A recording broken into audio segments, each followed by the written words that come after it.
Harry Potter, My Magic Subverts Hogwarts. Chapter 1 Dumbledore's Invitation. Tri-Street, a Muggle town. All the people who live here are rich. At least, the buildings on Tri-Street are all villas.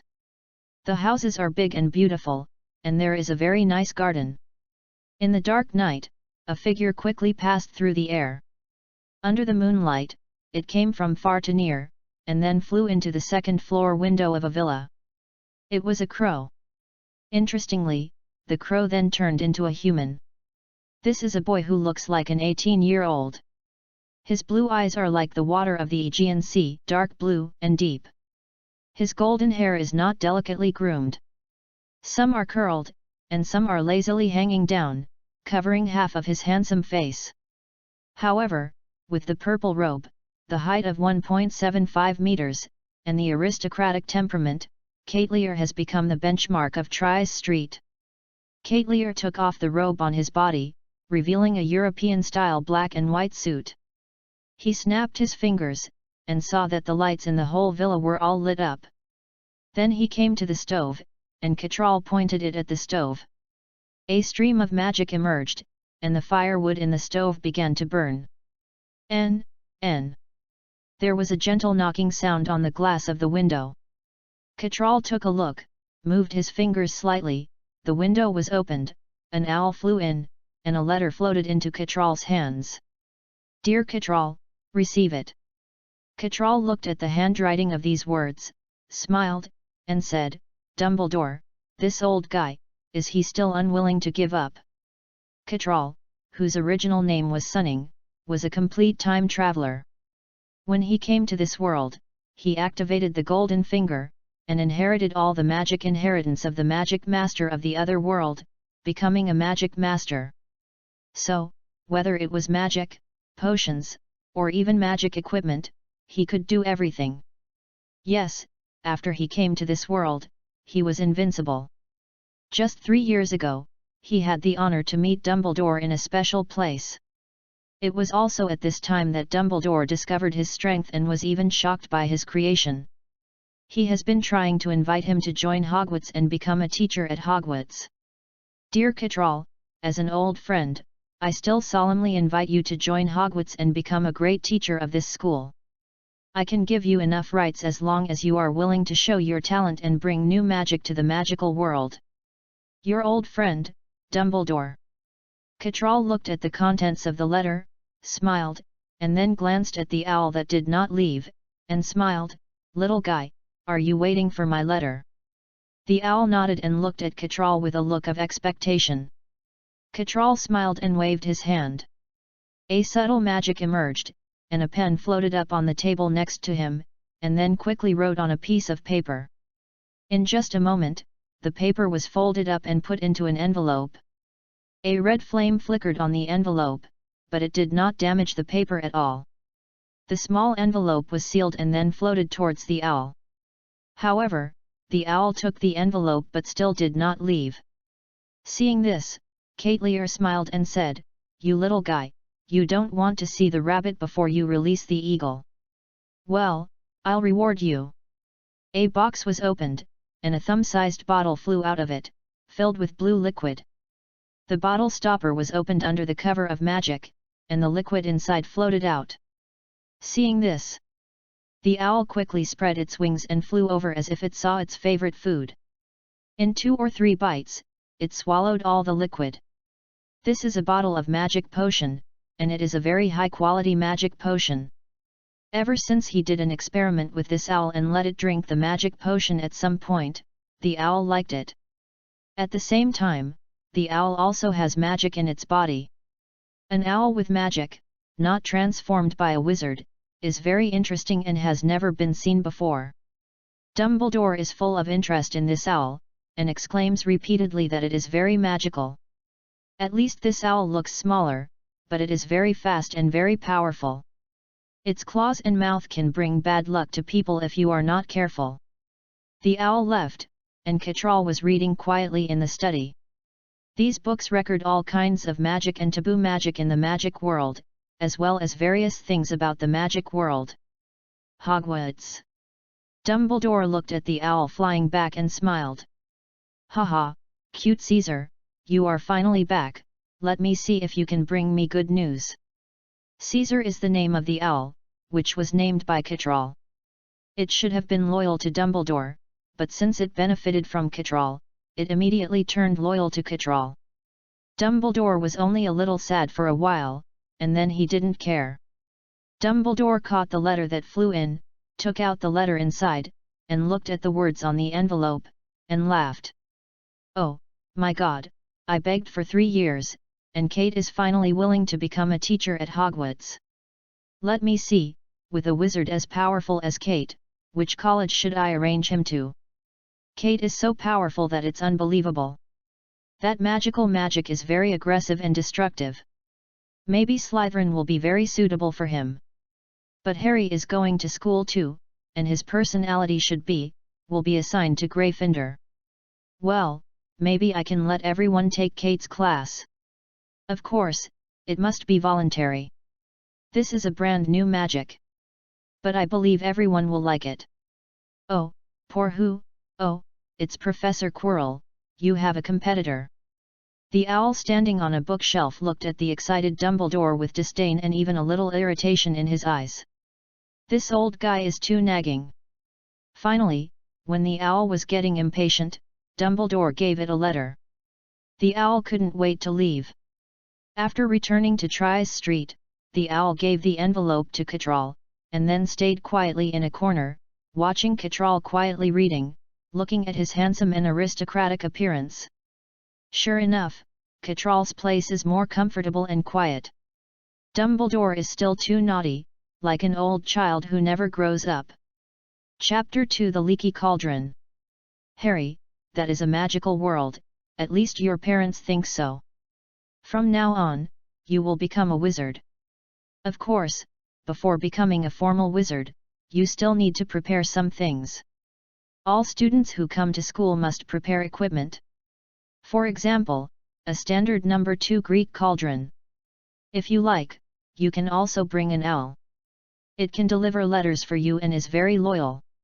Or if you like, you can bring a cat or a toad.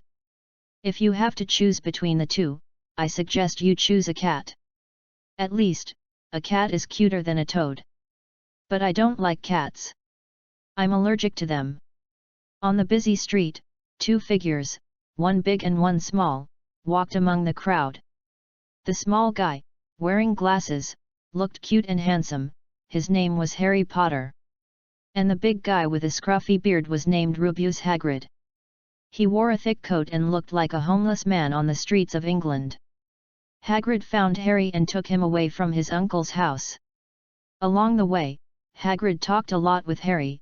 For example, just now, Hagrid was like a crow, his mouth seemed to have never stopped. Harry was full of expectations for magic, but he didn't want to stay in his uncle's house, the home that made him feel dark. So, Harry didn't have any impatience with what Hagrid said. On the contrary, he listened very carefully and occasionally put forward his own ideas. Hagrid, can you find it in London? Harry looked at Hagrid with some expectation and excitement, and asked. Hagrid heard this, lowered his body slightly, and said with a somewhat exaggerated smile, "We can always find it, for example, let's keep walking forward." Harry was full of expectations again after hearing Hagrid's words. After a while, the two came to the door of a bar. The Leaky Cauldron. Hagrid, I'm still a minor and can't drink. Harry said, looking at the door of the bar. Hagrid laughed after hearing what Harry said, and then said very seriously, "Yes, you are right, you are not yet an adult, so you can't drink. But I am an adult, I can drink." Hagrid said, then he opened the black door and walked in. The Leaky Cauldron is a small, shabby inn and bar in a place called Charing Cross in London. It is located between a large bookstore and a record store. The Leaky Cauldron cannot be considered a part of Diagon Alley, but it is indeed a bridge between the two worlds. Harry followed Hagrid into the bar, looking at the people drinking and chatting inside, and he didn't know what to do. These people are all wizards. He can't drink, nor does he like to drink. However, the huge Hagrid seems to be very interested in drinking. Hey, Hagrid, is it the same as before? The owner of the bar, a bald middle-aged uncle named Tom, saw Hagrid coming in and shouted with a smile. No, thank you for your enthusiasm, old Tom. I'm working for Hogwarts. Hagrid laughed. Although he wanted to sit down and have a drink, he didn't have any task assigned by Dumbledore.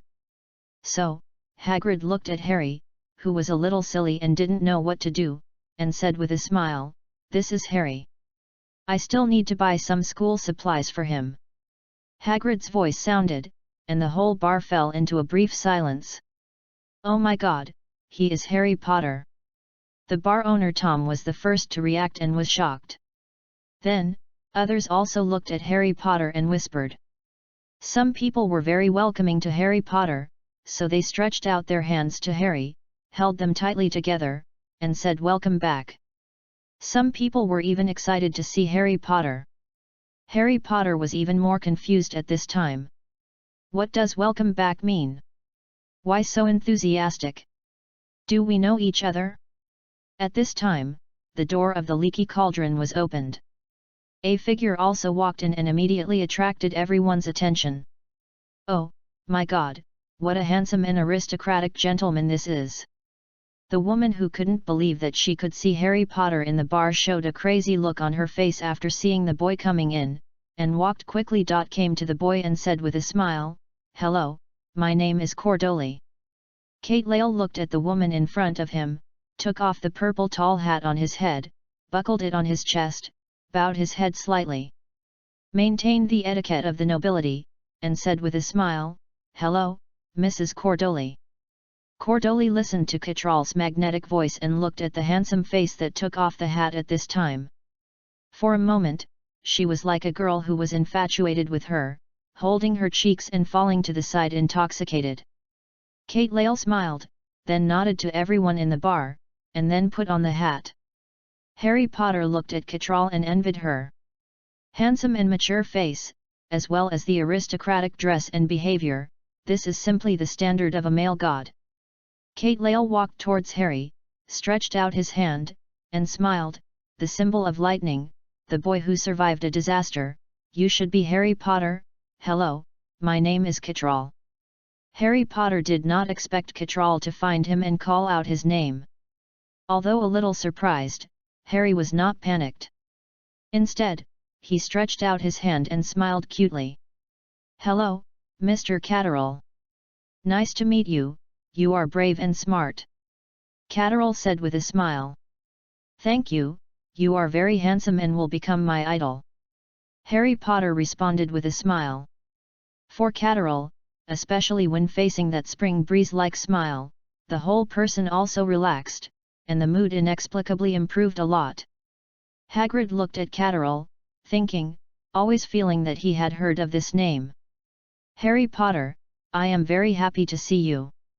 A man with a shawl on his head, a little shy, like a woman, clenched his hands, walked over, his voice trembling with excitement, and seemed too nervous, and smiled at Harry Potter. Hagrid looked at the newcomer with some surprise, then smiled and said, "Hello, Professor, I didn't seem to see you just now. Your appearance is a bit unexpected." "Harry, this is Professor Quirrell. He will teach you defense against the dark arts at Hogwarts." Harry Potter held out his hand and smiled, "I'm honored, Professor Quirrell." Catral smiled a little when he heard Hagrid's introduction, and looked at Professor Quirrell with a little more playfulness. If I remember correctly, in the letter of appointment given to him by Dumbledore, his position was to go against Professor Quirrell. Chapter 3 I will become a powerful wizard. Professor Quirrell didn't expect Hagrid to speak so humorously, so that he felt a little uneasy in his heart. But fortunately, Hagrid was really just joking. Magic is a wonderful and terrifying subject. I think you may not need it, Potter. The trembling and stuttering voice made Harry wonder whether Professor Quirrell was excited or nervous, which made him feel a little embarrassed. But Harry still smiled, which made Professor Quirrell relax a little. Cattrall looked at Professor Quirrell, smiled slightly, and said, "Professor Quirrell, you don't need to be so nervous, Harry is a kind child, I think you should understand." Professor Quirrell heard this and looked at Cattrall. The tension on his face was put away a little, and he became a little more obedient, but he still seemed to stutter. "Yes, you are right, Mr. Kate, Harry is a kind child." Harry listened to the conversation between the two and smiled at Cattrall. He liked to listen to Cattrall's voice, especially the praise for him. Hagrid also recognized Harry Potter's kindness very much, smiled with satisfaction, and then patted Harry's shoulder and said with a smile, "Kind Harry, we should go, there are still many things to buy." Harry nodded. And then smiled to Cattrall and others, "Goodbye." Cattrall smiled slightly and said, "We are on the same road, at least I have to go to that place." Harry was a little puzzled when he heard this. "What is that place?" Hagrid glanced at Cattrall, thought for a moment and said, "Are you a student for the new semester?" Harry looked at Cattrall with some expectation. This gentle, handsome, and sunny elder brother, if he said he was a student of Hogwarts, then life should be very interesting, right? "Hey, why do you think it's very interesting?" Harry Potter didn't understand why he thought so, and felt a little strange. Cattrall nodded and said, "I guess so." Cattrall didn't tell them that he was a newly recruited professor at Hogwarts School, so he responded casually. Hagrid laughed and said happily, "Well, then you are really an older student. With your height and age, you should be a graduate. But it doesn't matter. Hogwarts welcomes all children with potential. Now, I'm going to take Harry to buy his school supplies. Let's go in together." Cattrall smiled and nodded, and followed Hagrid and Harry into the leaky cauldron. Professor Quirrell looked at Harry's back, his expression was a little dull, and he didn't look very friendly. Then, he saw Cattrall's back, and especially when they turned the corner, they looked into each other's eyes. Although it was only a moment, Professor Quirrell clearly saw the corner of Cattrall's mouth, and the smile was meaningful. "This child looks a little unfriendly." Professor Quirrell looked at the empty place and murmured. "The entrance to Diagon Alley is on the brick wall of the small patio behind the bar. If you knock on one of the bricks, count 3 bricks above the trash can and 2 bricks horizontally, and a door leading to Diagon Alley will open for you. Open. Of course, if you have flu powder, you only need to say where you need to go, and stand in the fireplace wall and sprinkle the flu powder under your feet, and you can fly to where you want to go in an instant. Diagon Alley is a long cobblestone street where you can find all kinds of weird and exciting shops and restaurants. Generally, young wizards will buy learning supplies here before going to Hogwarts. Diagon Alley is the most prosperous commercial street in the British wizarding world. The land space here is increasingly insufficient and the land price is increasing day by day. But it cannot be denied that it is very prosperous here. As long as you open a store here, you will definitely make a lot of money. Look, our kind Harry, how famous he is. Just hearing your name is full of admiration and welcome for you." Opening the back door of the bar, Hagrid took out his magic wand and a pink, somewhat unique umbrella, and said to Harry in a show-off manner. Harry asked in confusion, "Why am I so famous? Why do those people know who I am?" Hagrid heard this and said with a sad look, "Maybe it's not appropriate for me to tell you, Harry." Hagrid finished speaking and knocked on the wall with his umbrella.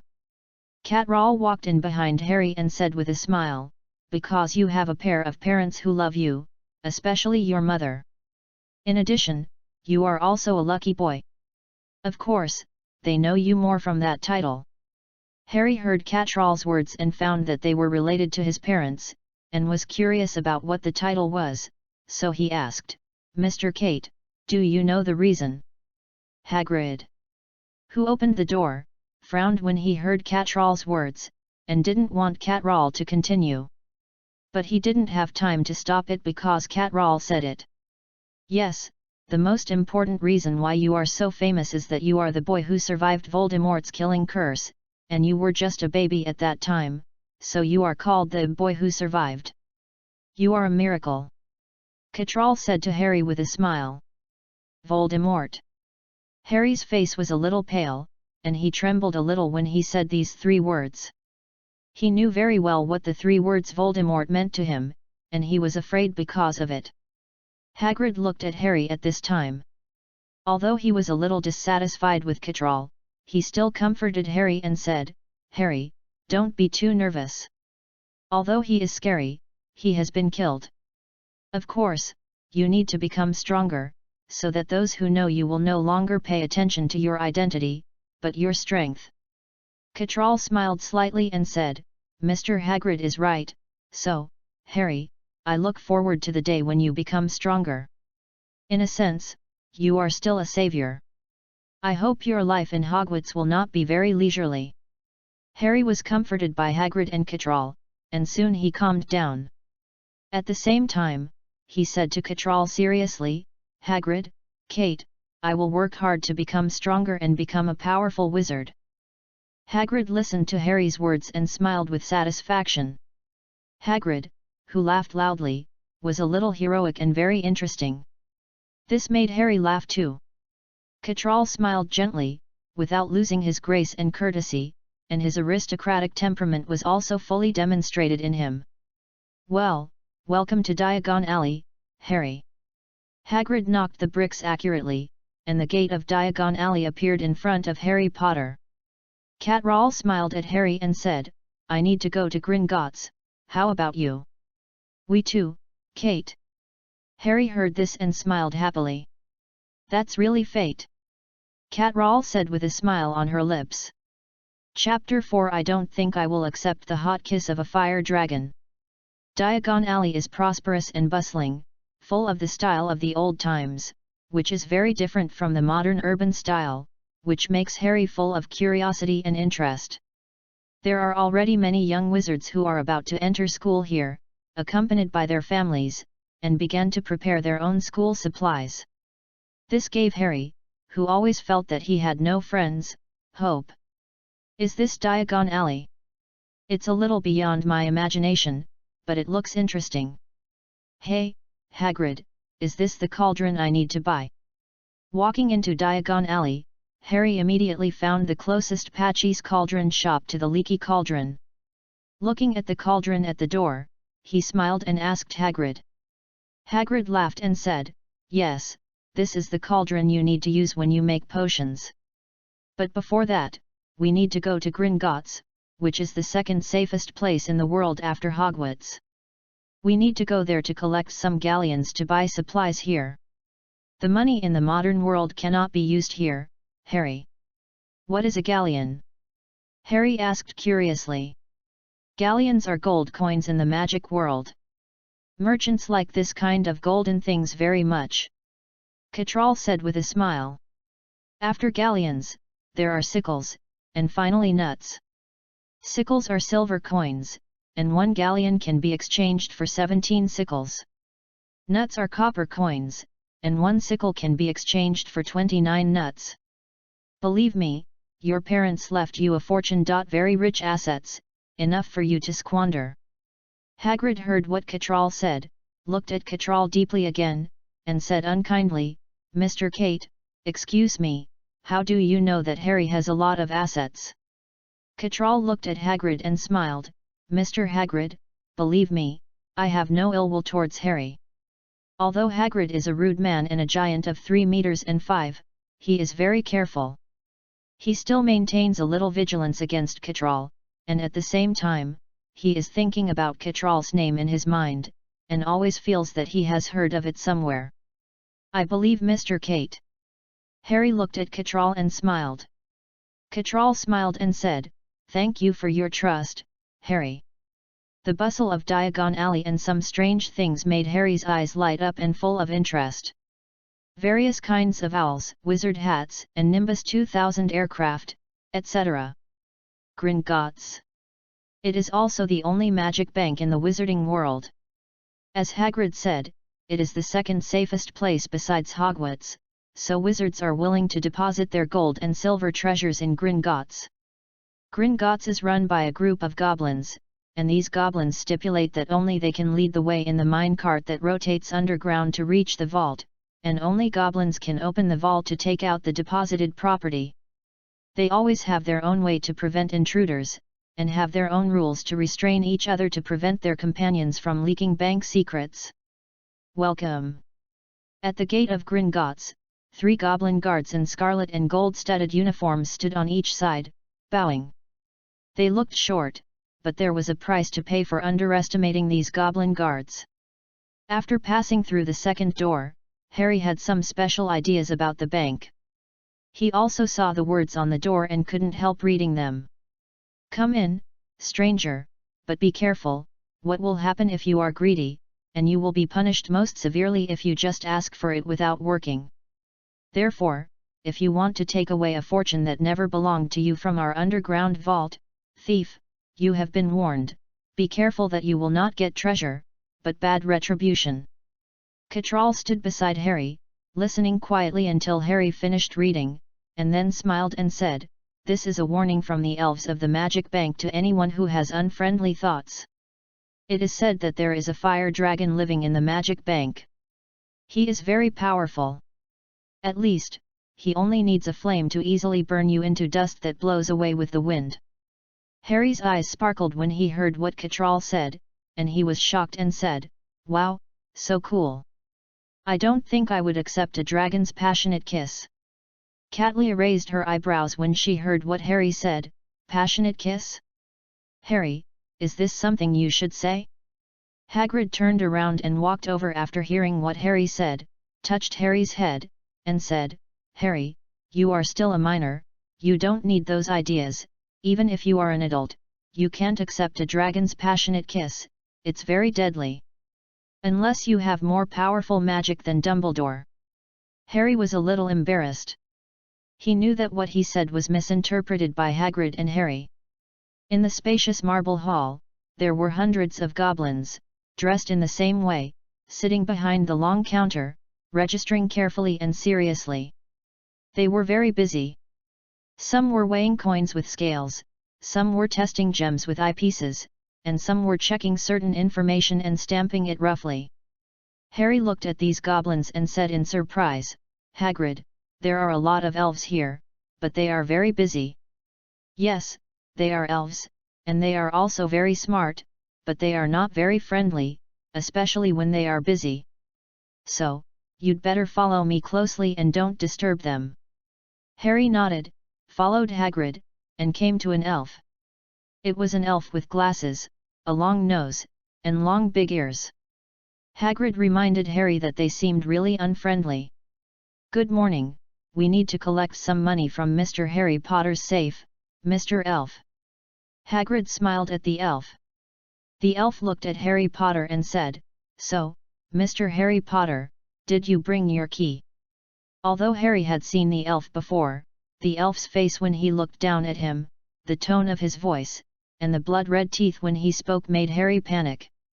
But Harry still overcame the little fear in his heart and said, "Key." Because Harry didn't know what the key was, he was a little confused. Hagrid was stunned and then reacted, laughing a little funny, "Key? Oh, it seems to be here with me, let me look for it." When the elf heard Hagrid's words, he looked at Hagrid. After a while, Hagrid found the key and smiled at the elf.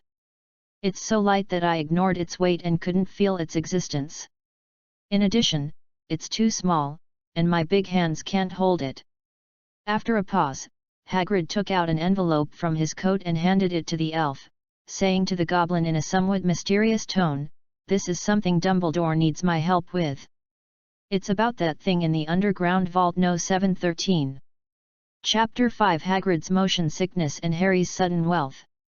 The elf looked at Hagrid meaningfully, then looked at Harry again, and then opened the envelope and read it carefully. After a moment after that, the elf returned the envelope to Hagrid and said, "Gentlemen, please follow me. What is that thing in the underground vault No. 713? Harry pulled Hagrid's clothes and asked curiously. Hagrid bent down, listened carefully, and heard Harry's words, and said mysteriously, "I can't tell you, this is an absolute secret."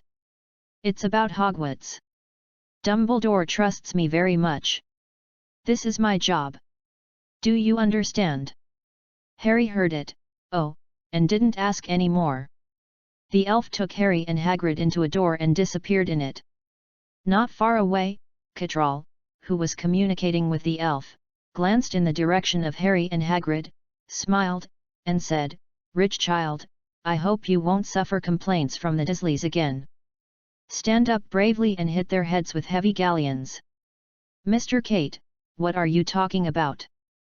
Can you repeat it again? I didn't hear it clearly." The elf who was working for Catral didn't hear what Catral said clearly, so he asked.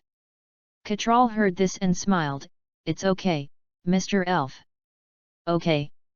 The elf handed a box to Catral and said, "Mr. Kate, this is your thing, please keep it safe." Catral took the box, opened it, and took out a wand from it. This is a golden wand with flame patterns, partly wrapped by fiery red feathers, and released after the magic fusion.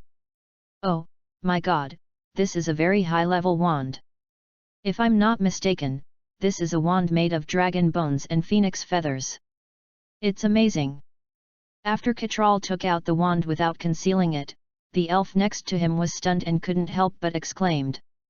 Some sharp sounds were particularly obvious in the noisy hall, and at the same time, everyone in the hall looked at the wand in Catral's hand. The manufacturer of the wand will choose some materials with certain properties. For example, the wands of Ollivander's family, each one has super strong magic substances, which is also its essence. Because it is made of unicorn hair, phoenix tail feathers and dragon heart nerves. These three materials are not available to everyone, which shows Ollivander's ability. However, the wand in Catral's hand is not made by Ollivander. This is a wand Catral made for himself, made of the most shining and purest feathers from a powerful dragon, a powerful phoenix tail feathers, and a powerful unicorn. This is a unique wand in the world. Catral gently waved the wand, and a magic power bloomed, instantly stirring in the hall of the magic bank. The originally excited elves instantly calmed down and were in a quiet state of mind. This is a purifying magic that can purify people's hearts, drive away evil spirits in their hearts, and calm people down. "Mr. Elf, thank you for keeping my wand so well. In addition, I need to go to the safe to get some galleons." Catral put away the wand and said to the elf with a smile. "Okay, Mr. Kate." The elf felt a little ashamed of what he had done before, so he showed a guilty look, and then said to Catral again. On the other side, Harry and Hagrid, led by the elf, sat in a special car. The speed was very fast, more exciting than riding a roller coaster, turning left, right, up, down, and suddenly falling straight, shaking people's heads dizzy, especially Hagrid, the poor giant, actually got carsick. The cold air whistled past, blowing Harry's eyes hurt, but he still tried to open his eyes and look around. Harry saw a fire in a corner in the distance, and couldn't help wondering, is there really a fire dragon living here? Unfortunately, the speed was too fast, and he couldn't see anything clearly. After a while, the three of them got out of the car and stopped in front of a small door. After Hagrid got out of the car, he leaned against the wall, his face was pale and uncomfortable, and his legs were shaking.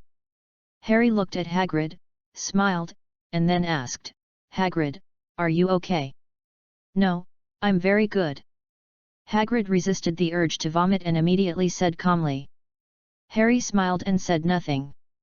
On the side, the elf opened the door lock, and a thick green smoke came out of the door. After the thick fog dissipated, Harry took a big breath of cold air. There were piles of gold coins, silver bars, and mountains of bronze coins in the vault. "Harry, now, these are all yours." Hagrid wiped his mouth casually with a heavy coat, and then smiled. After Harry came to his senses, an excited smile appeared on his face. The wealth he had never had before, now all belonged to him. Harry couldn't help thinking, maybe I can leave the Dursleys' house. Hagrid was a rough man. He took out a bag and filled it with galleons, sickles, and gnats. He then handed it to Harry and said, "These are enough for your 2 semesters' fees. Keep the rest here. Okay, we need to go to the underground warehouse number 713 now. Mr. Elf, can you control your speed? Otherwise, you will faint here." "There is only one speed, Mr. Hagrid." The elf responded, looking at Hagrid. He said, "My God, it's really hell, no one should talk to me later." Hagrid's face turned pale again, and he sat in the car and closed his mouth directly, with a bit of anger. Harry sat in the car and smiled, thinking that Hagrid was very cute. A cute giant, this is very interesting. There is no key to the underground warehouse number 713, and only the elves of Gringotts can open it, otherwise, he will be sucked into the door and become part of the door and can't get out. In this super safe underground vault, there is undoubtedly a very precious thing. At least, Harry thinks so.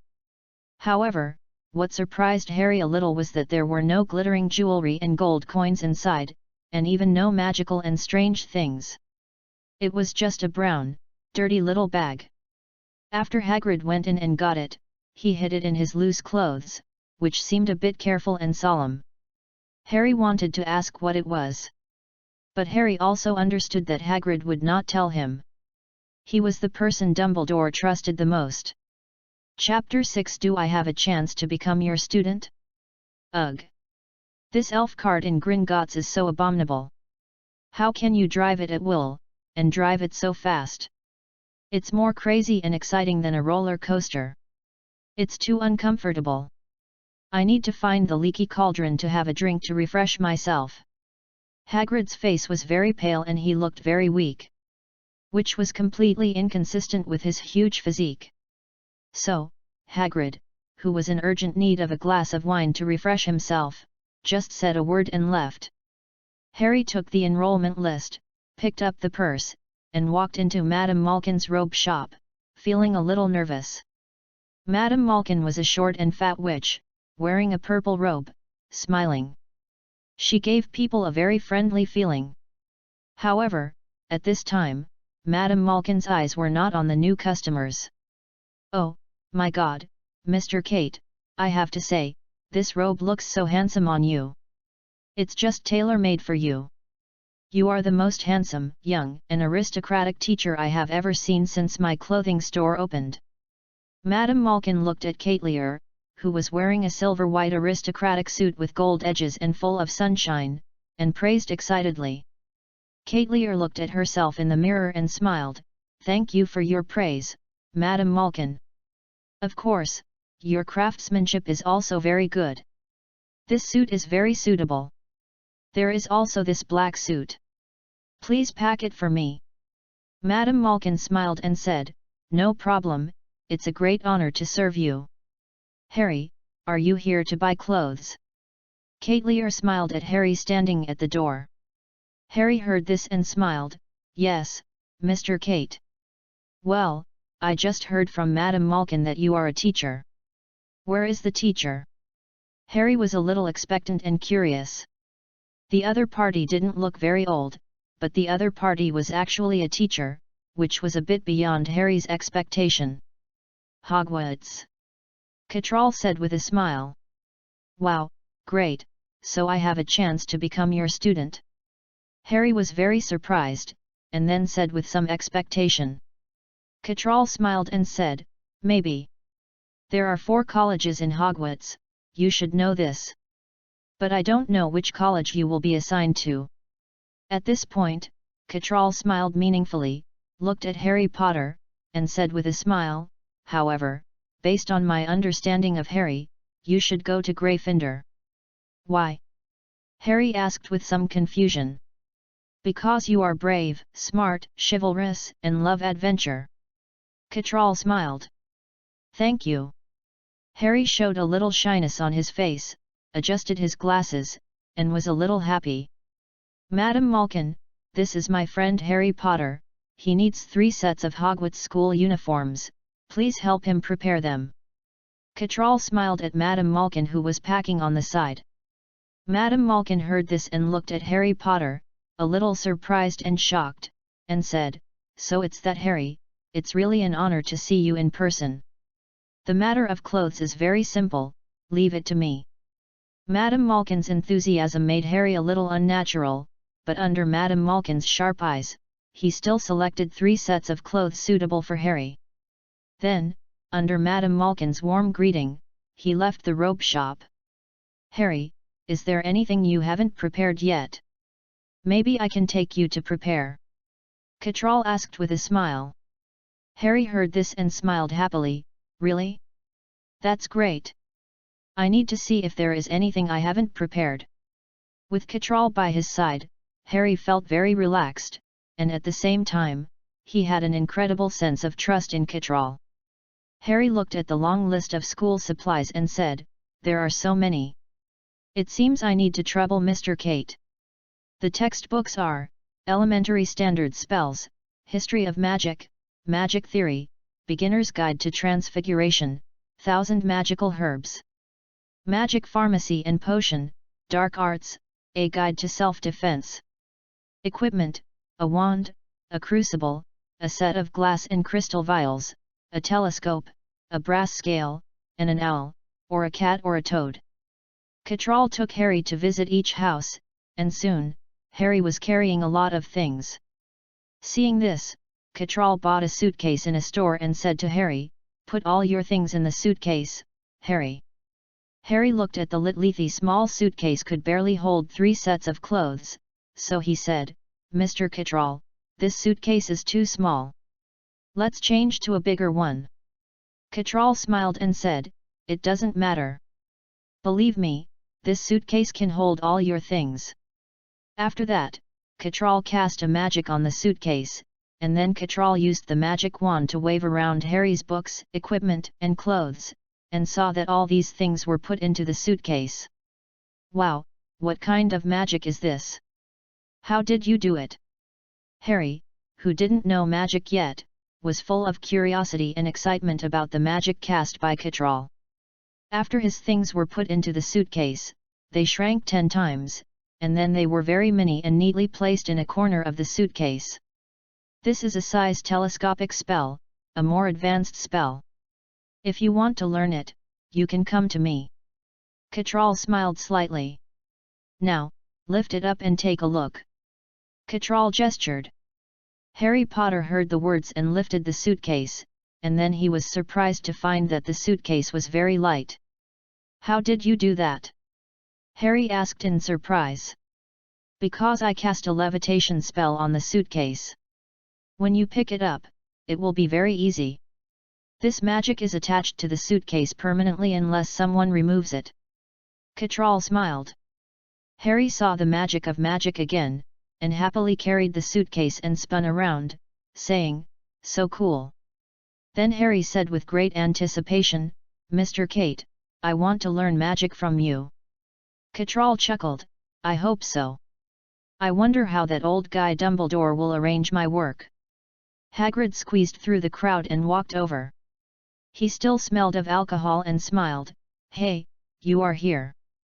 Hagrid handed an owl, Snowflake, to Harry and said, "Harry, this is my birthday present for you. I hope you like it." Harry Potter looked at the cute Snowflake and listened to Hagrid's words.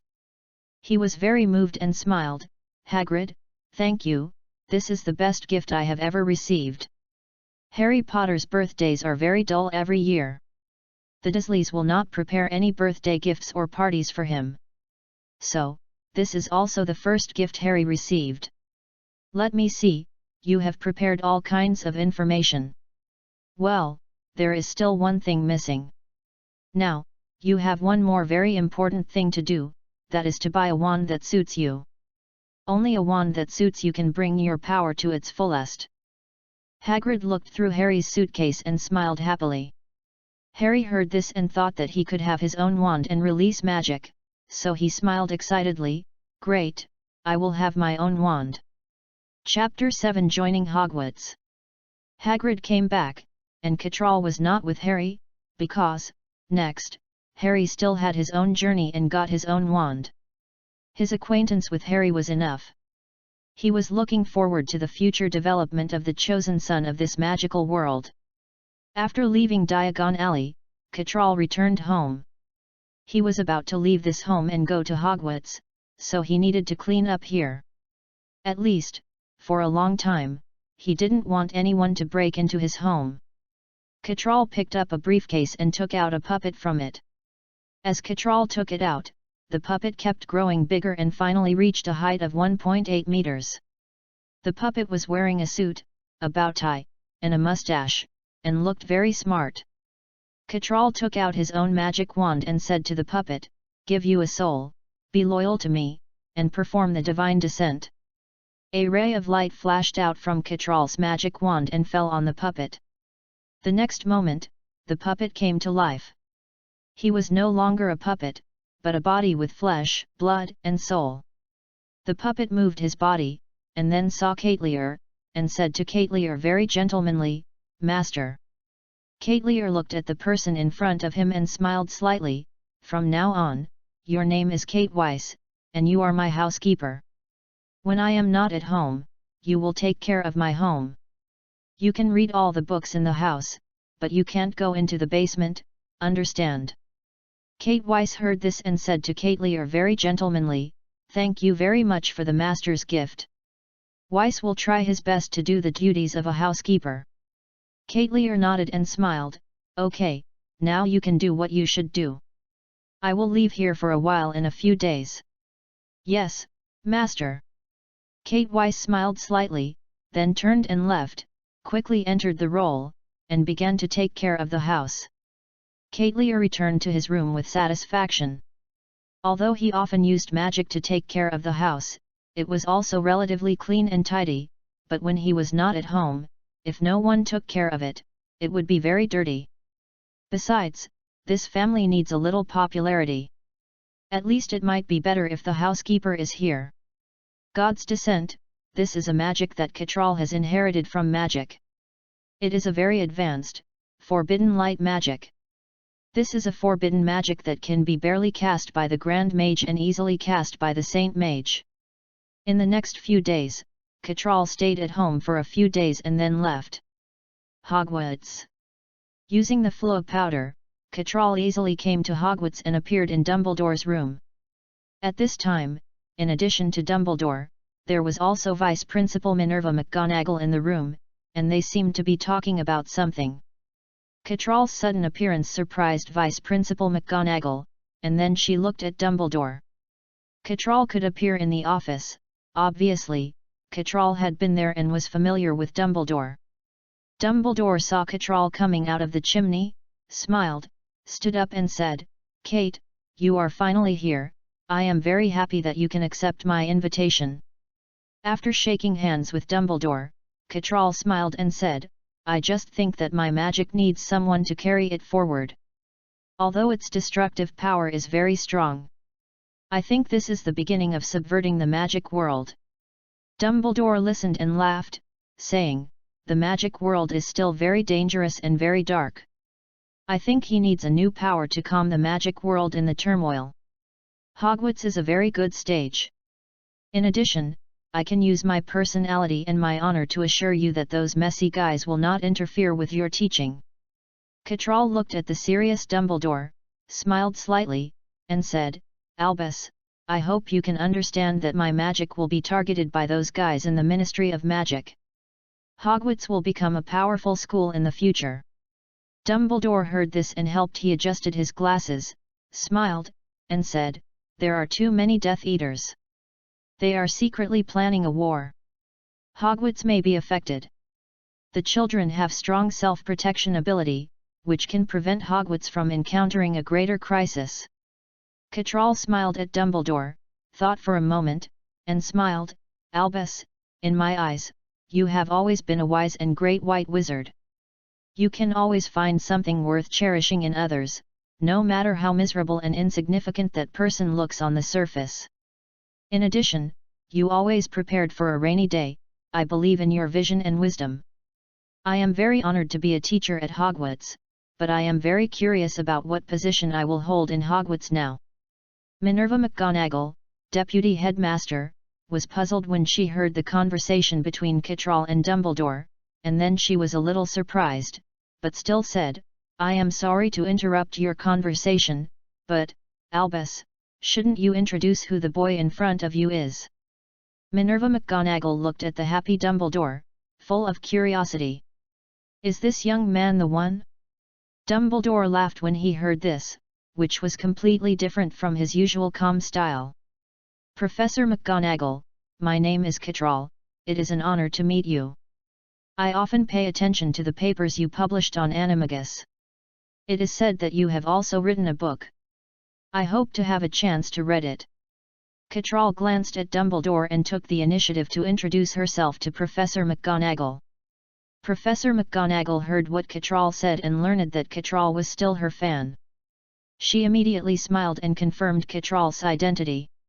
"It's a great honor that Albus often discusses you with me and admires you very much, especially that you have created a new magic, which is absolutely a miracle.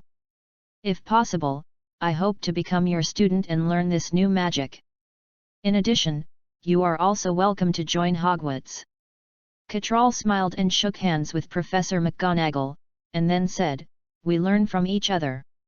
I have my own research on Animagus with the help of your paper, so I am very much looking forward to having further discussions with you. Perhaps with this opportunity, we can make it easier and more convenient to cast and use Animagus." Professor McGonagall was surprised to hear that Citral actually had other research on Animagus.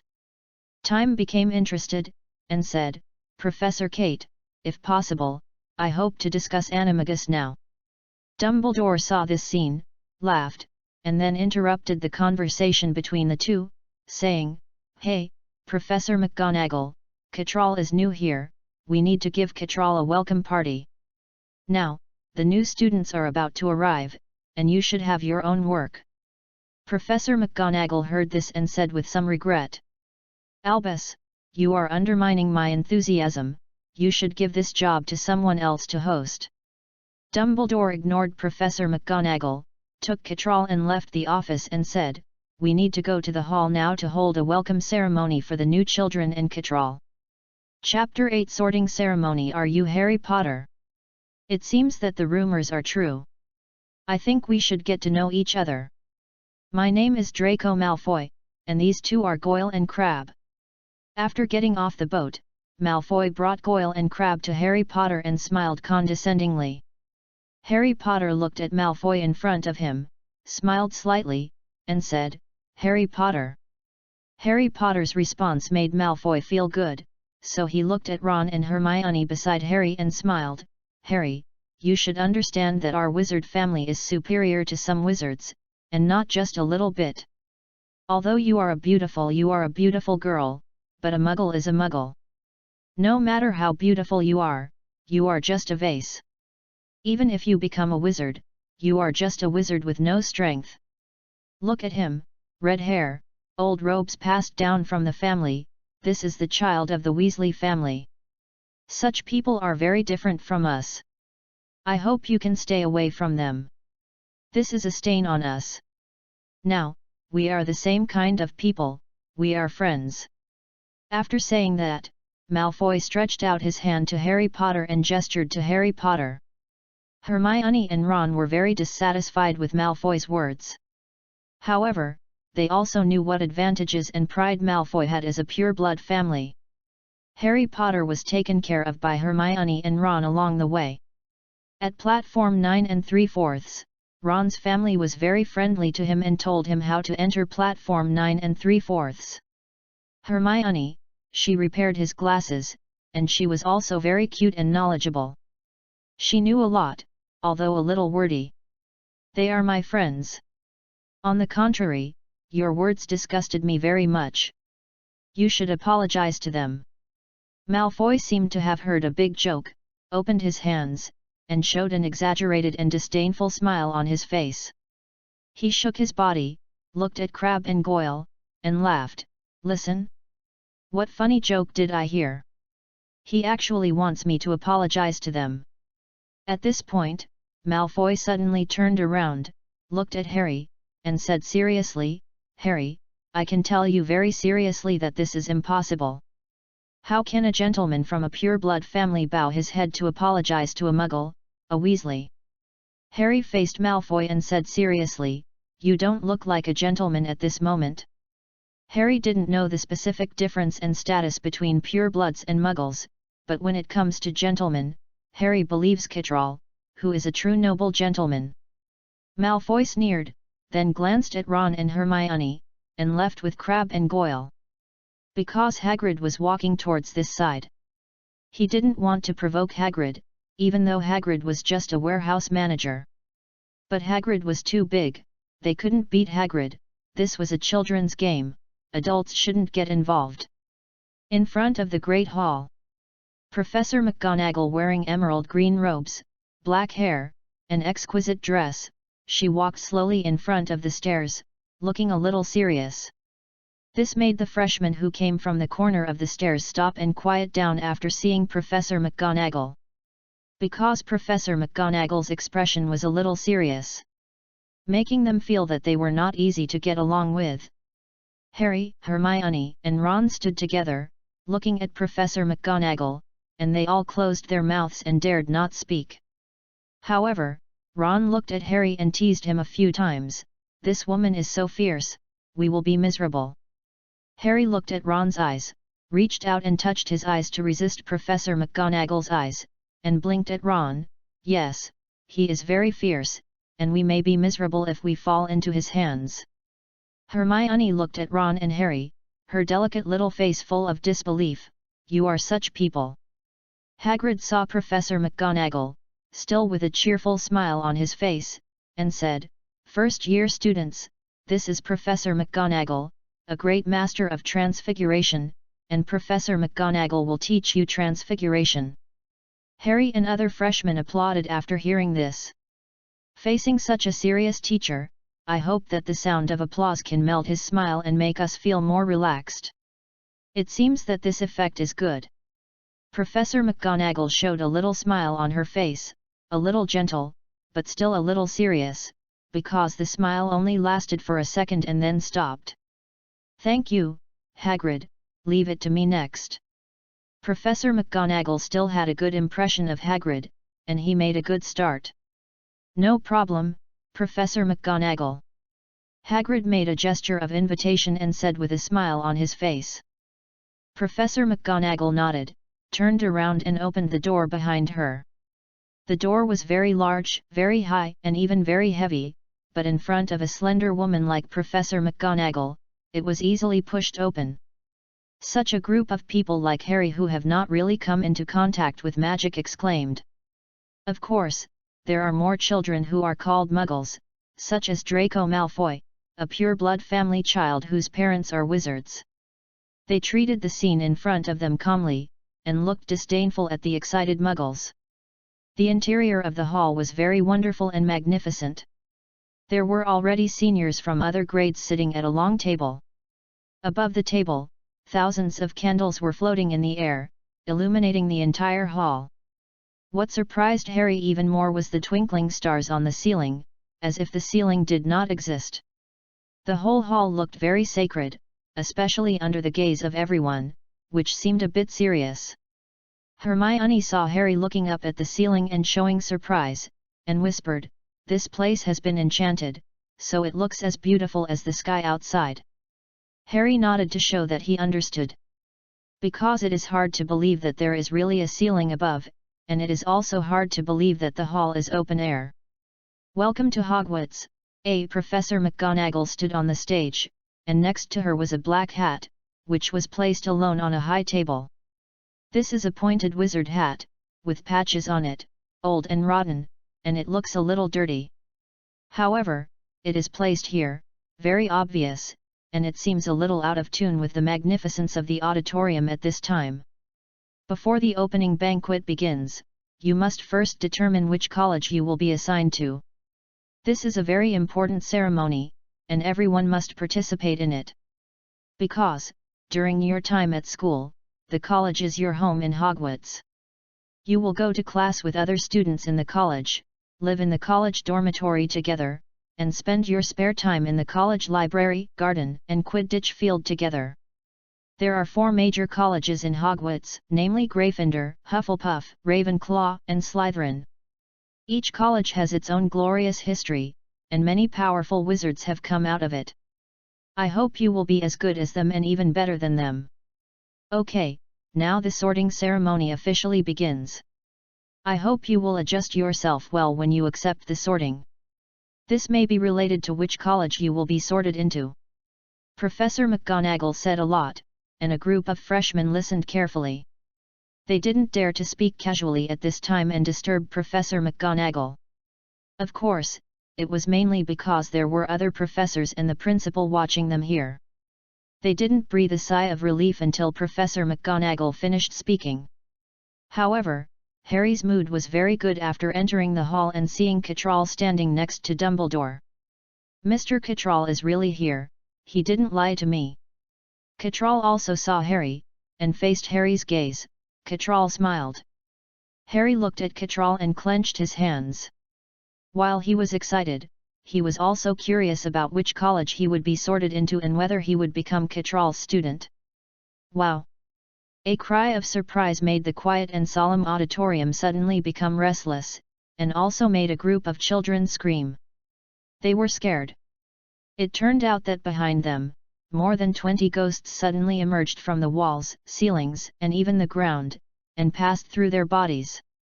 These poor children, when have they ever seen a ghost? As for the things on TV, well, they are just actors. However, these pearly white, translucent ghosts in front of them actually appeared in front of them, and they seemed to have a quarrel. Of course, some of them were not. So, they were very sure that these ghosts were real. Welcome to Hogwarts. I hope you can be assigned to Hufflepuff, which is my former college. I think my head should leave my body, but it didn't, I lost again. Professor McGonagall looked at these ghosts, frowned slightly, and said, "This is a serious process, you should keep quiet." Hearing what Professor McGonagall said, the ghosts floated and retreated to the sides, quietly looking at the children, but still keeping some smiles on their faces, as if they were very satisfied with their masterpieces. Professor McGonagall looked at the children who were a little pale, and said seriously, "You must learn to accept those magical and incredible things, such as those ghosts just now." After a pause, Professor McGonagall's eyes swept over Harry and others, and then said, "Now, those whose names I read will come up and accept the sorting ceremony." Chapter 9: The Sorting Hat. You may think I'm not beautiful. But don't judge people by their appearance. If you can find a more beautiful hat than mine, I can eat myself. As Professor Minerva McGonagall announced the official start of the sorting ceremony, the dirty and old hat on the high table suddenly moved, and in the eyes of Harry and others, the hat twisted for a while, and then a wide crack appeared, like a mouth, and began to hum. Harry and others widened their eyes, and after being shocked, they were full of curiosity. Is this really an old and rotten hat? Why does he sing so well? After the hat finished singing the song, thunderous applause rang out in the auditorium. Ron clapped his hands vigorously, and at the same time he was a little angry, saying, "Fred, the damn liar, he actually said that when we are sorted, we need to pass a very dangerous test, which will cause great harm to us. I want to kill him." Harry smiled and said, "Ron, I think you should take action." Ron felt a little heartache for his hands because he clapped too hard, so he quickly put them away and said confidently, "I will definitely take action." The hat was as happy as a gentleman, and quickly bowed to the surroundings. Thank you, your applause is my motivation. I think I can continue to present you with a poem. I will never recognize the union of two true hearts. With any obstacles, love is not true love. If you change the rudder as soon as you see others change, or leave as soon as you see others turn. Oh, never. Love is an eternal beacon. Harry and others were a little surprised to hear the joyful sorting hat singing so enthusiastically. However, little girls like Hermione are like obsessed girls in love. What a beautiful and moving poem! Hermione said intoxicatedly. This hat is so interesting, I really want it to sing for me every day. Sing more such beautiful poems. A little girl said in admiration. I want it too. I believe that Mr. Hat must be a very gentlemanly poet and gentleman. Professor McGonagall's serious face was a little flustered at this time, especially after seeing the performance of these children. She suddenly felt very embarrassed. No, it was the hat that suddenly became too frivolous, it was simply too embarrassing. Dumbledore looked at the Sorting Hat in some surprise and confusion. Are you still the same Sorting Hat? Where is your nobility? Has it been eaten by a dog? Catral's mouth corners were slightly raised, and the smile in his eyes was not concealed at all. This Sorting Hat is a little different from the impression. It even knows poetry. Shut up! Professor McGonagall stretched out her hand and pressed down the Sorting Hat, which was still singing, and said with a serious face. The Sorting Hat twisted and tried to struggle, but finally had to succumb to McGonagall's majesty. Professor McGonagall then looked at the first-year students, took out a roll of parchment, and said, Whoever's name I call now will put on the hat, sit on the stool, and wait for the sorting. Hannah Abbott. Among the freshmen, a ruddy-faced little girl with 2 golden braids walked out of the queue nervously, sat on the chair, and put on the Sorting Hat. The hat was a little big, almost covering her cute and somewhat nervous big eyes. After a while, the Sorting Hat opened its mouth and said, Hufflepuff. The people at the table on the right heard the Sorting Hat read out the name of the college, and immediately waved happily to Hannah Abbott, and very warmly welcomed her to sit over. Susan Burns. Hufflepuff. Terry Boot. Ravenclaw. Malfoy. Malfoy walked onto the stage with confidence and the dignity of a pure-blood, put on his hat, and cast his eyes towards Harry, Ron, and Hermione. His mouth corners slightly raised, with a bit of evil charm. However, it must be said that Malfoy was really handsome at this moment, at least some little girls thought so at this moment. Ron pouted his lips at this, and then stopped looking at Malfoy. Slytherin. The Sorting Hat said after a slight pause. Malfoy got what he wanted. Because his father came from Slytherin. So, Malfoy was very satisfied, and returned to Crabbe and Goyle, and then looked at Harry again, saying, Harry, you should come to Slytherin, we are the same kind of people. Obviously, Malfoy is still a little obsessed with Harry. It's not Malfoy's fault, because Harry's parents are still very famous. For children like Malfoy who were born in a pure-blood family, there is a sense of being established. They need to be together, stand in a line, and look down on others. Thank you for your kindness, Malfoy, I just hope we won't become enemies. Harry rejected Malfoy. Malfoy was a little unhappy when he heard this. Crabbe and Goyle were also very dissatisfied with Harry's answer and wanted to bully Harry, but were stopped by Malfoy. We need to be more gentlemanly. I believe he will understand that the status of our pure-blood wizards is noble. Harry ignored Malfoy's words, because more and more people were assigned to colleges. Ron entered Gryffindor as he wished. As Professor McGonagall kept reading the names, the Sorting Hat kept reading the names of the colleges, and Hermione Granger was successfully assigned to Gryffindor. Finally, after everyone was assigned to a college, it was finally Harry Potter's turn. Harry Potter. Professor McGonagall's voice sounded, and almost everyone in the hall looked at Harry Potter. Many people understood the news about Harry Potter, and what it meant. Harry Potter was already accustomed to the gazes of these people. So, although he was a little nervous, he still came to the stage, put the Sorting Hat on his head, and kept saying, Don't go to Slytherin, don't go to Slytherin. Don't go to Slytherin, right? A subtle voice sounded in Harry Potter's mind. Have you made up your mind? You will become great, you have a great mission, you will get greater help in Slytherin, and become a great existence. Well, you don't like it. Oh, so you have your own ideas, in this case, then go to Gryffindor. Harry was so nervous that he thought he was hallucinating. Was the Sorting Hat communicating with itself? Have I answered it? Mr. Cattrall said that I am suitable for Gryffindor. That is to say, Mr. Cattrall might teach in Gryffindor? Gryffindor! The Sorting Hat suddenly shouted, and Harry breathed a sigh of relief, finally entering Gryffindor. Harry turned to look at Cattrall and smiled happily. Ron, Hermione, and the seniors of Gryffindor rushed forward happily and hugged Harry Potter, looking extremely happy.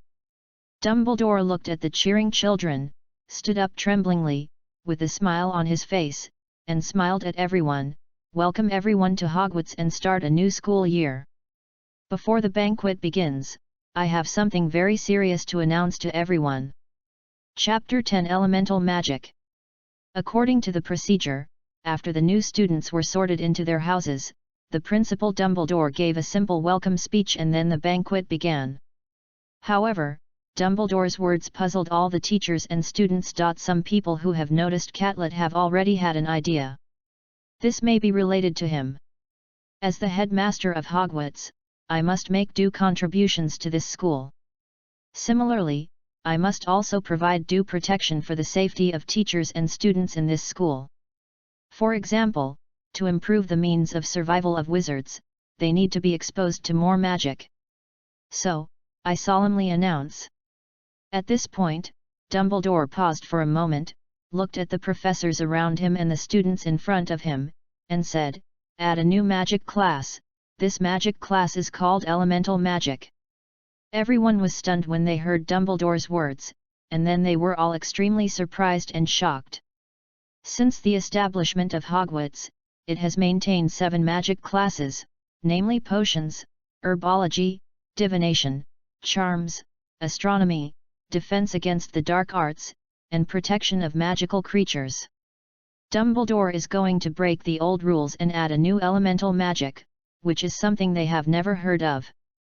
This is a very special study of magic, and also a brand new kind of magic. It is very gorgeous and luxurious. His magic is more powerful and more dangerous. The person who created elemental magic is a miracle and a great genius.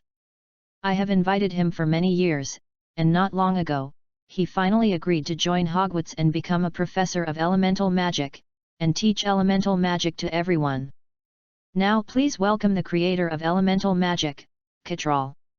Dumbledore's passion showed how happy he was at this moment. At the same time, he was full of expectations for Cattrall. The professors of Hogwarts, including Professor McGonagall and Rubeus Hagrid, looked at Cattrall with different eyes. This handsome young man turned out to be a genius who created new magic. Malfoy, Crabbe, Goyle, Hermione, Ron, and even the little wizards above the 2nd grade were puzzled about what kind of magic elemental magic was. Harry already knew of Cattrall's existence, but he was also extremely curious about Cattrall's existence as a creator of new magic. So, the look he gave Cattrall was full of expectation. In the eyes of everyone, Cattrall flew up without the help of a broom. Professor Quirrell, Professor Snape, and Professor McGonagall watched Cattrall silently chant a spell and fly up without the help of a broom, and they all widened their eyes. What kind of magic is this? As professors of magic, it was incredible that they didn't recognize it. Cattrall stood in mid-air, about 3 meters above the ground, looking down at a group of exclaiming children, with a smile on his face, and then took out his wand and swept it through the void. Then, in the eyes of everyone, the auditorium became humid, and the air began to be filled with mist, and then it became clear again, and water droplets floated in the air, crystal clear, and with Cattrall's control, the water droplets turned into palm-sized elves, jumping and somersaulting in the air. The water elves looked very cute. They jumped in front of the wizard, crossed the lights, and were burned to produce water vapor. They fell on the wizard's body. The cool touch was interesting and very comfortable. This made a group of little wizards feel extremely surprised and happy, and cheers continued.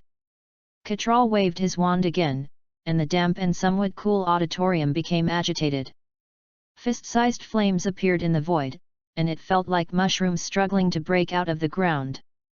The flames also turned into elves, chasing the water elves. The temperature was high, and the water elves were very afraid of the fire elves, and fled in all directions. If they were slower, their bodies would become smaller and more transparent. Malfoy looked at the fire elves that were about to fly by him, his eyes full of excitement and curiosity, and reached out to grab the fire elves. Wow, it's so hot! Malfoy paid the price for his rash move. His hand was burned, red and swollen, just like a braised pig's trotter. The eager little wizards saw this and didn't dare to mess around, but their cute eyes were chasing the elves. Catala smiled slightly, and in the eyes of Malfoy and everyone, a water elf jumped over Ron and Harry's heads very actively, leaving a little wetness and falling into Malfoy's hand. Malfoy subconsciously wanted to throw the water elf away, but soon, Malfoy held back. Because the water elf fell on his hand, it lay down, and it felt cool and comfortable, just like holding an ice cube in summer, so comfortable. Oh my God, Malfoy, your hand is healed. Goyle looked at Malfoy's hand and exclaimed in surprise and joy. The little wizards around immediately surrounded him after hearing this. The cute water elf healed Malfoy's scalded pig's trotter. Professor McGonagall and others watched Catral's performance and took a deep breath again. Is this elemental magic? This looks very scary. This is just a performance. What if it is damage in battle? Catral's figure slowly landed and came to the middle of the stage. He saluted McGonagall and other Hogwarts professors first, then looked at the wizards of the school and said, "Hello everyone, my name is Catral, and I am the professor who will learn elemental magic. What I just showed you are 3 small magics in elemental magic. Elemental magic is a new and more detailed magical magic containing 7 elements such as water, fire, earth, wind, thunder, light, and darkness. It is more interesting and easy to perform, but this requires everyone to test their control of magic and whether they have strong mental strength. The most important thing is that we need to sense the magical energy between heaven and earth. Elemental magic has no division between Muggles and pure-blood families. No matter who you are, as long as you are willing to work hard, you can become a wizard. However, I prefer to call myself a magician." Dumbledore came to Catral, then looked at everyone and smiled. "Thank you very much, Professor Catral, for showing us the fun and power of elemental magic. I think there must be wizards who are very excited. Elemental magic, as a special new subject, will be taught as an open class, that is, all wizards in Hogwarts can learn it. Of course, before that, it is based on voluntary participation. The specific arrangements for the class of elemental magic will be notified to everyone in the next period of time. Now, the banquet begins." Chapter 011 Getting to Know Each Other. The dinner started, and everyone sat down, extremely happy. Harry Potter looked at the food on the table, extremely shocked, but also extremely fond of it. He had never eaten such a sumptuous dinner at the Dursleys' place, and it was the food he liked and wanted to eat. They were too stingy, and he never ate to his heart's content, especially Dudley, who always snatched away what he wanted to eat.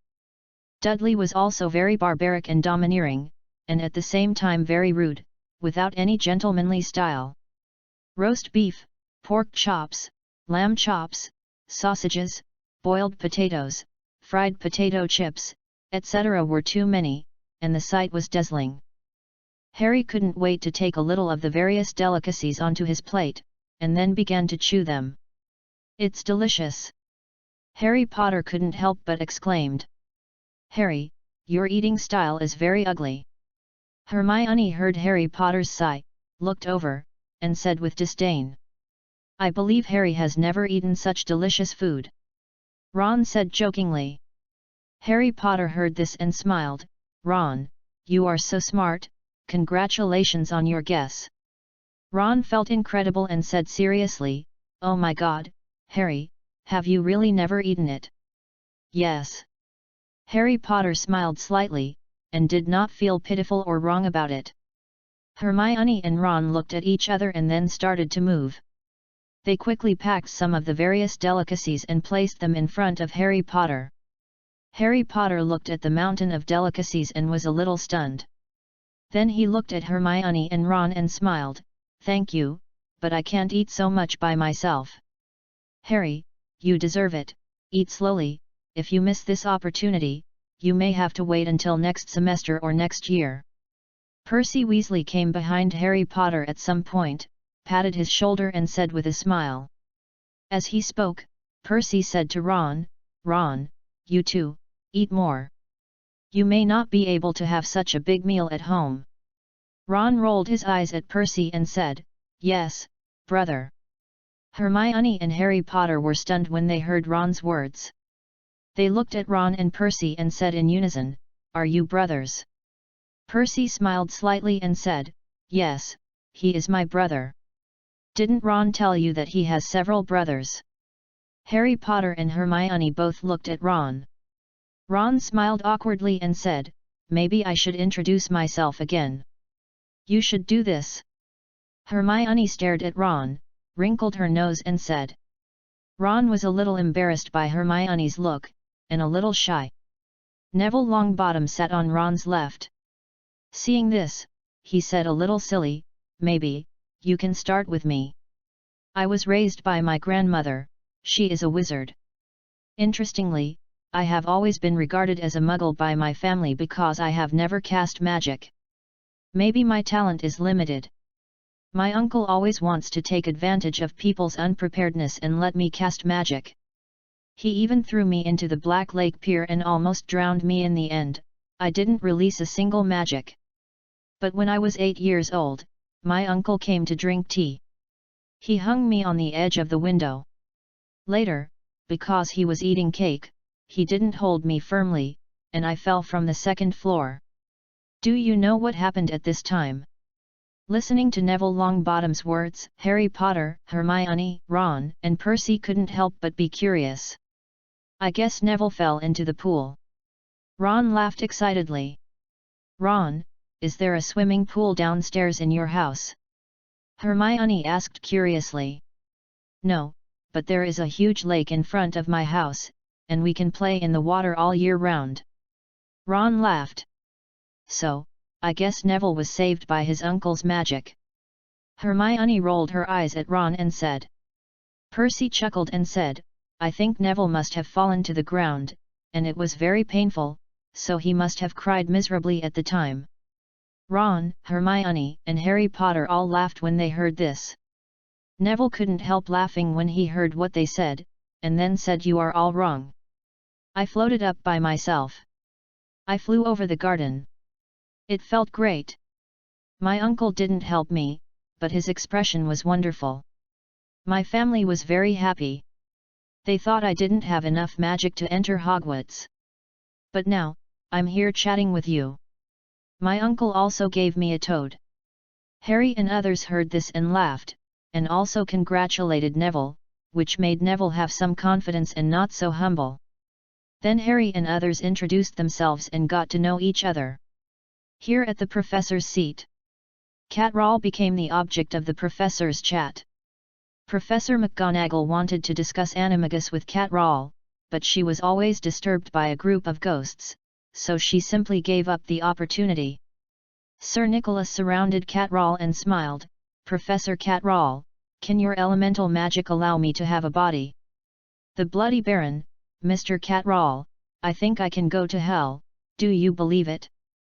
But if I don't go, can elemental magic fulfill my wish?" "Crybaby Meadow, can ghosts learn elemental magic?" "Peeves, Mr. Catrawle, can elemental magic play tricks on students? That would be very interesting." Snape and Professor Quirrell were also full of curiosity about Catrawle, especially the ability Catrawle showed, which had a great impact on their teaching. Professor Quirrell came to Catrawle first, and stretched out his hand, smiling, "Formally introduce myself, my name is Quirinus Quirrell." "Professor Catrawle, it's an honor to see you again. It's very shocking that you have created a new magic. You are a genius. I think we need to communicate well." Catrawle looked at Professor Quirrell meaningfully, and then said, it's a great honor, Professor Quirrell. Professor Quirrell just said a few simple words, then turned and left, behaving appropriately. Seeing Professor Quirrell leave, Snape also came over with a glass of wine, stretched out his hand to Catrall, and smiled, "Severus Snape." Catrall. Catrall shook hands with Snape and said with a smile, "I have heard some things about you. You specialize in the dark arts and defense, potions, spells, and brain occlumency. Master of potions. You also wrote Advanced Potion Making, which improved many potion-making methods. I was fortunate to read it and gained a lot of inspiration and gains. I have some ideas about the research and development and production of some potions. I hope to have the opportunity to discuss with you. Of course, in the battle of magic, I think there should be a lot of areas for us to learn from each other." Snape heard what Catrall said, his eyes sparkled, and then he smiled and said, "It's an honor." Dumbledore looked at Catrall and Snape and laughed, "Perhaps, you can become good friends." Snape heard this and looked at Dumbledore again. Dumbledore smiled. Catrall saw this and smiled slightly. Chapter 12 Late Harry and Ron Gryffindor students, please follow me, thank you. The stairs here are moving, you need to pay attention at all times. If you get lost or are teased by Peeves, I'm sorry, I can't help you.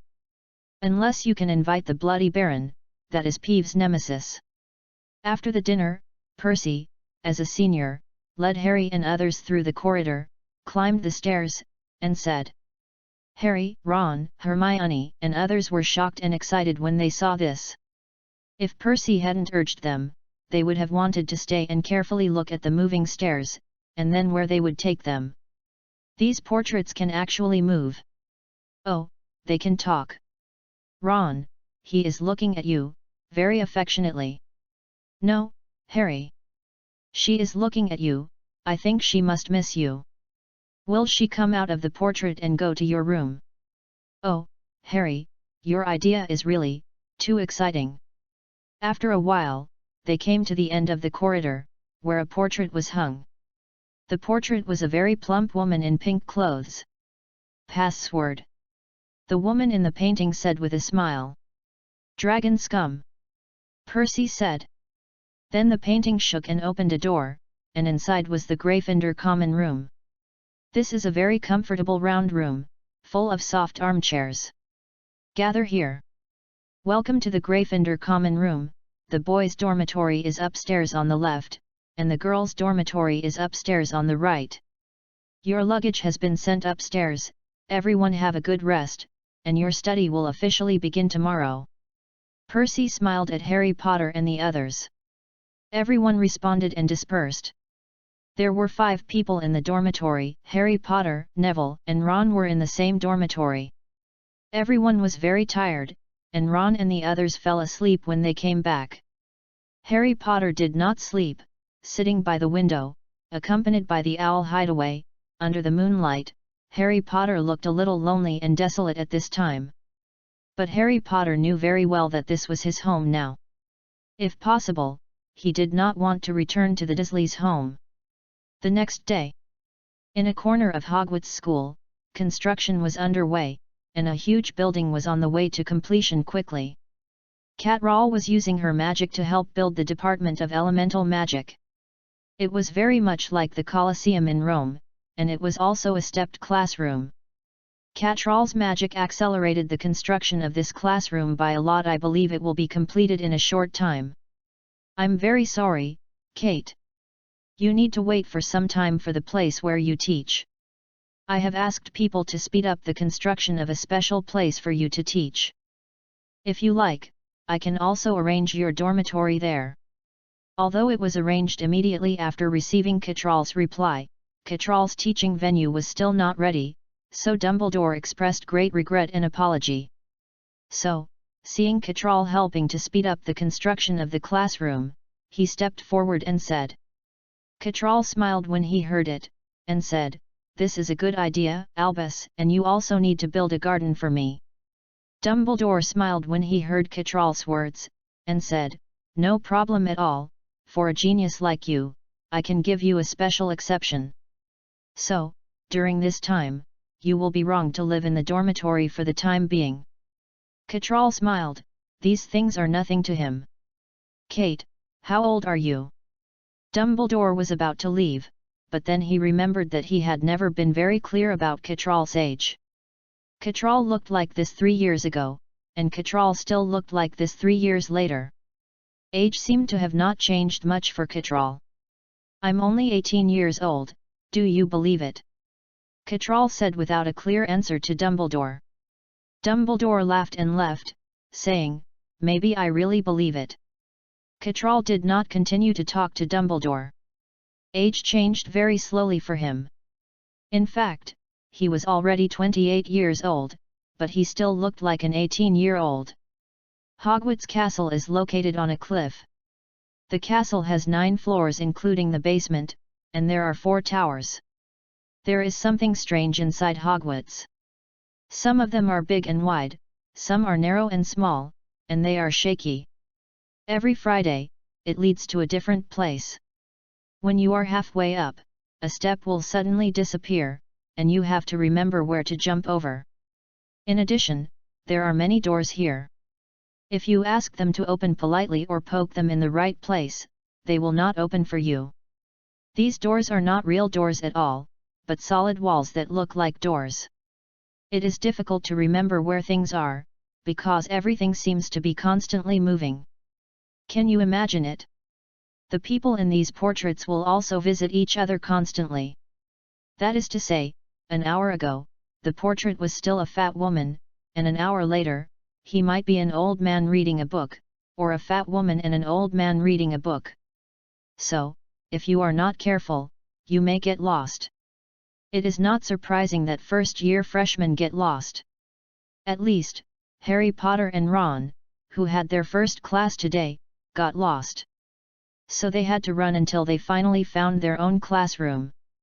Hermione, Malfoy, Crabbe, Goyle, and others who were already in the classroom looked back at Ron and Harry Potter. Hermione expressed helplessness towards Harry Potter and Ron, who were late on the first day of school. These 2 guys are hopeless. Alfred was somewhat proud, and then somewhat joking, these 2 poor kids, do you know what this course is? Oh no, you would never have thought that the serious witch was already staring at you. Facing the gazes of the crowd, Harry Potter and Ron were a little embarrassed and quickly found a seat to sit down. Finally arrived. If we were later, her face would be scary. I don't want to be scolded. Wow, this cat is so cute. Compared to bats, I still like cats more. Maybe we can. Ron panted a little, and then found the cat on the lecturer's podium, so he said. But as he was talking, Ron couldn't continue. Because the cat on the table jumped off the table and turned into Professor McGonagall. Ron and Harry Potter looked a little embarrassed, very embarrassed, especially Ron. Facing Professor McGonagall, who came to him, Ron couldn't help but complain, this hand is really too clever. Ron was helpless, he found that he was really unlucky. Thank you for your praise, Mr. Weasley. Professor McGonagall looked at Ron and Harry with a serious expression and said, maybe, I should turn one of you into a pocket watch, at least this will make one of you more punctual. We are lost. Harry Potter explained. Maybe I can turn you into a map, so you won't get lost. Professor McGonagall said a little forcefully. Harry Potter and Ron were speechless. They didn't want to turn into a pocket watch, nor did they want to turn into a map. Chapter 13 Special Class. Transfiguration is the most complicated and dangerous magic you have learned in Hogwarts. Anyone who is naughty in my class, I will ask him to leave and never be allowed to enter my class. This is my warning to you. Professor McGonagall looked at Harry, Malfoy and other little guys in front of him, and said seriously. Ron raised his hand and looked at Professor McGonagall. Professor McGonagall noticed Ron and said, Mr. Weasley, do you have any questions? Since Ron raised his hand to ask a question instead of asking it out of the blue, interrupting her would be Aaron's chance. Harry, Hermione, Malfoy, and others all looked at Ron, also curious. Facing the gazes of everyone, Ron felt shy and embarrassed for a moment, especially the question he wanted to ask, and he didn't know whether he should say it for a while. Professor McGonagall looked at Ron and said, "Mr. Weasley." Ron's face was a little hot, but he still gritted his teeth and said, "Professor McGonagall, I think Professor Kate's elemental magic is more dangerous." Harry, Hermione, Malfoy, and others heard Ron's words and started talking about it. Elemental magic seems to be more powerful and dangerous. When does Professor Kate's class start? Professor Kate is so handsome. I can't wait to see him. Elemental magic is very destructive. I'm suddenly looking forward to the course of elemental magic. I wonder if it will be interesting. I hope it won't be as boring as the history of magic. Professor McGonagall frowned when she heard the students' discussions, then adjusted her glasses and said, "Mr. Weasley, your perception is very good. It is a powerful and dangerous magic. Okay, today we are going to learn transfiguration." Professor McGonagall has not officially come into contact with elemental magic, so she dare not speak nonsense. So, Professor McGonagall changed the topic and the students began to study transfiguration seriously again. This was a wonderful class. Professor McGonagall turned the table into a pig, the lamp into an eagle, and then changed back to its original state. Harry and others were attracted and wanted to learn him immediately. But soon, they found out how difficult it was. This requires long-term training, and it is not as simple as waving a wand and reciting a spell. But among these people, Hermione has become a special existence. Hermione did what others could not do. She turned a match into a needle and was praised by Professor McGonagall. Every Wednesday night, they have to learn to observe the starry sky with a telescope.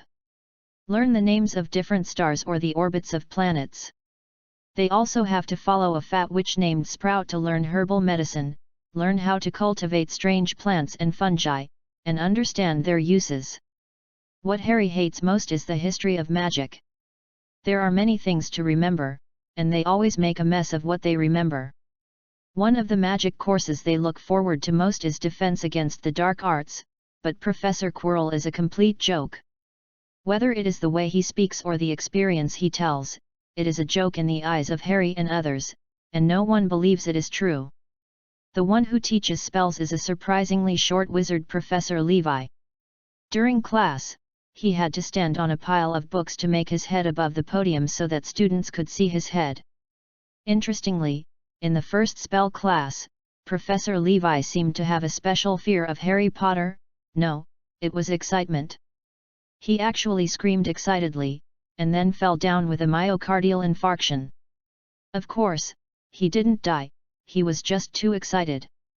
After school that day, Harry Potter, Ron, and Hermione came to the auditorium to enjoy dinner. "Hey, that's Professor Kate." Ron saw Cattrall sitting alone in a corner and shouted excitedly.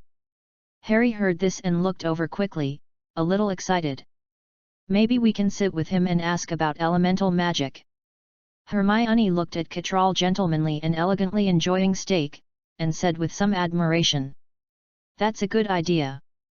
Harry heard this and smiled. Harry and the other two came to Cattrall and asked nervously, "Professor Kate, can we sit next to you?" Cattrall looked at the three people in front of him and smiled, "Of course, no problem." Hermione was a little excited and sat down quickly, saying, "Professor Kate, what kind of magic is elemental magic? Is it easy to learn? What conditions are required? It is said that its destructive power is very strong. And As soon as Hermione sat down, her thirst for knowledge and curiosity burst out, and she asked Cattrall a lot of questions, as if she had 100,000 whys and wanted to say them all out. Harry and Ron looked at Hermione, who was like a machine gun, and their faces were a little pale. "Hey, are you 100,000 whys?" Cattrall looked at Hermione and smiled. "Hermione Granger, you are a smart girl, and you are also full of curiosity. I see a shadow in you. You will become a powerful magician." Hermione's delicate face flushed with excitement after hearing Catral's praise, and she said, "Really? Professor Kate?" "Of course." Catral nodded and smiled, "Although my course has not officially started, if you are interested, you can come to my place after dinner. I don't mind giving you special treatment." Hermione, Ron, and Harry were immediately excited after hearing Catral's words. "Of course, no problem," Harry said excitedly. Ron said happily, "Professor Kate, you know, we are full of expectations for your elemental magic. Everyone is discussing elemental magic, so no one is in the mood to learn other courses." Catral smiled slightly.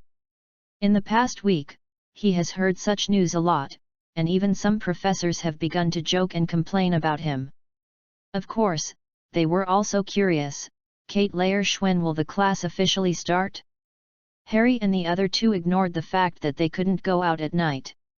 Especially for Hermione, who followed the rules, the same was true for the elemental magic. The class of elemental magic has basically been completed. I will prepare for 2 more days, and maybe the class will officially start the day after tomorrow. I hope you can have a good start."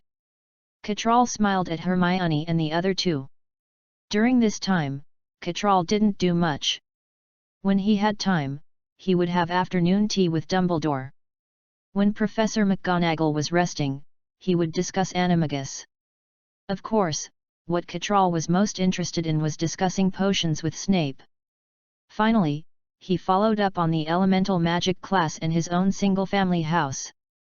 Yes, Catral was already living in his own small house at this time. The decoration inside was very exquisite, luxurious, and very clean. Chapter 14 Elemental Baptism. "Mr. Kate, you are such a rich professor. This is a treatment that other professors cannot enjoy. This is a stand-alone building. The facilities here are very complete. This doesn't look like a wizard's house, but it's very enviable."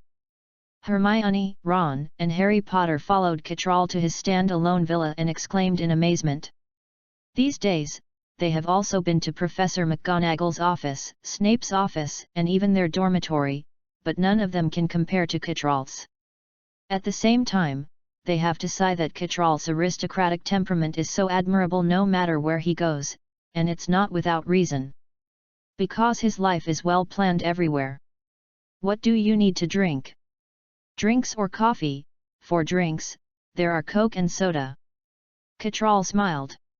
Hearing Catral's words, Hermione, Harry Potter, and Ron's eyes immediately lit up with excitement, and they said in unison, "Coke." Sure enough, the kid still likes to drink drinks. Cattle snapped his fingers, and then 3 bottles of cola in glass bottles flew out of the refrigerator next to him and came to Hermione and the other two. The bottle caps made a slight sound, and then flew out and fell into the trash can. On the other side, a coffee cup flew up, filled with water and coffee powder, and then slowly turned on the hot sand. After a while, the coffee boiled and floated in front of Cattle. Hermione and the other two looked at the scene in front of them, their eyes widened, and they were extremely excited. "Wow, Professor Kate, you can actually cast magic silently, it's great!" Hermione exclaimed. "You can do it, Hermione." Cattle smiled and said, "Relax a little. If you want to learn elemental magic, you need a relaxed mentality, which is very important." Cattle specially decorated his small house in a European style with noble tones and atmosphere. Even the equipment here is a lot of equipment from the Muggle world. The only regret is that there is no electricity in Hogwarts, so some equipment cannot be used. Of course, these don't matter to Catral. After a simple chat about some things, Harry and the other two relaxed, and then smiled and said, "Elemental magic is a special kind of magic. He needs to sense the elemental energy around us. This is the key to casting magic, and it also means which kind of magic you will be better at. Elemental magic refers to water element, fire element, earth element, wind element, thunder element, light element, and dark element. They exist around us and are everywhere." As Catral spoke, he condensed various elements. White light element, cyan wind element, red fire element, yellow earth element, blue water element, purple thunder element, black dark element. The 7 elemental energies surrounded Catral, forming spheres, and with Catral's thoughts, they also floated in front of Harry and the other 2. Among these 7 elements, thunder, light and dark are relatively rare. Not everyone can perceive and cultivate them. This is related to one's affinity for elements. So, if you want to learn magic, you also need to see how you have affinity for magic elements, that is, to confirm what kind of magic you are suitable for practicing. At this point, Catral took out 3 potions and flew in front of them, and continued, "Drink it, you can better perceive the magic elements." Hermione and the other 2 were shocked by the 8 magic elements released by Catral. Hearing this, they looked at the potions with great anticipation. Which element of magic would suit them? Harry took a potion and said, "I think fire magic will be more destructive." Hermione also took a potion and thought, "I like water elements. She is more lovely. I like wind elements. I like the feeling of flying freely." Ron said expectantly. Catral listened to the 3 people and smiled, "Now is not the time to pray here. What you need to do is to drink the potion and quietly feel the existence of elemental energy." Harry and the other 2 heard it and drank the potion without hesitation. It felt good, a little sweet, just like drinking oral liquid. It was just that the amount was too small, not a single mouthful. Sit cross-legged. Meditation is one of the ways to quickly restore magic power, and it is also a way to feel the surrounding elemental energy. Catral guided them to feel the magic. Hermione and the other 2 sat down and then entered state. Catral glanced at the 3 people, then took out the magic wand and waved it gently. All the furniture and equipment in the hall became smaller in an instant, turning into miniature forms the size of a palm, and then fell into a box in the corner as the magic wand was waved. In the same way, the entire hall became empty. At this point, Catral did not stop, but drew a big circle towards Hermione and the other 2, and then stood aside with satisfaction. In just a few minutes, elemental energy fluctuations appeared around Harry and the other 2, and they began to dance around them. Around Harry, there were red fire elements and cyan wind elements dancing, and they were very strong. Around Hermione, there were blue water elements dancing, just as Hermione imagined. Ron did not get the wind element as he imagined, but instead exuded a strong yellow earth element around him. Although he already knew what magic they were suitable for, Catral did not stop them. Because this is a time for growth. The more elemental energy gathered in the body, the more affinity they have for the corresponding elemental energy. In addition, the more energy gathered, the more elemental energy they have. This process is also called elemental baptism. After sensing the elemental energy and taking it into the body, it is a process of transforming and strengthening the body. This process can be artificial or self-condensed. It also represents their own foundation. Of course, it can also be changed through acquired factors. However, if you have such a foundation by nature, you will undoubtedly have more advantages than others. The necessary conditions for casting magic are magic power and mental power, the 2 keys to casting magic. Magic power determines how many magics a magician can release and how powerful the magic is. Mental power is the instruction for the magician to guide the release of magic. So magic power and mental power complement each other. Secondly, it is the spell to cast magic. So, at this time, the elements condensed by Harry and the other 2 are also a process of elemental baptism. This has a lot to do with the potion given to them by Catral. Because this potion is called elemental baptism. Chapter 15 Strong Talent. The talents of Harry and the other 2 are really amazing. He is worthy of being one of the protagonists, especially Harry, who has 2 elemental energies at the same time. Most people can only have one attribute, and only a few people can have 2 or more attributes. It is easier to learn magic with the same attribute as oneself, but it is very difficult to learn magic with different attributes. Although some people can learn more types of magic, and some can learn less, the main thing is to be specialized and refined, because magic is about quality rather than quantity, and having attributes does not mean that you can control them. Magic training mainly practices mental power, control, and the ability to sense the magic elements in the air. Mental power training can be carried out through meditation. The higher the mental power, the greater the power of the magic released. Of course, the premise is that you have enough magic power. At this time, the magic fluctuations of Harry and the other two, in Catalor's opinion, have reached the standard of apprentice magicians and are moving towards junior magicians. It is conceivable how powerful their talents are. At the same time, Catral can also imagine how Harry stands out among students of the same grade. The levels of magicians are divided into apprentice magician, junior magician, intermediate magician, senior magician, great magician, magician, great magician, and holy magician. The existence above the magician is not something that everyone can do. With Dumbledore's identity, he is already the top in the wizarding world, but he is only equivalent to the existence of a magician. Perhaps Dumbledore can go further and become more powerful. But in terms of combat power, it is a little difficult to distinguish, but Catral believes that if Dumbledore duels with him, Dumbledore will be the only one who dies in the end. This is Catral's confidence. About half an hour later, Hermione and Ron woke up one after another, while Harry continued to gather elemental energy. Hermione and Ron woke up, looked at Harry and looked around, full of surprise, and then quietly did not speak. Another half an hour passed before Harry woke up. At this time, Harry and the other two had already possessed the strength of a junior magician. Catral looked at the three people, smiled, and said, "What do you feel?" "Very good, I feel full of magic power all over my body, stronger than ever before." Harry looked at Catral and smiled. Catral smiled slightly and said, "Try to condense the magic power you feel in your palm." Hermione and the other two heard it and tried it immediately. Just a thought, and a ball of energy appeared on the palm of the hand.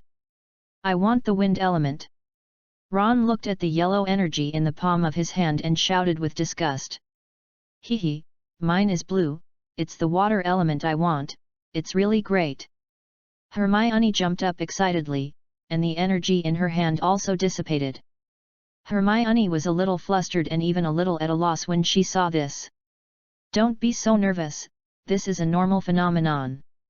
You have just come into contact with elemental magic, and you have such magic fluctuations, which shows that you have a very strong talent, but you can't control such power now because your control is not good enough. When will you be able to accurately control the water ball and move it in your hand? When it changes its appearance according to your thoughts, it means that your control has reached an extremely high level."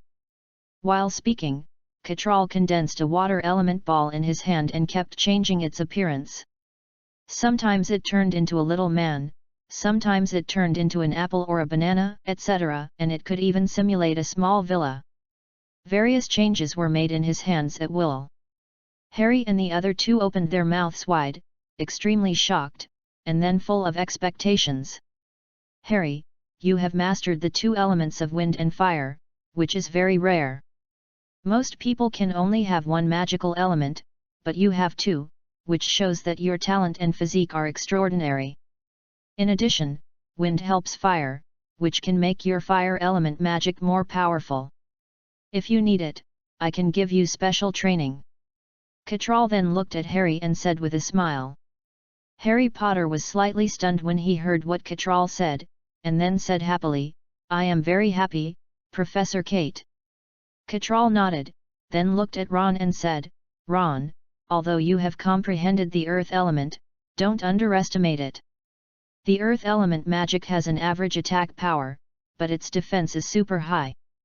It is the best defensive magic. Among the three of you, Hermione's water magic defense is average, and the attack power cannot be underestimated, but he also has the ability to heal and recover. In battle, with such a wizard by your side, your injuries will be healed quickly and you don't need to endure the pain. Harry's fire element is a very powerful attack method, and the defense is insufficient, but fortunately, with the wind element, the attack method is more bizarre and changeable, often making people hard to defend, and the attack power is also powerful, so Harry is an important output force. Healing and output are already available, then your earth element magic is the best power to protect your partners. It can help your partners block many attacks. In addition, don't underestimate the earth element magic, its destructive power is also very strong. Ron was soon excited by Catral's consolation. So, his power is also very important. Elemental magic is a magical magic. It can not only be used in combat, but also has miraculous effects when making potions. With the proficient control of magic power, it can help you better control the dosage of potions. Of course, if you are interested in potions, I can also teach you. Catral smiled at Harry and the other two. Harry heard Catral's words, his eyes lit up and said, "Really? Of course, I will never let you down." Catral smiled. Catral then said, "But before that, you still need to learn some theoretical knowledge. Now, it's getting late, you should go back, otherwise if you are discovered, Gryffindor will be deducted points. Professor Kate, can we come to your place to study tomorrow night?" Harry Potter said with some expectation. Hermione and Ron also looked at Catral expectantly. "Of course, if you are interested, you can come to me," Catral said with a smile. "For example, I will teach you how to control elemental energy." Harry Potter and the other two heard this and left with excitement. Catral looked at Harry Potter and the other two who were leaving, a smile appeared on his face, then he looked aside and said, "Why don't you come in and sit down?" Chapter 16 Black Robe Man, Blood Curse. In the darkness, a figure walked out. Under the light, his figure was also revealed. He was wearing a mask and shrouded in a black robe, so his specific face could not be seen. "You seem to have stayed here for a long time. Is there something wrong?" When Catral was helping Harry Potter and the others to sense the elemental magic, Catral sensed the fluctuation of magic outside the house. Then, Catral secretly discovered the existence of the other party.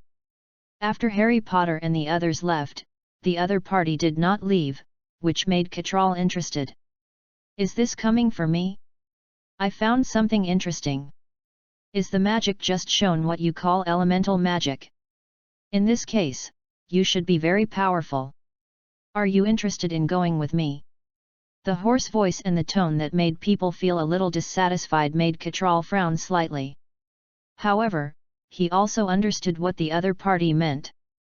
Then Catral smiled and said, "You seem to be very confident in yourself." The man in black robe said slowly, "I just want to try whether the magic you created is so powerful." Catral smiled slightly and said, "As you wish." The man in black robe turned and left immediately. He was very fast and did not use a broom. Kate Lauer was slightly surprised, but that was all. With the blessing of a wind magic, Catral caught up with the man in black robe at a very fast speed like a gust of wind. "Can you tell me your identity? You don't look like someone from the school." Kate Lauer flew to 3 meters away from the man in black robe and said to him. The man in black robe looked at Catral, and his eyes hidden under the black robe were full of shock. He clearly felt that there was a surge of magic power in Catral's body, and he also felt a gust of wind lingering around Catral, but he didn't understand why Catral was so fast. Deep in the Forbidden Forest, the man in black robe stood under a big tree, looking at Catral opposite him, and said, "Are you curious about my identity? You hide your face like this, which makes me curious." Catral smiled said. "Then come and try yourself to see if you can take off my mask." The man in black robe raised his head and smiled at Kate Lauer. As he spoke, he suddenly stretched out a hand from his black robe, holding a magic wand in his hand, and said to Kate Lauer, "Fall down." A ray of light came in an instant. If Kate Lauer was hit, he would faint. However, just when the magic hit Kate Lauer, a magic barrier rose silently 1 meter in front of Kate Lear, and blocked the attack of the man in black robe. The man in black robe was a little surprised when he saw this. Although he knew that such a test would not have any effect on Kate Lear, he did not expect that the other party would easily block its attack. It is not uncommon to be able to block the magic barrier. What is strange is that he did not see clearly how Kate Lear did it. Cattleyell looked at the man in black robe and smiled. You don't need to test it at all. You can try your best. If you can't even break my magic barrier, you can't hurt me. Tear into pieces. Hearing this, the man in black robe also made another move. Another beam of magic light shot towards Cattleyell and landed on the magic barrier again. This time, the magic barrier also easily blocked it. Seeing such a scene, the man in black robe also understood that Cattleyell was extraordinary. At least this barrier was extraordinary. What holy weapon do you have? A hoarse voice sounded, and it was obvious that some excitement could be felt. Was he attracted to something on Cattleyell? Cattrall didn't expect the other party to think he had any holy weapon, so he smiled and said, if you say so, then so. However, without this barrier, it would be very easy for me to take you down. It's just that I think you're a bit interesting. Killing you doesn't seem necessary. However, as you offend me, I think I should leave something on you. Cattrall looked at the man in black robe, waved his wand, and said, give you a cursed body, suffer from splitting, and curse blood. The man in black robe felt the magic power surging from Cattrall's wand, but what surprised him was that he didn't find any light. It was like thunder and rain. However, just when the man in black robe was puzzled, he suddenly trembled violently. At the same time, it can be seen that the man covered by the black robe had flashing light, like cracked flames. Then there was a muffled groan from the man in black robe. Cattrall looked at the scene in front of him, smiled slightly, and said, good luck to you. Cattrall turned and left. Before leaving, he said, I hope you can have a good sleep every night. As Cattrall left, the man in black robe trembled violently, and then he knelt on the ground unable to support himself, grabbed the ground in pain, and screamed miserably. For a moment, the bats, centaurs, and hidden Aragog in the Forbidden Forest were all attracted. Outside the Forbidden Forest, as an inspector of the Forbidden Forest, Rubeus Hagrid rushed out of the small room with a crossbow and looked in the direction of the Forbidden Forest. Then Hagrid took the lamp and set off towards the Forbidden Forest. In another direction, Cattrall returned to his single-family villa quietly. Cattrall already knew the identity of the other party. So Cattrall did not kill the other party. Of course, with the other party's strength, he disdained to kill the other party. Perhaps, a combat power like Dumbledore is more suitable for him. Of course, he doesn't mind playing with Voldemort in his prime. Now, he is more looking forward to the growth of Harry Potter and the others. After all, compared to this world, Harry and the other two are the protagonists. Thinking of this, Cattrall smiled a little. Just when Cattrall was about to rest, he found an envelope in the window, and it was flickering with a faint light. Cattrall was a little curious about who left a letter for him. He took the envelope, and the light disappeared. After opening the envelope, Cattrall knew who had come. Snape, the Dean of Slytherin College. Invite me to attend his potion course tomorrow. Cattrall thought for a moment, then smiled, and directly erased the original handwriting on the other party's paper and responded with a few words. Chapter 17 Encourage Hagrid. The screams in the Forbidden Forest made the creatures in the Forbidden Forest feel malicious. It was a miserable, desperate, and evil voice that made people tremble. However, when Hagrid, Centaur, Aragog and other powerful beings followed the sound disappeared and the people were gone. There was no battle that destroyed the sight except for the fluctuations of the battle, so they could not judge what happened here and who made the scream. Hagrid reported the matter to Dumbledore. Dumbledore's reaction was somewhat calm, and Hagrid was sent away. Of course, Hagrid still believed in Dumbledore, just as Dumbledore trusted Hagrid immensely. The relationship between the two of them was a little special, perhaps. This had something to do with Hagrid's kindness. "Good morning, Professor Kate, are you going to the auditorium for breakfast too?" When Hagrid went to the auditorium to prepare for breakfast, he saw a Catral came over and greeted him with a smile. Hagrid was indeed a giant, with a very strong body. Catral looked short when standing next to Hagrid. "Yes, Hagrid." Catral responded with a smile. "Something happened in the Forbidden Forest last night. Did you hear that terrible scream?" Hagrid lowered his head mysteriously, looking around, and said with a cute look. Catral's small Western-style building was the closest to the Forbidden Forest except for Hagrid's small house. So, in Hagrid's opinion, Catral should have heard that sound. Catral heard this and said with a smile, "I heard it, but I want to go into the Forbidden Forest so much, so I don't know what happened inside." Hagrid smiled and said, "I don't know either. I went in to see it, but I didn't find anything." Catral smiled slightly, then looked at Hagrid and said, "Hagrid, do you want to become stronger? Only with strong power can you better protect what you want to protect and gain the respect of others. Maybe with this opportunity, you can have a woman who loves you." Catral is still very friendly to Hagrid. The other party is a kind person, but Hagrid's growth experience is a bit tortuous, and he has devoted his life to magical biology and has been accompanied by various creatures. As for the pets raised by Hagrid, it is conceivable. For example, the three-headed dog Mau Mau from Hell. The hound Yaya who is now raised by his side, the giant spider Aragog in the Forbidden Forest, and the Norwegian ridgeback Norbetta who is about to be adopted, etc. Hagrid is definitely a genius in raising pets. However, although he has the ability to raise them, he does not have enough ability to keep them. In addition, Hagrid's father is a wizard and his mother is a giant. Don't ask me how they exo, this is a worldwide puzzle. At least Catral swears that he has not studied this. If he must study it, he thinks that he should take Hagrid with him. Catral vaguely remembers that in the setting of Harry Potter, although giants cannot be classified as humans, they can be regarded as close relatives of humans, so humans and giants can still intermarry. It's just that this kind of cross-border combination is generally a combination of male humans and female giants, because the human mother's body can hardly bear a child with giant blood, let alone pregnancy. Just imagine, how big is a giant baby? He is definitely taller than his mother. Think about this result, this is no longer a problem of difficult labor, but a matter of bursting the belly.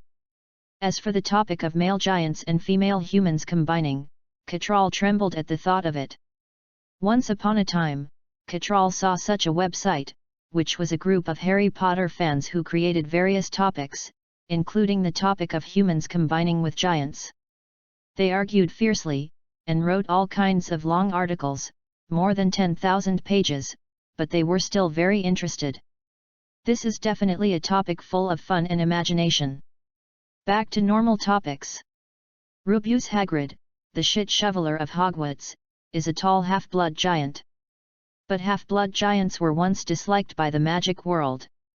Like werewolves, they were even regarded as evil monsters. But such a group of monsters were the Magic Brothers that both sides tried their best to win over in the two wizard wars provoked by Voldemort. Because giants have strong attack power and resistance to blows due to their huge bodies. Except for their slightly slow reactions, they have almost no weaknesses on the battlefield and are natural warriors. And in Catral's view, this also means that Hagrid can store more huge magic power in his body. Imagine a giant warrior, possessing magic power and being able to release powerful magic. What a terrifying thing this is! Hagrid grinned and said shyly, "Professor Kate, you have given me a difficult question. I don't know how to answer you. You may not know that I am forbidden to use magic, otherwise, I will be expelled from school. As for finding a woman for me, it is very difficult. Giants like me are very rare." Hagrid's character is still relatively open-minded. He has a clear understanding of his own origins. Perhaps it is because of this reason that he has never married and had children. Hagrid, you have to change your mind. Did Dumbledore really forbid you to use magic? When you were helping Dumbledore, did you really not use magic? Dumbledore's leniency, you should have a deep understanding of it. Besides, the truth will be revealed eventually. Now you can learn magic and become more powerful. When the truth is revealed, you can stand in front of everyone with a powerful identity and tell them that you are powerful. You should make use of the trust that Dumbledore has given you, and don't let him down. When he is in danger, you need to protect him bravely. Hagrid fell silent after hearing what Catral said. What happened many years ago, and then Hagrid became the object of suspicion. If it weren't for Dumbledore's support and pleading, he would have been deprived of magic and imprisoned in Azkaban for the rest of his life. So, Hagrid knew very well who gave him a new life. Likewise, after a moment of silence, Hagrid looked at Catral and said, "Thank you, Professor Kate. You're right. I should become stronger. So, are you willing to teach me elemental magic? My feelings tell me, you tell me these because you have the power to make me strong." Catral smiled and said, "Hagrid, you look strong, but you are delicate inside. However, I have an appointment with Snape in the morning to teach the children, so if possible, I will come to you in the afternoon." Hagrid heard this and smiled, "That's great, I look forward to your arrival." Chapter 18 Induction in the Potion Class. While Hagrid was in a good mood, Catral and Hagrid enjoyed a good breakfast in the hall. Afterwards, Hagrid left, and Catral went to the basement. This is where Snape takes classes, and Snape's office is also here. Speaking of Snape, we have to talk about his miserable childhood, unfortunate family, distorted values, no friends, and difficulty in food, clothing, housing and transportation. After coming to Hogwarts with great difficulty, he was assigned to Slytherin. He was despised because he was not a pure blood. He had a lot of talent, but he was not reused. At the same time, he also liked Lily very much, but he didn't dare to confess because of the black magic and his inferiority complex, and finally broke up with Lily. Lily Evans is Harry Potter's mother and Snape's lifelong love. Unfortunately, they were not destined to be together, so he could only watch his beloved woman be with James Potter and then give birth to Harry Potter. As a result, Voldemort knew a prophecy and wanted to kill Harry Potter, and Lily Evans died in Voldemort's hands. This made Snape very sad, and he had some prejudice against Harry personally. But Snape is also very interesting. He is willing to be misunderstood by everyone and secretly protect Harry Potter. So, from a woman's perspective, such a Snape may be a beloved and very worthy of having. "Kate, if you don't come again, I'm going to find you." In Snape's office, looking at Catalyar who came in, Snape smiled. Looking at the smile on Snape's face, Catalyar smiled slightly and said, "Snape, you are looking forward to it very much." Snape, who always kept a straight face, looked a little cold and unfathomable, actually smiled, which was rare. After all, in the setting of Harry Potter, this is a devoted, gloomy, cold, mean, unfathomable, and a very persistent love man. Of course, I just want to maximize the benefits of limited time. For example, discuss potions with you in class and make the children more interested in potions. Catral laughed and said, "Let's go, I think they can't wait to take action." Snape nodded, and then the two walked towards the classroom. In the huge classroom, Harry Potter and Ron sat together, with Hermione behind them. "Harry, this is another potion class. I seriously doubt when you have offended Snape. He seems to be targeting you. By the way, I am also being targeted." Ron put the textbook on the desk and complained to Harry in a low voice. Harry was silent after hearing this and said, "I don't know, maybe." Harry remembered the pain caused by the lightning scar on his forehead when he looked at Snape in the hall on the first day of school. And when he first attended Snape's potion class, he was targeted by Snape, so Harry was a little puzzled about Snape. But you have to admit that Snape's potion is very powerful. Now, we need to study hard instead of complaining here. Hermione heard their conversation and reminded them.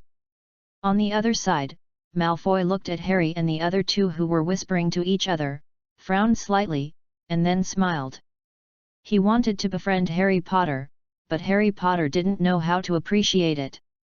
He recognized Harry Potter's parents, who were powerful wizards. But Harry Potter was mistreating himself, and he wanted to pull Harry Potter to his side. Harry Potter should have the ambition given by Slytherin, that would be Harry Potter's chance to become stronger. Only the strong can unite to dominate the magic world. The door of the classroom was opened. Snape walked in, followed by Catral. The appearance of Catral immediately attracted everyone's attention. Because the elemental magic displayed by Catral fascinated them.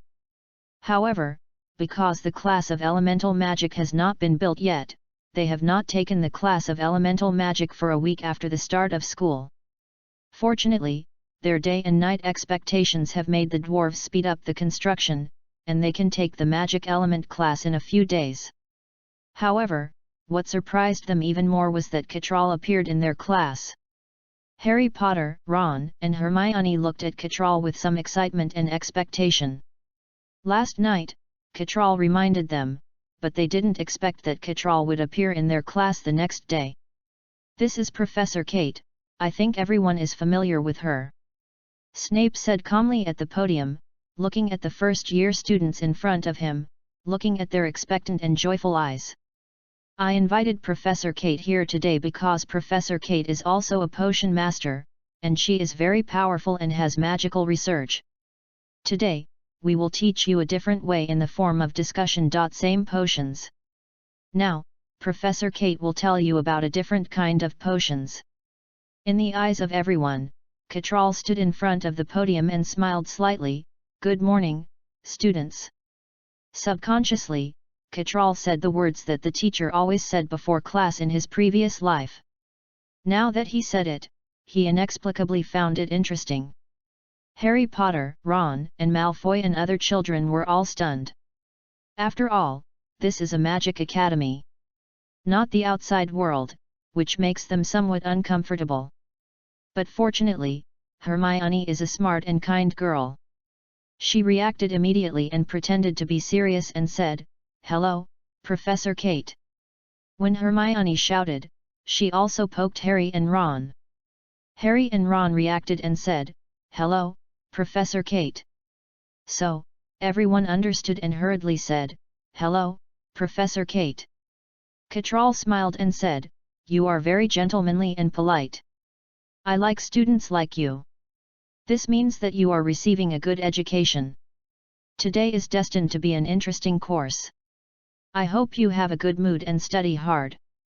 Because I am here, and Professor Snape will teach you potions in person. Potions is a magical subject. It can quickly restore your magic power and consumed mental power when you are fighting.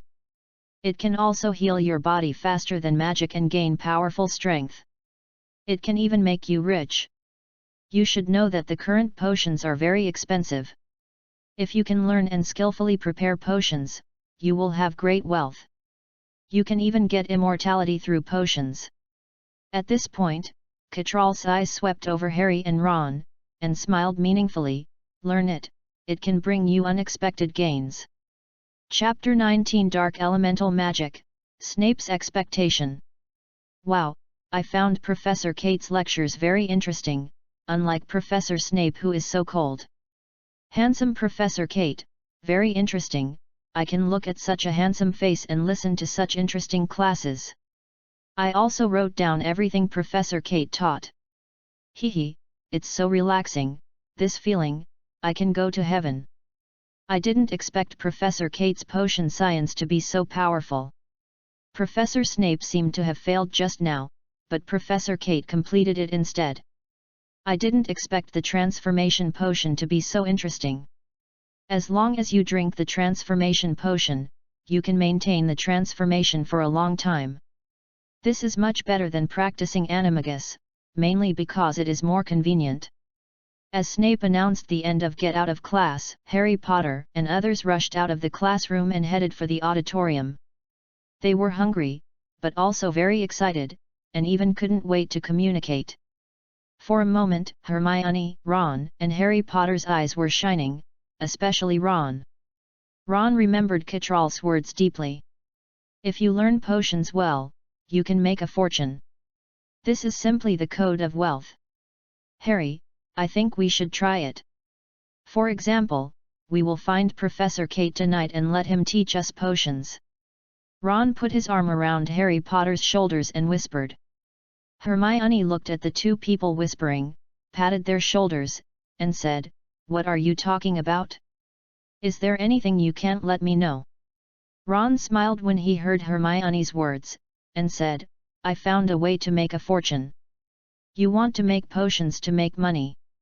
Hermione immediately reacted when she heard it, and then smiled and said, "This is a good opportunity. I think I can become a great potion master." Harry thought for a moment, then said, "I think I should ask Teacher Kate for advice." "Will he help?" Ron asked hesitantly. "Maybe." Hermione slapped Ron and said confidently. "If it doesn't work, let's just act like a spoiled child, Ron," Hermione said again. Harry laughed, patted Ron and said, "When you need to act like a spoiled child, you go ahead. You should need galleons more than I do." Ron faced Harry in Hermione's eyes, thought about it, and said solemnly, "Okay." In Snape's office. Kate Latter looked around Snape's office, all kinds of information, all kinds of experimental products. Although the environment was a bit gloomy, it was also possible to see Snape's seriousness and dedication to his work. "Professor Kate, I didn't expect you to have such a skill in teaching. I can see that they study very seriously and very quickly. I'm very curious. While you were creating elemental magic, you learned potions and animagus. What else can you do?"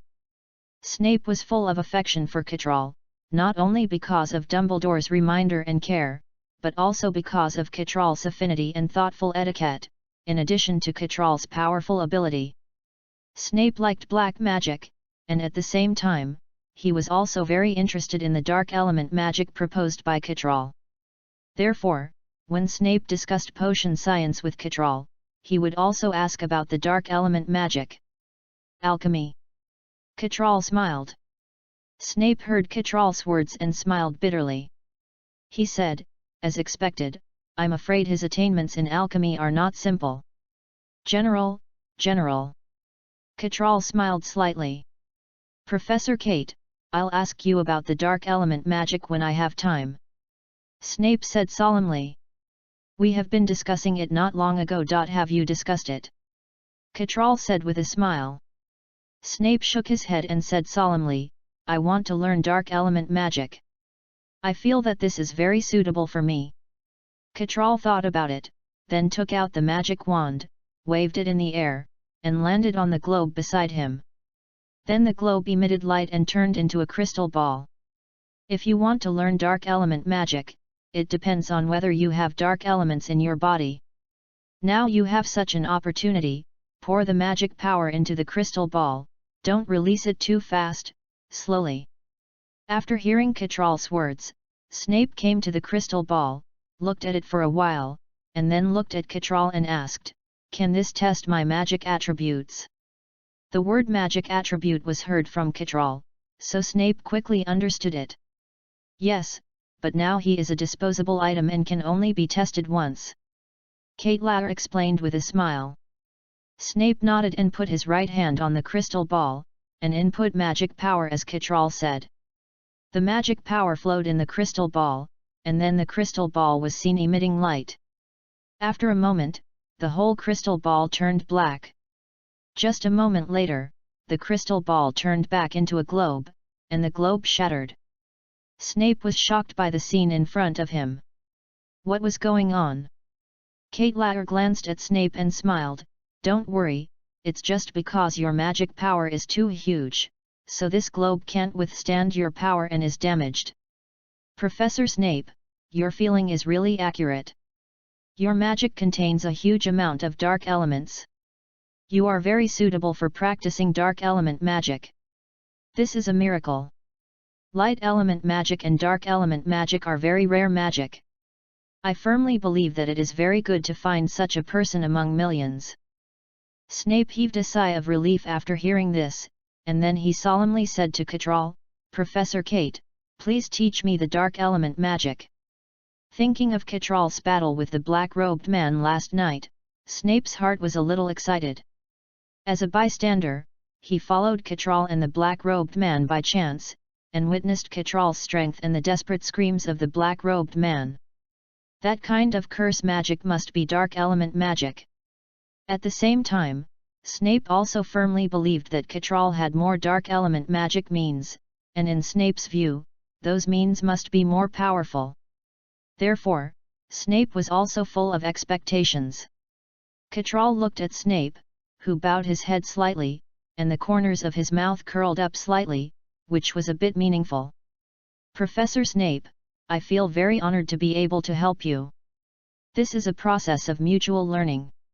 I also look forward to someone having a great leader on the road of dark element magic.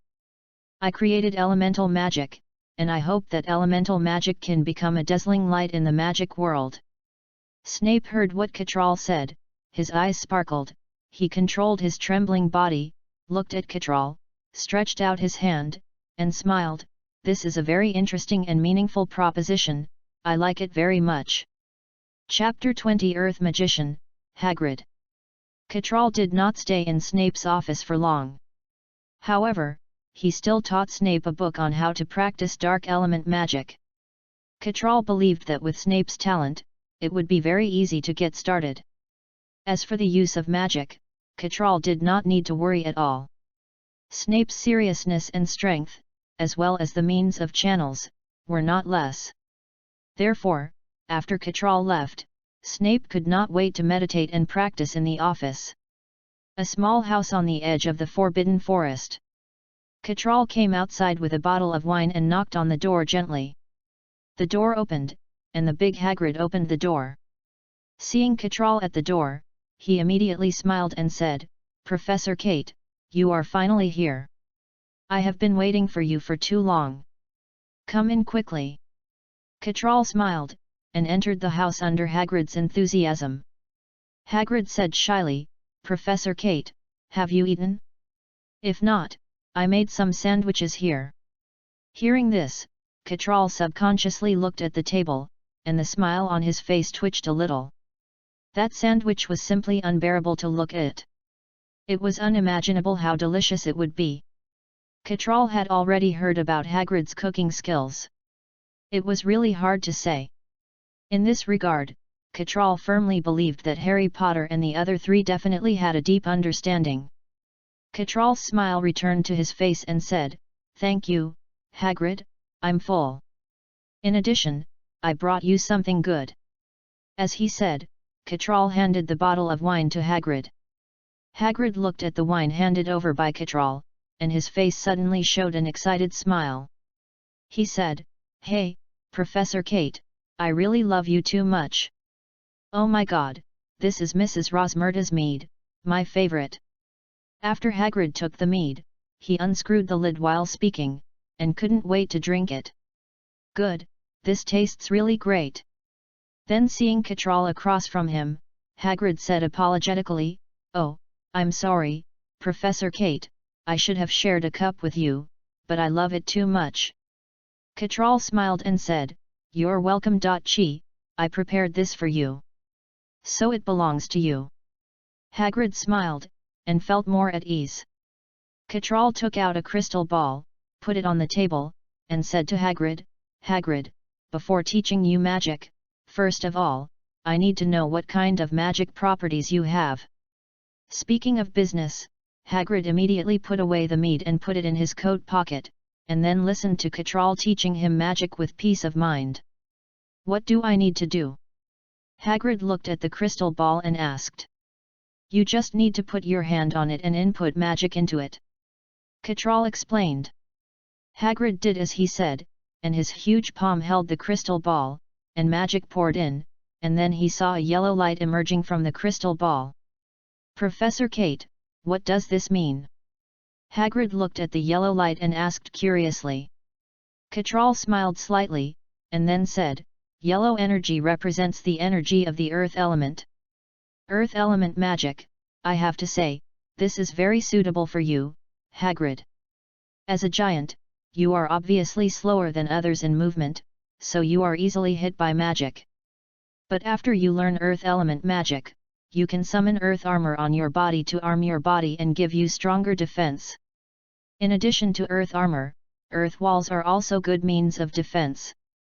In terms of attack methods, there are also ground spikes, ground cracks, earth dragon bombs, etc., which are also very good in terms of offense and defense."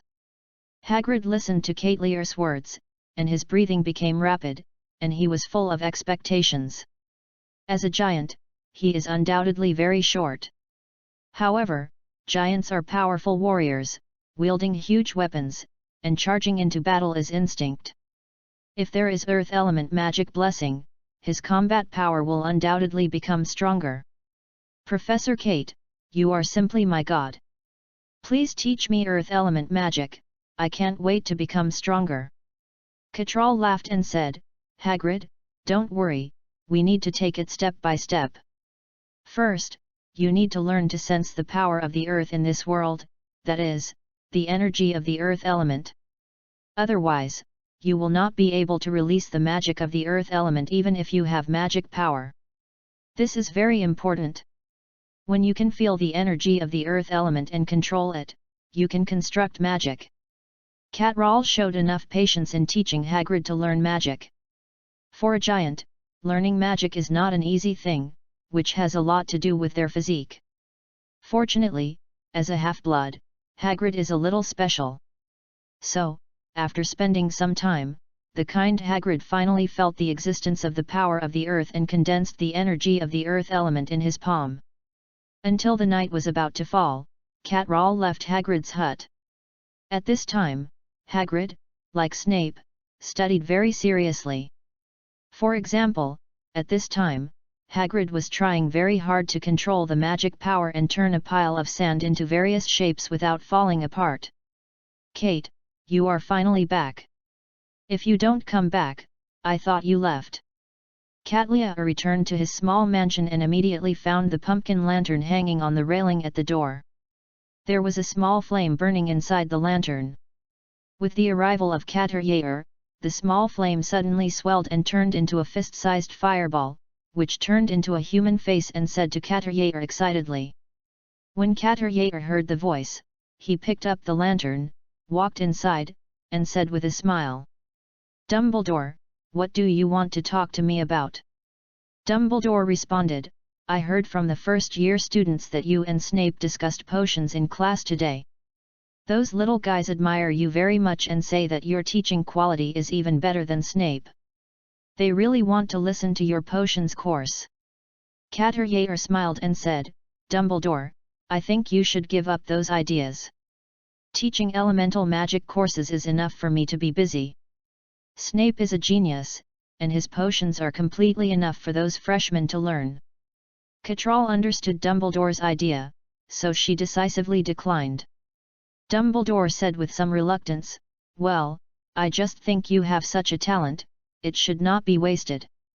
If they have any questions to ask me, I will be happy to answer them." Catral sat on the sofa, let the pumpkin lantern float in the air, and then prepared a cup of coffee for herself, smiling. Dumbledore also knew that he couldn't force it, so he smiled and said, "That's great. In addition, I have another good news to tell you. The Elemental Magic School has been built according to your requirements, and your Elemental Magic School can officially start the day after tomorrow." Catral heard this and smiled, this is indeed good news. Chapter 21 Is someone destroying the Elemental Magic School?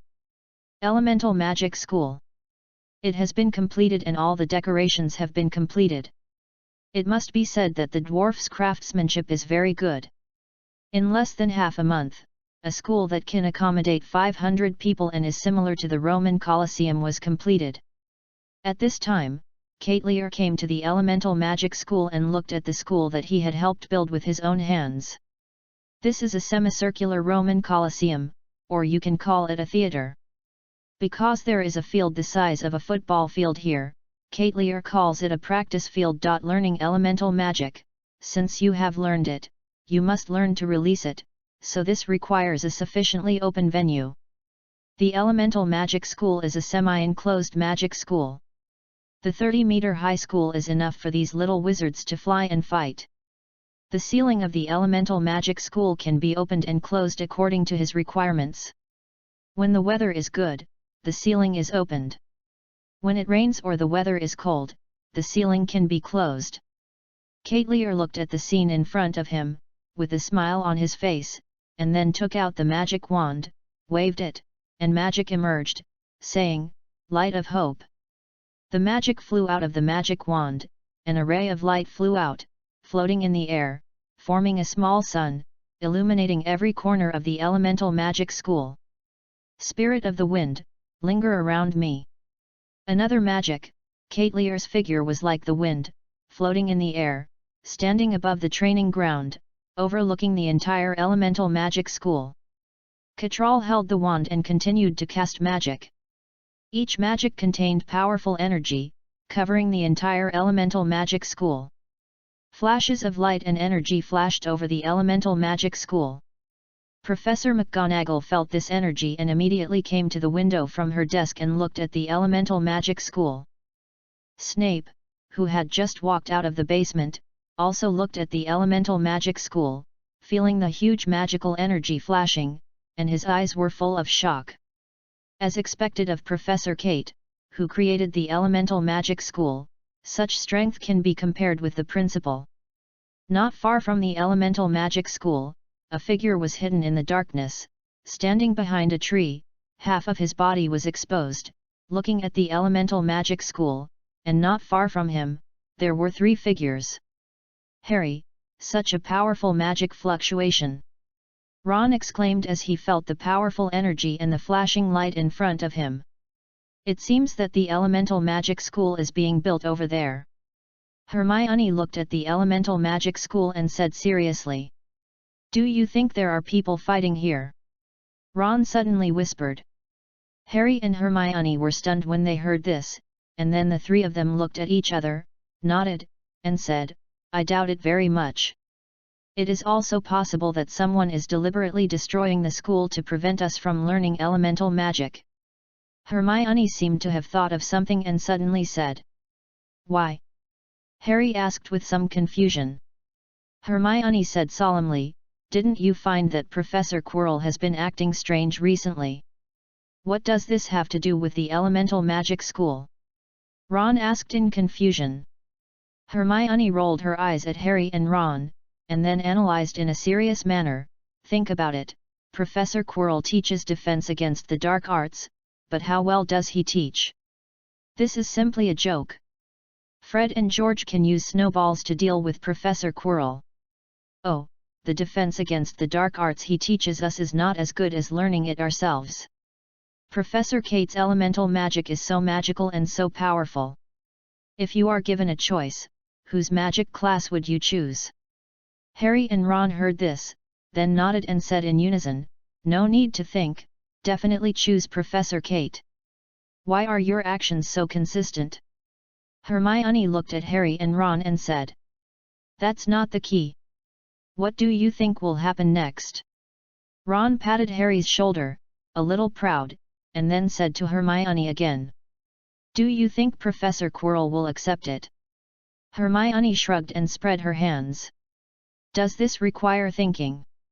Hermione looked at Ron, who was lost in thought, and suddenly felt that Ron was too stupid, so she said, "Professor Quirrell doesn't want Professor Kate to take his job, so he will destroy the elemental magic school." Harry said on the side. "Good, Harry, you are much smarter than Ron." Hermione gave Harry a thumbs up and smiled. Ron heard Hermione actually praised Harry and belittled him, so he curled his lips in dissatisfaction and said, "You haven't discovered my talent yet. Your talent is just playing magic chess, what else can you do?" Hermione hit him mercilessly. Ron subconsciously covered his chest, feeling that the whole person had no love.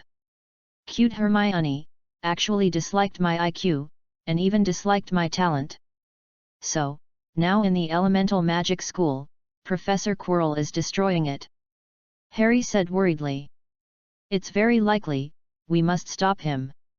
Hermione said solemnly. But, will we be Professor Quirrell's opponent? Ron hesitated. Hermione took out her wand, stared at Ron, and said, Your twin brother can play tricks on Professor Quirrell, can't we? After that, Hermione walked forward with her head held high. Harry smiled and followed. Ron touched the back of his head, a little confused. Can this be the same? Fred and George are senior wizards now, and we are just fledglings who have just become wizards. Ron didn't understand, but hurried to catch up with Hermione and Harry. Hey, you should wait for me, I'm an earth elemental wizard, I can protect you. Ron found a good excuse for himself and returned to the three-person team naturally. Hermione snorted and ignored Ron. Harry smiled at Ron and said, Ron, you are too cowardly. No, I'm just afraid of spiders. Ron blushed slightly, pretending to be calm and said seriously. Hermione, who was walking in front, suddenly turned back and hit him mercilessly, then you are also a coward who can't even cast a levitation spell. When Harry Potter and the other two approached the elemental magic school, they did not notice that there was a figure watching them not far behind them. This person followed them quietly and approached the elemental magic school. Chapter 22 The trio was attacked elemental magic school. The little sun disappeared, and there was no light, falling into endless darkness. At this time, the door of the elemental magic school was opened, and three figures quietly walked in. They were Harry Potter, Hermione, and Ron. They came here with great interest to stop Professor Quirrell, but when they walked in, they found that it was dark and scary here. For a moment, they were all stunned. Harry, do you have a flashlight here? Ron said in a low voice. Hermione hit Ron mercilessly and said, Ron, don't you think you asked a very stupid question? In Hogwarts, can you use electrical appliances?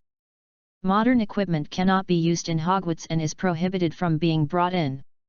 Ron also felt the importance of the word stupid for his words. But facing the darkness in front of him, he couldn't help but feel fear. Harry's eyes hidden under the glasses flashed calmly. Then, a ball of fire appeared in Harry's hand. The sudden appearance of the light scared Hermione and Ron. Hey, Harry, can you condense the fire element magic freely? Hermione looked at Harry with some admiration and said. Harry smiled slightly and said, It's quite simple. At this time, Ron's face was no longer panic, but more excited, because Harry's fireball brought a very good lighting effect. Harry, you are really great. With this fireball, Professor Quirrell hiding in the dark will definitely be exposed. We have to catch him and make him pay. Ron was full of courage at this time. His squinting eyes began to open wide and look around. Harry Potter nodded and condensed another fireball. He held one in each hand, then walked in front and began to look for Professor Quirrell who was hiding in the dark. Wow, is this the elemental magic school? It's so cool. It looks like a Roman Colosseum. Ron continued to move forward with Harry, and then he found that the elemental magic school was so big and very high. Looking at the elemental magic school by the firelight, Harry was a little excited, but he did not forget the purpose of their entry. Therefore, Harry was a little nervous and looked around cautiously. Hey, I seem to have stepped on something. At this time, Ron's voice sounded, with a bit of a joke. Harry and Hermione subconsciously turned to look at Ron when they heard it. Ah! A cry of surprise came from Hermione's mouth. Harry also opened his mouth wide, his eyes full of disbelief. Ron was even more confused. What happened? Then, Ron felt something wrapped around his feet and looked subconsciously. Wow! Wow! Wow! My God, what happened? Harry, Hermione, save me. Ron only saw something black wrapped around his feet, and then, before he could react, Ron's figure was instantly pulled away and disappeared into the darkness.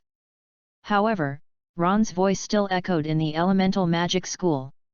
Ron's cry for help woke up Harry and Hermione, and the two little guys immediately reacted and hurriedly chased after him. Ron! Harry and Hermione exclaimed. Save me, Harry, Hermione!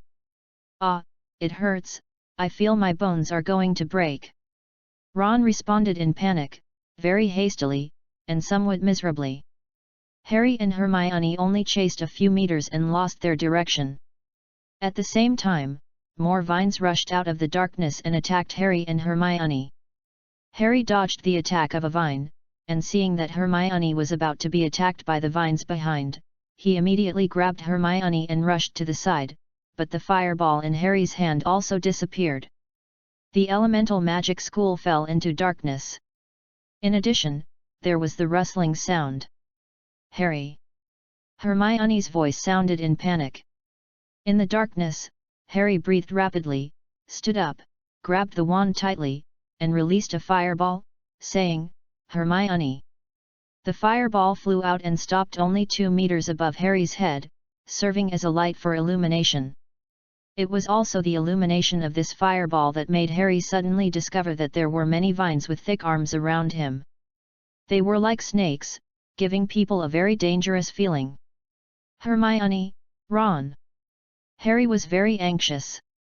He could condense a fireball, but he didn't know how to attack. What's more, the fireball he released now had no power at all. It was just right to use it as a light. It was only the second day they had just been exposed to elemental magic, and Catral had not yet taught them how to cast magic. Harry, save me, I'm entangled by something. Ah, I'm flying. Hermione's terrified voice sounded, and also tried to respond to Harry. Flame, burn. Hearing Hermione's panicked voice, Ron did not respond. Seeing his two good friends in danger and those vines attacking him, Harry Potter's forehead was sweating and his breathing became more and more rapid. Finally, Harry Potter mustered up the courage and wanted to take a gamble. Waving the wand, the energy of the fire element emerged, and in an instant, the wand responded to Harry. Boom! The raging fire bloomed in front of him, like the prosperous red lotus, emitting dazzling light. When the vines encountered the flames, they quickly entangled. Harry Potter's spikes were extremely excited, and then they released magic in 3 other directions one after another. Flame, burn! Flame, burn! Flame, burn! For a while, the raging fire burned around Harry Potter, and even illuminated the elemental magic school. Through the firelight, Harry quickly looked for the figures of Hermione and Ron. Soon, Harry saw Hermione entangled by the vines. Hermione saw Harry and kept trying to struggle. Her delicate eyes were very panicked at this time. Harry, your flame is too big. If you don't come to save me, I will be burned to death.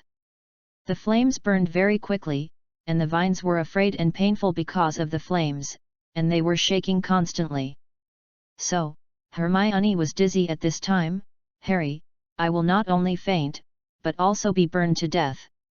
Harry was even more panicked when he heard Hermione's words. At this time, he was very anxious and wanted to save Hermione, but he didn't know how to rush through the flames to rescue Hermione. At this moment, Harry felt very stupid. Why did he set all the vines around on fire? Hermione, hold on, I will find a way to save you. Harry could not think of a way for a while, so he could only anxiously comfort Hermione. At this time, Harry Potter suddenly found a black-robed figure in a corner of the elemental magic school, staring at him. Suddenly, Harry covered his head. The scar hurt. Chapter 23 The Secret of Elemental Magic. The stinging pain deeply stimulated his nerves. Harry lowered his head, wanting to make the stinging feeling that tore his soul disappear. But at this moment, Harry found that his mind was cool and the stinging feeling disappeared. Harry didn't know what happened and was a little surprised. Harry looked dazed. When he raised his head again, he found that the figure was gone. However, on the other side of the flame, there were more vines, which rushed towards him regardless of the burning flames. Harry's face changed again. Flame, burn! The flames shot up into the sky and burned some of the vines that were rushing towards him, but they could not stop other vines from attacking. Harry Potter became more and more anxious. Harry clearly felt that after releasing several spells in succession, his magic power was running out. Just then, a gust of hot wind came, and the anxious Harry suddenly realized. Wind, fly! Harry waved his wand and mobilized the little magic power in his body. Suddenly, a gust of wind flew around Harry and swept him up, soaring into the air and avoiding the attacking vines. But this sweeping gust of wind was like adding fuel to the fire, making the fire burn even bigger, and the vines were even more burning materials. Harry, save me! On the other side, the flames had burned to the vines that entangled Hermione, and the poisonous gas after the flames burned made Hermione dizzy and she hurriedly asked Harry for help. Harry woke up from the magical wind element magic and was shocked when he saw Hermione falling from the air because of the burning flames. Wind, fly! Harry waved his wand again, and a gust of wind lifted up the falling Hermione, and then controlled the wind to take them away from the flames and vines and land on the wide training ground. And those vines were eventually burned by the raging flames. Hermione landed with a cry and felt the magic. Harry was relieved to see that Hermione was fine, but he also stumbled and fell to the ground because his magic power was exhausted. Hermione walked forward worriedly, helped Harry up, looked at Harry who was extremely pale, and hurriedly said, "Harry, what's wrong with you?" Harry wanted to respond, but he couldn't speak for a while. The feeling of being drained of magic made him feel an unprecedented weakness. "Where's Ron?" Taking a deep breath, Harry immediately thought of Ron and looked at the sea of fire with a pale face. Hermione was the same when she heard it. "What should I do? What should I do? What should I do?" Hermione was very anxious, and her delicate little eyes soon became crystal clear. Harry was anxious and wanted to help, but he was very weak at this time and had no magic power in his body. But soon, he saw Hermione's wand, and his eyes flashed. "Hermione, only you can save Ron now." Harry grabbed Hermione's hand and said calmly. "How to save him?" Hermione asked anxiously. "Use your water element magic to save Ron. Ron is not within the range of the flames. You need to cover the places that are not burned by the flames, or put out the flames." Harry bit his lips lightly, trying to calm himself down, and said the plan in his mind.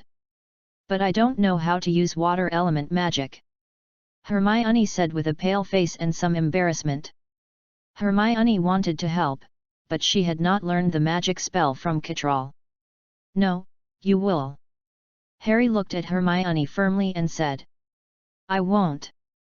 Hermione responded very quickly. At this moment, she was very scared. She was afraid that she couldn't help Ron, and she was also afraid that Ron would be burned to death, and he would be burned to death by the flames lit by Harry. Harry grabbed Hermione's hand holding the wand and said firmly, "Hermione, Professor Kate didn't teach me the magic spell, but I just released it. That's a secret. I believe you can do it too." Hermione looked at Harry's green eyes, and suddenly she mustered up the courage in her heart and looked at the blazing flames. Harry let go of Hermione's hand, picked up his wand, and demonstrated to Hermione, "Follow me, water, tumble." Hermione raised her wand, imitated Harry's movements, and said, "Water, tumble." The magic power emerged, and in Hermione's incredible eyes, the water element in the air instantly condensed and formed a river stream, rushing towards the blazing flames. However, Hermione had just learned to release it, but it couldn't last long. The water only extinguished one flame, which was not enough in front of the raging fire. Hermione was not sad or disappointed about this.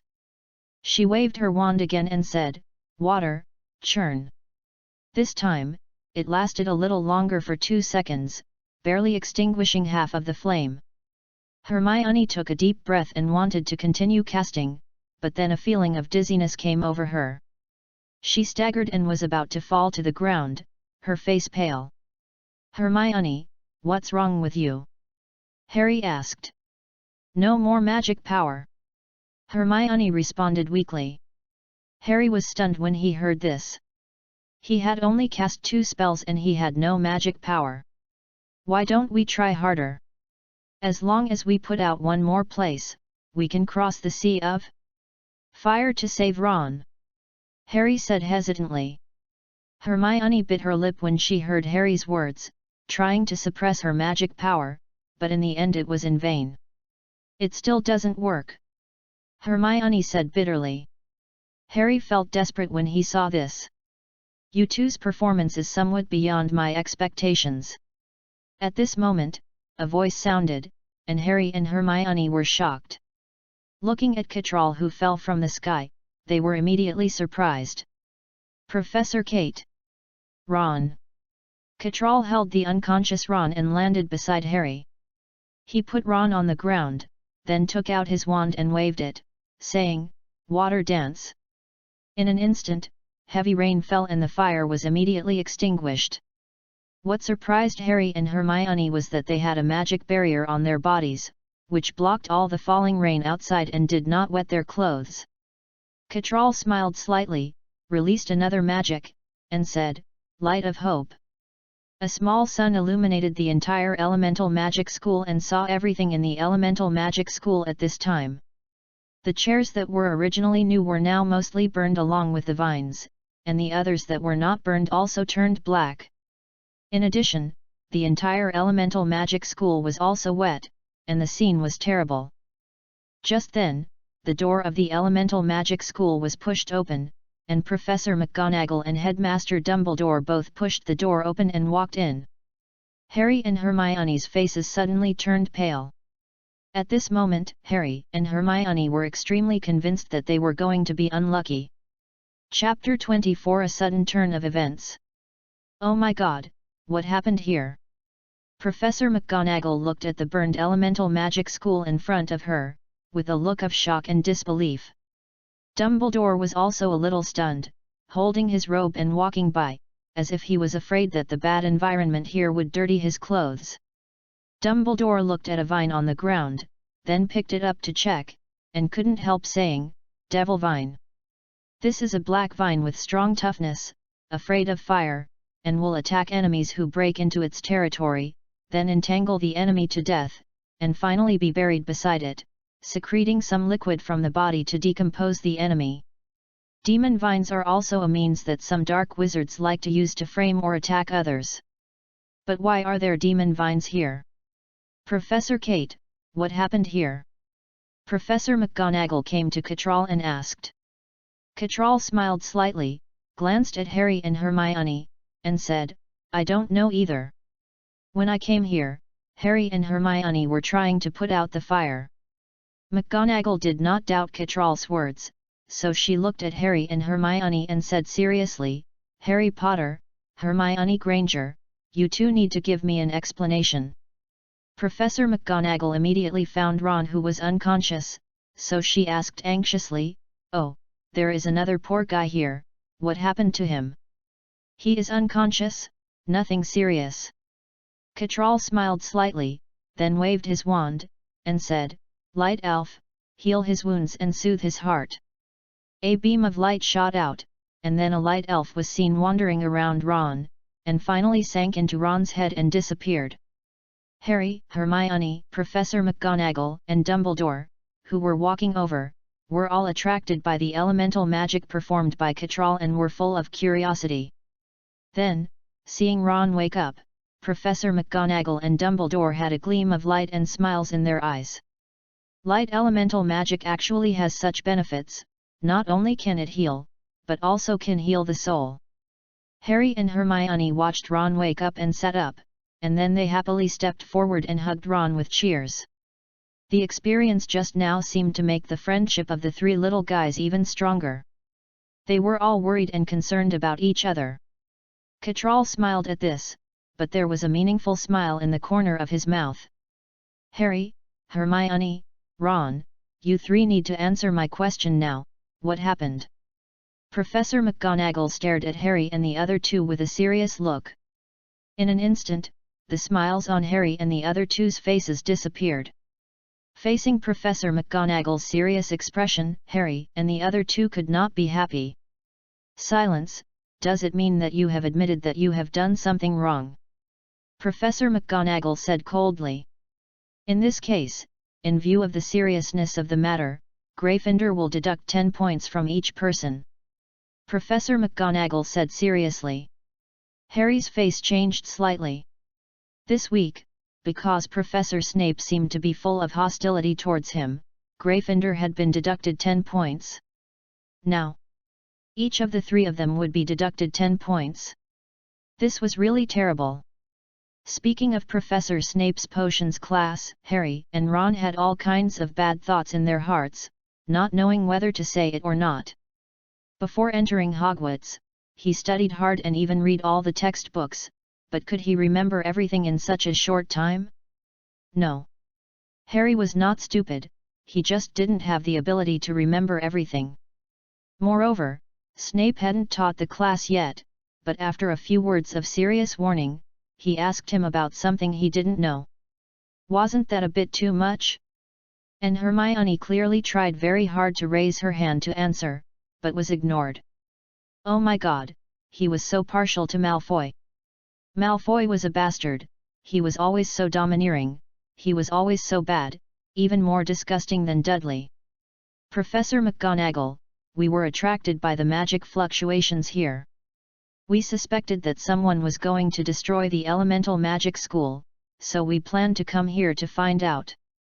But after we came here, it was pitch black and we couldn't see anything. Then we were attacked.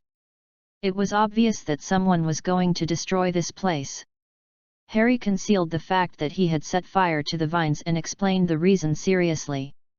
After listening to Harry's words, Professor McGonagall frowned and said, Harry Potter, these things happened. This is not something you first-year students can participate in. Especially, your private actions put yourself in danger. The points deducted from you remain unchanged. After Professor McGonagall finished speaking, Dumbledore held a section of the demon vine in his hand and smiled. However, in view of your courage and adventurous spirit, and your brave fight against the dark forces, Gryffindor will add 30 points. Now, you need to go back and have a good rest, and then forget about what happened here, understand? Harry and the other two were overjoyed when they heard this. What a sudden turn of events! If the three of them were deducted 30 points, I believe that many Gryffindor wizards would drown them with saliva tomorrow without hesitation. This is something they don't want to experience. Thank you, Headmaster. We'll go back now. Harry said happily, and immediately pulled Hermione and Ron to leave the elemental magic school. Catral and Dumbledore looked at each other and smiled. Your tolerance will indulge these little guys. Dumbledore laughed and said, they are still young and active by nature. We need to give them enough tolerance. After that, Dumbledore glanced at the elemental magic school, waved his wand, and said, restore it to its original state. The next moment, all the burned tables and chairs were restored, and they were very clean. And the demon vines and the water on the ground also disappeared. Seeing this, Catral gave Dumbledore a thumbs up, then looked at the demon vine in Dumbledore's hand and said with a smile, did you find anything? Professor McGonagall only discovered the demon vine in Dumbledore's hand at this time, and then said seriously, Devil Vine, someone deliberately left the seeds of the demon vine here and used black magic to ripen it. Dumbledore nodded and said, someone has fallen into the school and started to destroy it. I hope it won't be a big shot, otherwise the children will be in trouble. Speaking of this, Dumbledore immediately looked at Catral and smiled, Professor Kate. Are you ready? Catral heard this and smiled meaningfully, Albus, you said that you would help me solve various problems so that I can teach with peace of mind." Dumbledore laughed, turned around and left, saying, "Yes, Professor Kate." On the other side, Harry and the other two returned to the Gryffindor common room, and Hermione kept thinking about the release of water element magic in the elemental magic school. "Harry, how did you do it?" Hermione stared at Harry and finally couldn't help asking. Ron heard Hermione's words, looked at Hermione and Harry with some confusion, and said, "Did something happen that I don't know about?"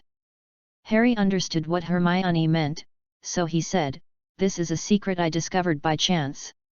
Then, Harry told Hermione and Ron about the situation at that time. "So, as long as you mobilize the magic power, feel the elemental energy around you, and then recite the spell, you can release the elemental magic." Ron said in disbelief with his eyes wide open. "If there are no accidents, it should be like this." Hermione responded to the feeling when releasing the elemental magic at that time, and nodded.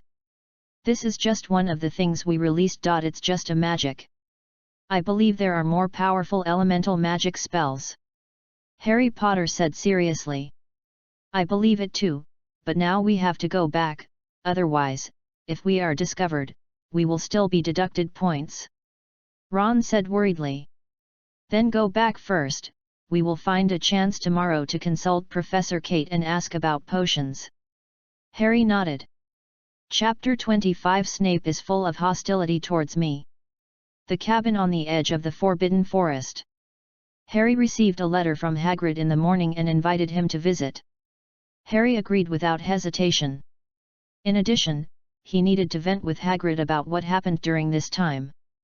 So, Harry brought Ron and Hermione to the cabin. There was a crossbow in front of the cabin door, and a pair of large rubber shoe covers. "Oh, Harry, these shoes are so big, but they are so smelly." When Ron saw the big boots, he went forward to check them out curiously, but his face wrinkled because of the stench of the shoes. At this time, Ron was ugly and scary. Harry and Hermione laughed wildly at this, and Harry's depressed mood after being ridiculed and deducted points by Snape in the potion class was relieved and vented. Woof woof woof. The sound of barking came from the cabin, and Harry and the other two were attracted. Harry went forward and knocked on the door, shouting, "Hagrid, I'm Harry." Hagrid's voice came from the cabin, "Stand back, Fang." "Yes, that's it, don't move." Hagrid opened the door, revealing his big bearded face, and then smiled, "Harry, you're finally here. Oh, you brought two friends with you." Harry and the other two walked in, and immediately saw a big black dog being held tightly by Hagrid. Ron was startled when he saw this, and quickly jumped behind Harry, his squinting eyes widened again, and said, "Wow, what a big dog." Hermione saw Fang, but she was not scared. On the contrary, she looked at him very calmly and said, "This is a dog that looks huge, but is definitely a timid dog." "Why?" Ron asked with some confusion. "Because it looks fierce, but its voice and behavior are trembling," Hermione said confidently. As she said that, Hermione walked towards Fang, and then made a face that she thought was fierce, but was actually very cute. Then, in the eyes of everyone, Fang jumped instantly, fled behind Hagrid, hid under his feet, and did not dare to look at Hermione. Hermione saw this, giggled, folded her hands in front of her chest, and said, "Look, is he very cowardly?" Harry and Ron looked at the trembling Fang and felt extremely unbelievable. "This dog is so cowardly." Hagrid looked unnatural and embarrassed, and inexplicably disliked Fang. "Although I know you are a little timid, you are too disrespectful to your master. You were actually scared by a cute little girl? Yay, you have no meat to eat today." Hagrid grabbed Fang with disdain, and then drove him to the door, saying. There was only one room in the cabin, and compared to Hagrid, it was really small, even crowded. Ham and pheasant were hung on the ceiling of the cabin, and a copper kettle was boiling water in the brazier. There was a big bed in the corner, and the bed was covered with bedding made of rags. Harry was a little surprised when he saw this. Although he knew that Hagrid was unkempt, he didn't expect Hagrid to be so frugal. For a moment, Harry felt a little sympathetic to Hagrid, and his eyes looking at Hagrid were a little more gentle, and trusting of his friends. Harry introduced his two friends to Hagrid and said, "Hagrid, this is Hermione, this is Ron, my good friend." Hagrid poured the boiling water into the big teapot, and then put a few rock cakes on the plate. "Red hair, freckled face, are you the Weasley family's doll? Who are Fred and George to you? This pair of twin brothers is so annoying. They always like to break into the Forbidden Forest. I have to spend a lot of energy to drive them out." When Hagrid saw Ron, he thought of Fred and George, and then looked at Ron with disgust and complained constantly.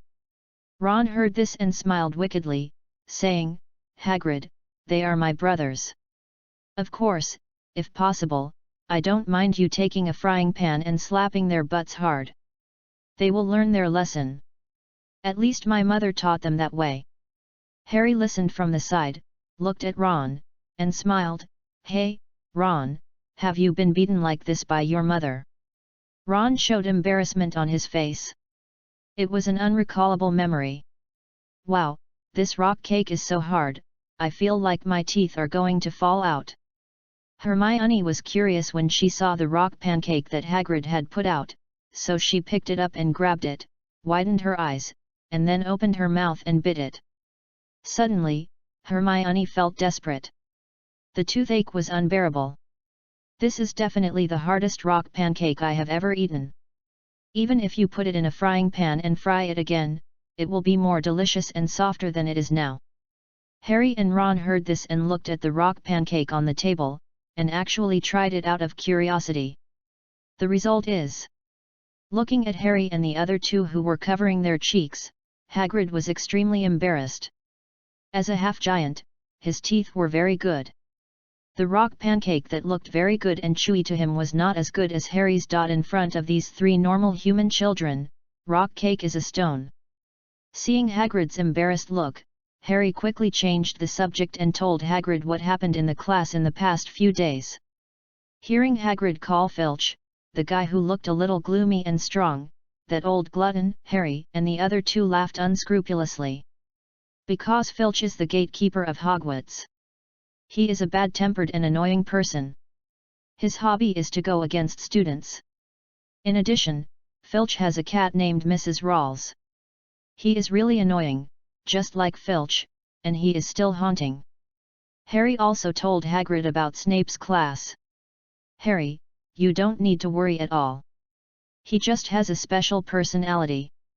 As long as you don't do anything bad, he can't do anything to you," Hagrid said to comfort Harry.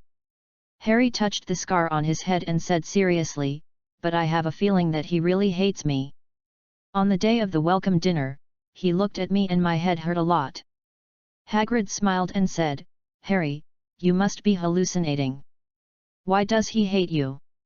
After that, Hagrid took a sip of water, looked at Ron, and said with a smile, "How is your brother Charlie? I like him very much. He is very friendly to animals and has a lot of ways." "Oh, he is very good.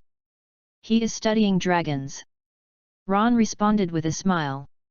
Hagrid laughed and said, "Oh my god, he is actually studying dragons.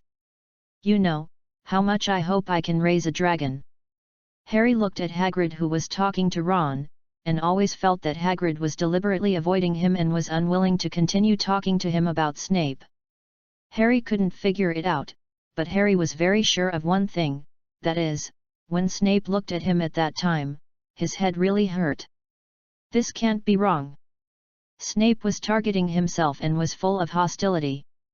Chapter 26 Dream of Flying. Oh my god, why did my dream of flying collide with those guys from Slytherin? Looking at the course schedule for flying classes posted on the wall. Gryffindor first-year students will take classes with Slytherin first-year students. Both Ron and Harry are full of expectations for the flying class, which is stronger than any other wish. Especially Ron. If not, he would not have said I like the feeling of flying freely when he was sure what kind of magician he was one night. What made Ron, Harry, and Hermione lament was that Malfoy from Slytherin always sneered at them, which was really unbearable. This is love and hate, Harry.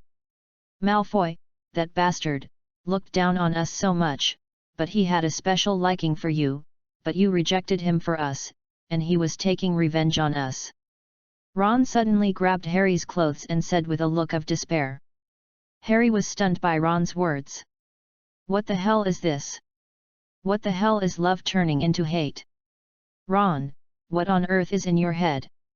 Hermione looked at Harry and Ron in disbelief, her slender fingers gesturing something in the air, but she didn't say a word.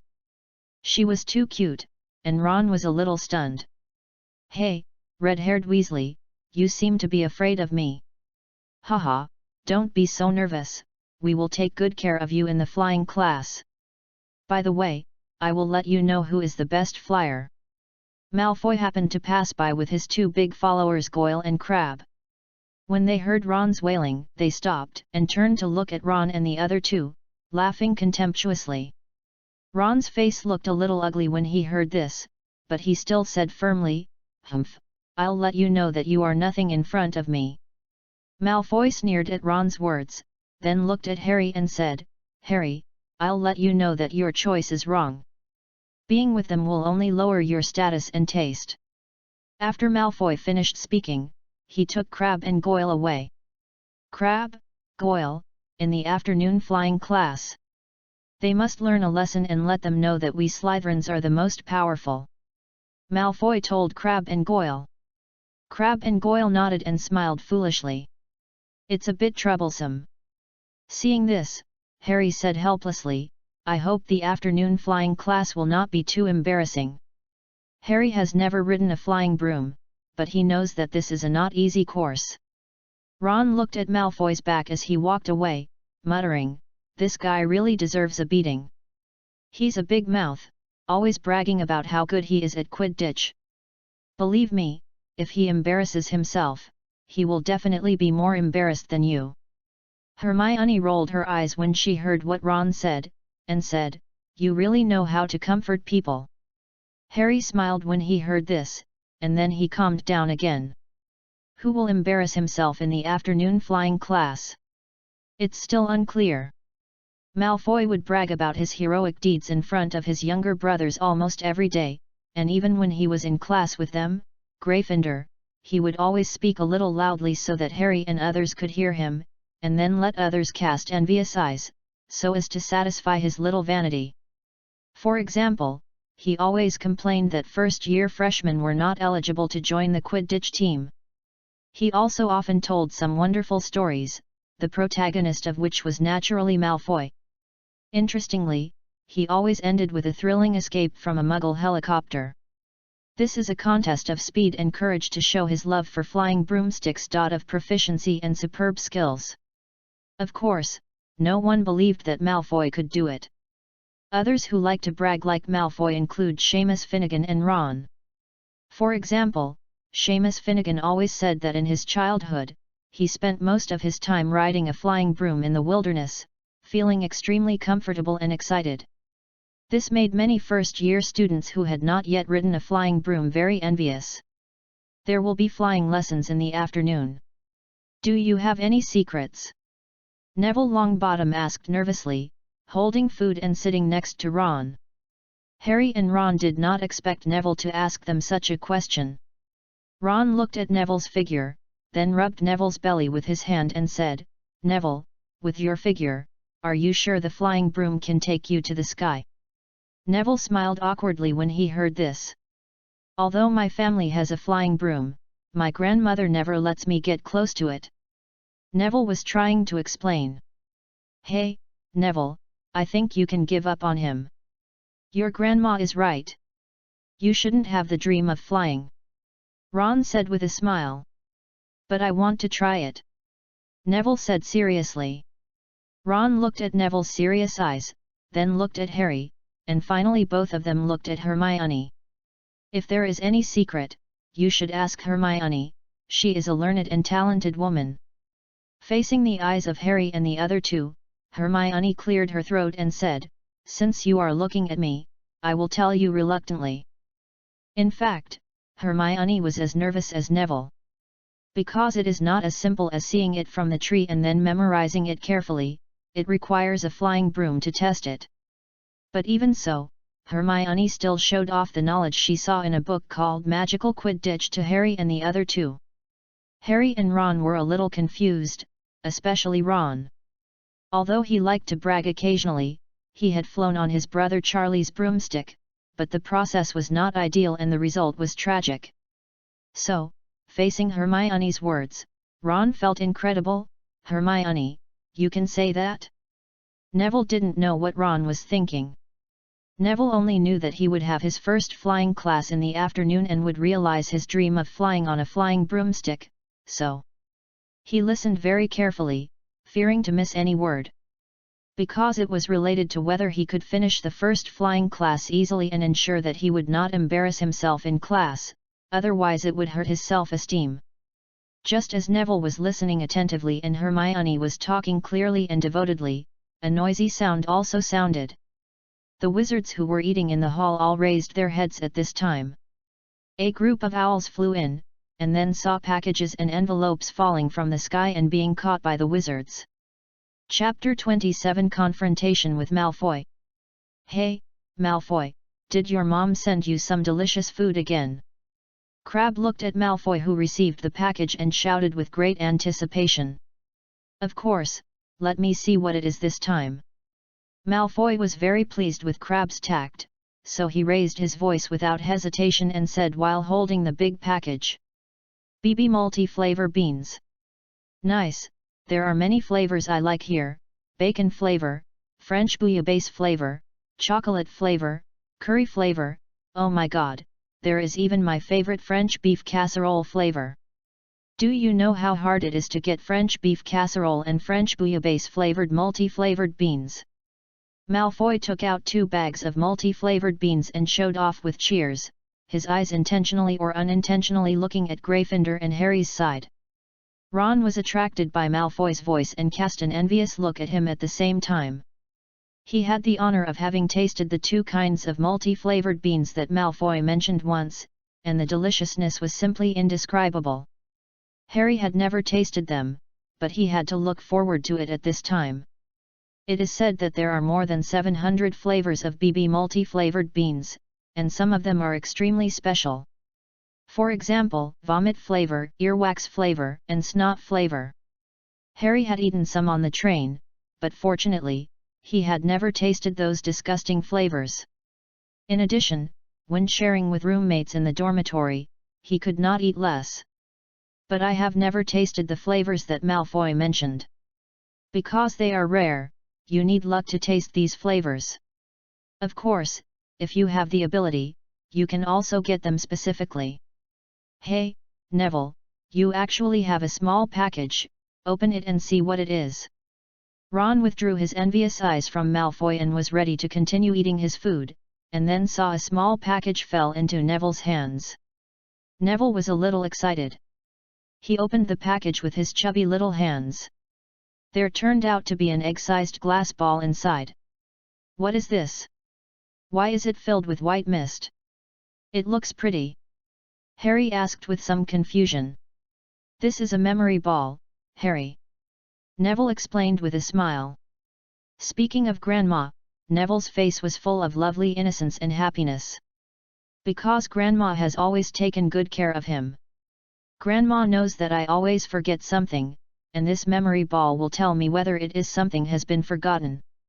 Look, if you hold it tightly in your hand like this, it will turn red, and then..." When Neville said this, his face suddenly became long and he was a little confused. Harry, Hermione, and Ron looked at Neville at this time, looking at each other, not knowing what to say. Finally, Ron pointed at Neville, who was holding the memory ball and trying to recall what he had forgotten, and said hesitantly, "Did he forget something?" Harry and Hermione both nodded and agreed with Ron's words. At this time, Malfoy, who had noticed Harry, came to the Gryffindor table and snatched the memory ball from Neville. "Hey, let me see what this is. It looks interesting. I wonder what will happen if I throw it on the ground? Malfoy held Neville's memory ball and smiled proudly. Malfoy paid close attention to Harry and knew that Harry seemed to have not received any packages except a letter from Hagrid. Ron from the Weasley family was the same. Hermione Granger seemed to be a little rich and had a lot of packages. Harry and Ron did not expect Malfoy to come over and snatch Neville's memory ball. Suddenly, they were a little angry. Malfoy, return the memory ball to Neville. Harry stared at Malfoy seriously and warned, otherwise, I will be rude to you. Malfoy, return the memory ball to Neville quickly, or I will tell Professor McGonagall. Ron said consciously. Malfoy was dismissive of Harry and Ron's warnings, and then took 2 steps back and said, why should I return it to him? Now he is in my hands and belongs to me. Harry was very angry.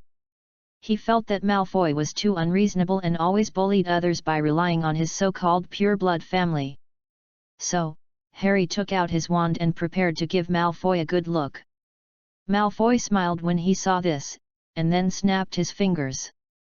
Crabbe and Goyle appeared behind Malfoy, clenched their fists, and stared at Harry and Ron with a warning. Ron was a little scared when he saw Crabbe and the other two, because they were both very big and strong. Want to fight? 3 against 2, we are not afraid of you. Harry, you can't use magic here, otherwise you know the consequences. Malfoy kept weighing the memory ball. Every time he saw the memory ball being thrown away and caught again, Harry and the other 4 were extremely nervous, fearing that the memory ball would slip out of Malfoy's hand and fall to the ground and break. Harry heard this and said to Malfoy, I will be punished, and so will you. You must be the first to break the rules. Harry Potter was about to wave his wand and teach Marco a lesson. What's going on? Harry, are you going to cast a spell here? Professor McGonagall came over with a serious look, stared at Harry's wand, and said in a deep voice. Professor McGonagall, Malfoy has taken my memory ball and kept it for himself. Neville looked at Professor McGonagall, who appeared, a little flustered, but in order to prevent Harry from being punished, he hurriedly said. Professor McGonagall then looked at Malfoy and the memory ball in his hand, and said in a deep voice, Malfoy, you need to give me an explanation. Malfoy's face was gloomy, and he quickly put the memory ball on the table. Wait and see, Harry, I'll wait for you in the flying class. After Malfoy finished speaking, he left in disgrace, followed by Crabbe and Goyle. Neville took back his memory ball, looked at it carefully, and was extremely glad that it was not broken. He still needed the memory ball to remember some things. Professor McGonagall took a deep look at Harry, and then warned, pay attention to the school rules, and don't do it again next time. After speaking, Professor McGonagall turned and left. Harry, Ron, and Hermione all breathed a sigh of relief, fearing that Professor McGonagall would deduct 10 points from each of them at this time, which was really terrible. If they were not careful, they would be drowned in the saliva of the Gryffindor seniors. In the teachers' area, Cattrall also noticed what was happening here, and a smile appeared on his face. The current Harry is much stronger and more determined than the Harry in the story. Otherwise, how dare he take out his wand in the restaurant? If I remember correctly, they have a flying class together in the afternoon. I wonder what kind of collision they will have. Cattrall looked at Harry and the other 3 who were laughing and joking together again, and then she murmured, and then she smiled expectantly. On the other side of the teachers' area, Professor Quirrell also noticed Harry's side, and when he turned his eyes away and fell on Cattrall, his expression was a bit ugly. After the meal, Dumbledore waved his wand, and all the food on the table was cleared to where it should go. And Dumbledore also stood up and announced a good news to everyone with a smile. Children, here, I need to tell you a good news solemnly. The Elemental Magic School has been built, and classes will officially start tomorrow. And tomorrow morning, all the teachers and students in the school will go to the Elemental Magic School together to listen to Professor Kate teach us elemental magic. I hope everyone can be on time tomorrow morning. This is a very serious and solemn matter. Students including Harry, Hermione, Malfoy, etc. who were already looking forward to the elemental magic, cheered as Dumbledore announced such good news. Dumbledore laughed at this, then looked at Catral and winked mischievously. He blinked. Catral almost laughed when he saw this. Albus, so you are this kind of Dumbledore. Chapter 28 Neville regains his confidence. Harry, this is definitely exciting news. Tomorrow we can take Professor Catral's elemental magic. Does it mean that we can learn more powerful magic? After leaving the hall, everyone was discussing the elemental magic, including Harry and the other three.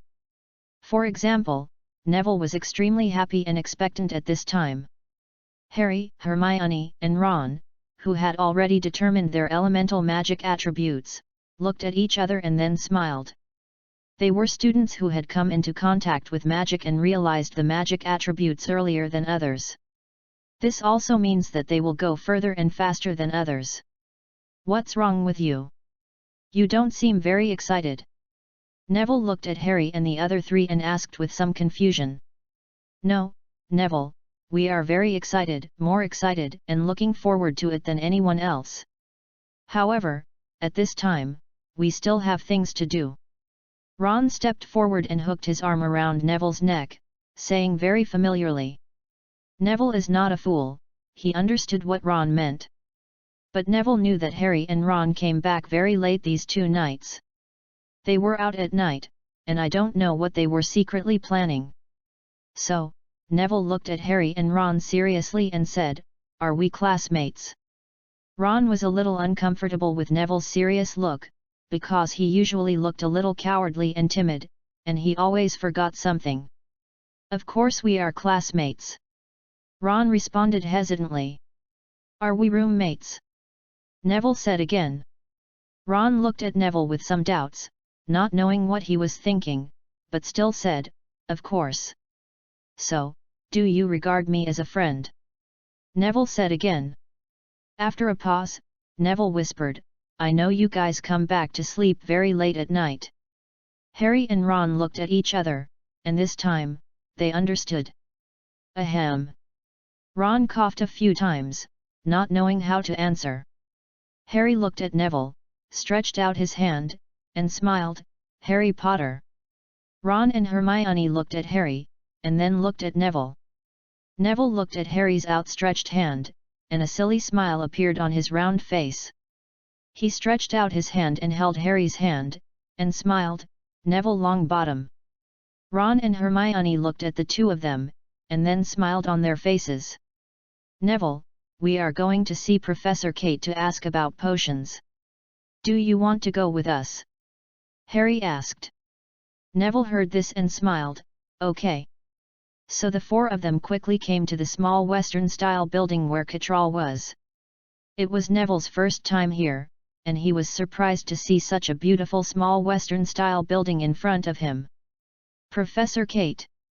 Outside the yard, Harry rang the bell hanging at the door and shouted.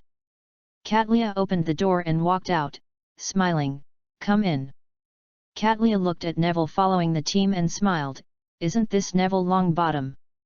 Katlia still had an impression of Neville Longbottom.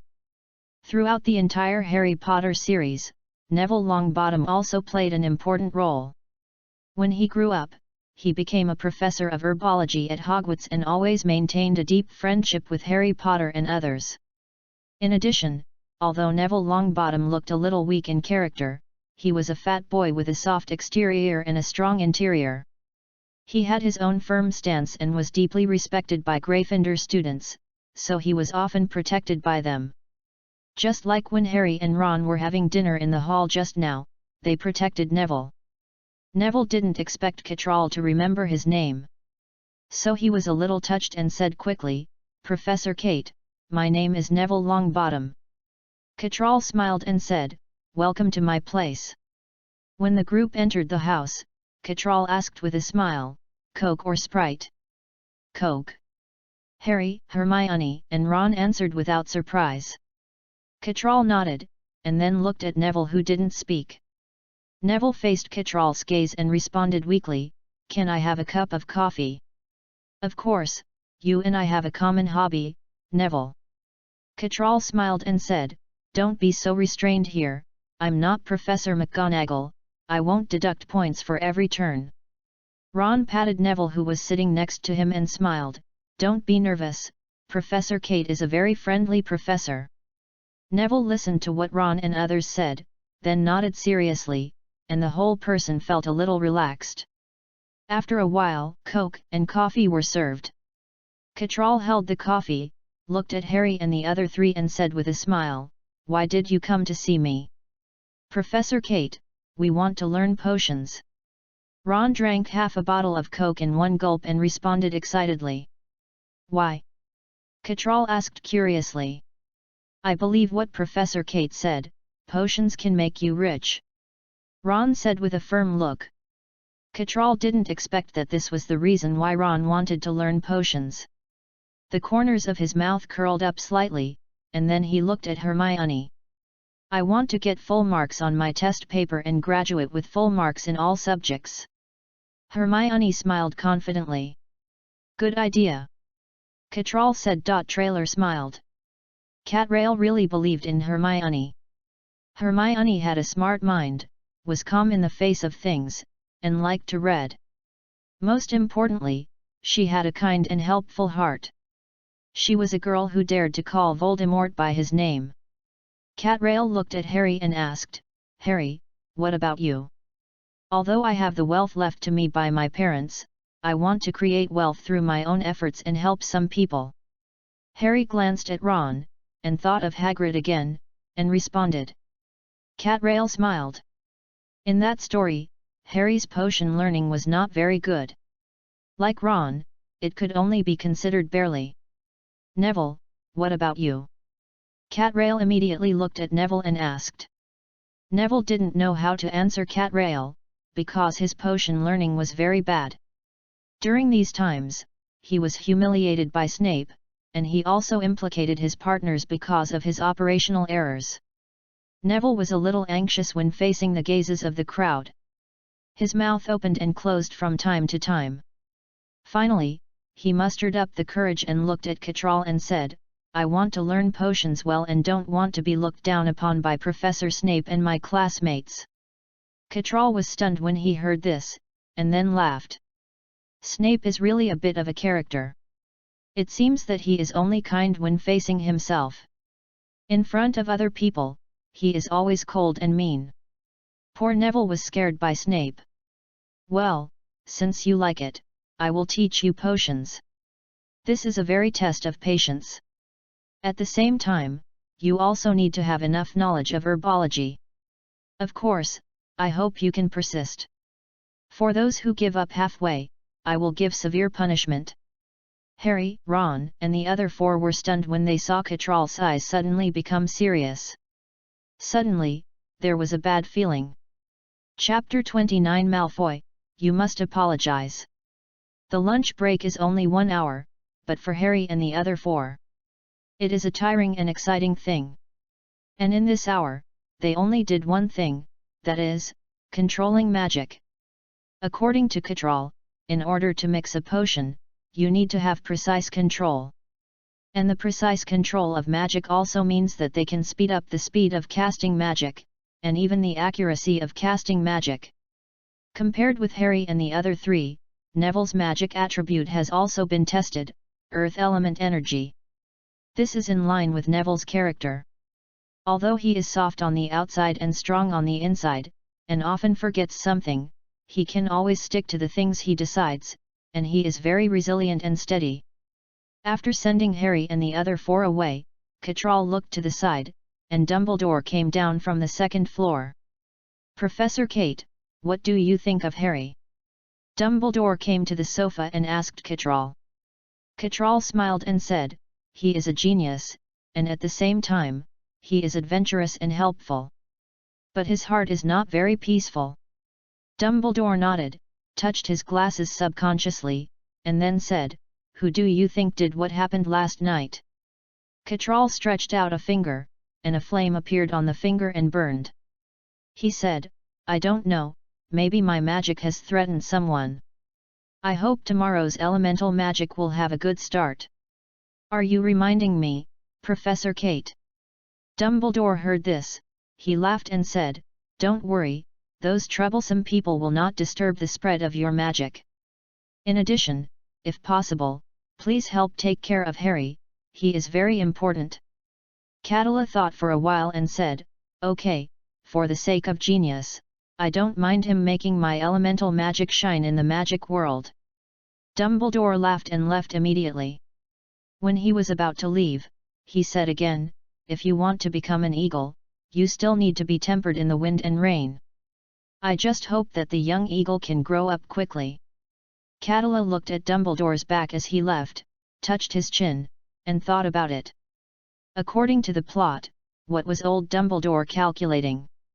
Catala didn't remember it, but Catral had a feeling that Dumbledore's calculations seemed to increase in difficulty as Harry and his trio became stronger. It was 3:30 in the afternoon. It was a sunny, comfortable, breezy day. The green grass brought the breath of nature with the breeze, making people feel as if they were in nature.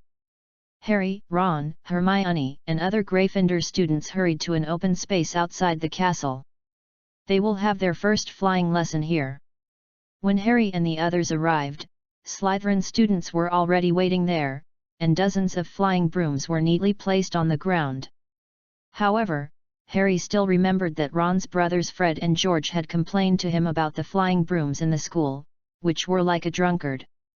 If they flew too high, they would stagger, and you didn't know when they would deviate from the direction. Red-haired Weasley, your nightmare is about to begin. Are you ready to welcome it? Malfoy looked at Harry and the other two who were coming, then looked at Ron and said jokingly. Ron heard this and pouted, what a disgusting mouth, face. But, Malfoy, I will let you see the power of the Flying Knight. Who can't brag? Whose nightmare is it? It's still unknown. Malfoy laughed when he heard Ron's words, and then pointed at Ron and said, wow, wow, listen to everyone, he said he is a flying knight, I heard it right, right? With his appearance, I think it's a bit exaggerated to say that he is a flying pig. The Slytherin students heard Malfoy's words and laughed at Ron's slightly fat appearance. It seemed to be a bit of an image. Ron was humiliated by Malfoy and his face turned pale, and he was even more angry when he looked at Malfoy. Harry stepped forward, stood in front of Ron, stared at Malfoy, and said in a deep voice, Malfoy, you are humiliating my friend, you must apologize, otherwise I will not let you go. Malfoy heard Harry's words and then came to Harry, staring at Harry with a condescending momentum, and said, you should clearly realize your identity and status. I have always wanted you to be Slytherin, Harry. Having said this, Malfoy paused, then glanced at Hermione, and continued to say to Harry, if you still can't recognize your situation, I don't mind letting you feel the feeling of being spanked by a broomstick in the flying class. After saying this, Malfoy turned and left. Harry was a little angry when he saw that Malfoy not only did not apologize, but also threatened him. In the eyes of everyone exclaiming, he took out his wand, pointed it at Malfoy, and said in a deep voice, Malfoy, you must apologize. Malfoy stopped, he felt something was wrong from the reactions of others. Then he turned around and saw Harry pointing his wand at him. He was so scared that he took several steps back, and his face turned pale. Harry! Ron grabbed Harry's hand and shouted in a panic. Ron was very touched that Harry was willing to vent his anger for him, and at this time he took out his wand and forced Malfoy to apologize. However, if Harry used magic to hurt Malfoy at this time, then Harry would face the crisis of being expelled from Hogwarts. Harry, you can't do this, you will be expelled. Hermione was also worried about Harry, and shouted nervously. The Gryffindor freshman felt something was wrong at this time, but at this time, Neville hesitated and stood beside Ron, staring at Malfoy with strong anger to show his support for Harry. Harry's roommates Dean Thomas and Simon Finnegan looked at each other, and then stood up and stood on the same line with Harry. They were roommates in a dormitory and got along very well with Ron and Harry. During class, Snape, as the headmaster of Slytherin, had always been very unfriendly to them Gryffindors, so the Gryffindor students were also laughed at by the Slytherin snakes. So, under Harry's strength, these Gryffindor students seemed to have found a leader, and they all stepped forward a few steps and surrounded Harry and Malfoy in a semi-encirclement. The Slytherin snakes hesitated at this time, which gave the Gryffindor students great courage. Chapter 30 Unlucky Malfoy, Strong Madam Hooch. Malfoy's face was very ugly. He didn't expect Harry to be so bold to point his wand at him. In addition, those first-year students in Gryffindor were so united that they gave him a cold look. On the contrary, on his side, Carab and Goyle were frightened and retreated, and the first-year students in Slytherin didn't dare to stand up. Harry, you should understand the consequences of your actions. Malfoy tried to appease the angry Harry, because he didn't want to be attacked by magic, even if Harry's magic might not be too threatening, but in front of so many people, it was very embarrassing. If Malfoy knew that Harry had mastered the magic of fire and wind elements at this time, I wonder if he would still think it was just a simple shame.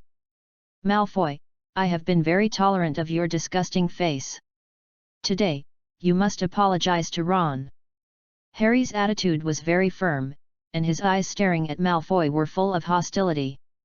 Malfoy's breathing was a little rapid, and he was also very angry. This was a humiliation he had never suffered before. At the same time, he had a feeling that if he really didn't apologize, Harry would really use magic.